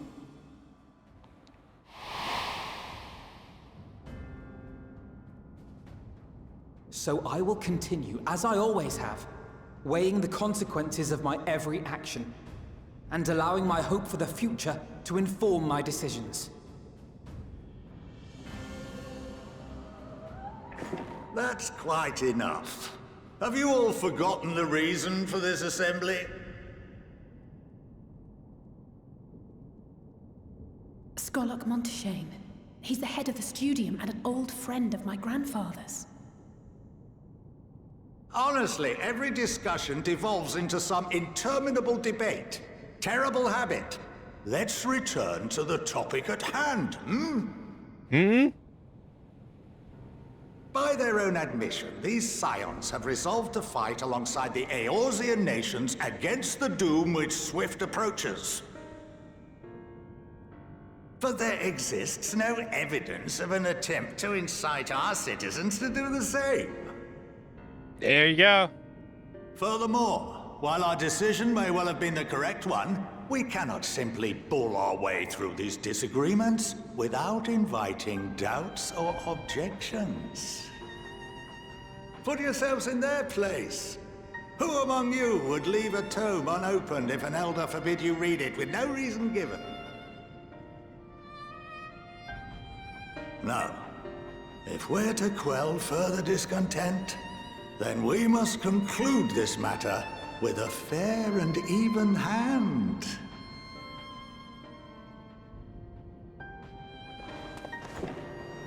Dude was spitting straight facts. Order! We will have order! Master Montaigne raises some valid points. Keeping such concerns in mind, I propose we enforce the following measures. Until further notice, the students of Baldessian are to cease any and all activities within the domain of Sharlayan.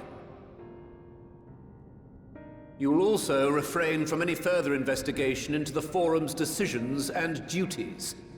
Failure to comply with these restrictions will result in the immediate expulsion of your Scion associates.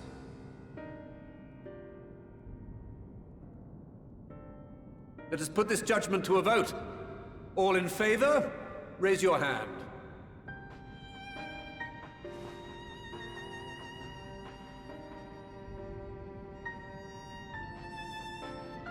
And not many people raising their hand.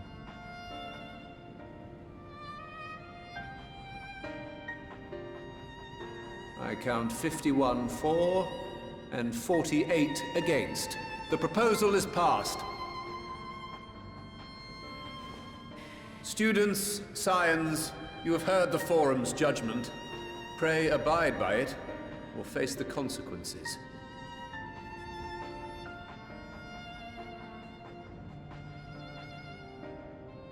Honored members, I thank you for your time. This inquiry is concluded.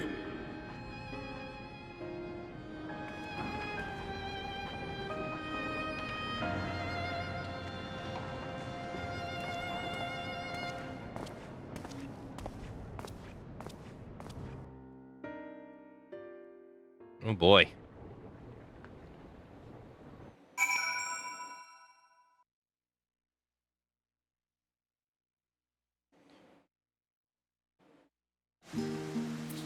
Well, that was something. I didn't expect that was going to be all that. Jeez Louise. But we didn't even like... I mean, he was spitting straight facts, though. What have we even... We haven't even done anything. I mean, other than ask a couple people, blank, blah, blank, blah, blank, we haven't instructed their methods of whatever they're doing in the slightest. Their dad was overeager to call that meeting. Either which way, though, we are going to have to continue our playthrough of Final Fantasy XIV.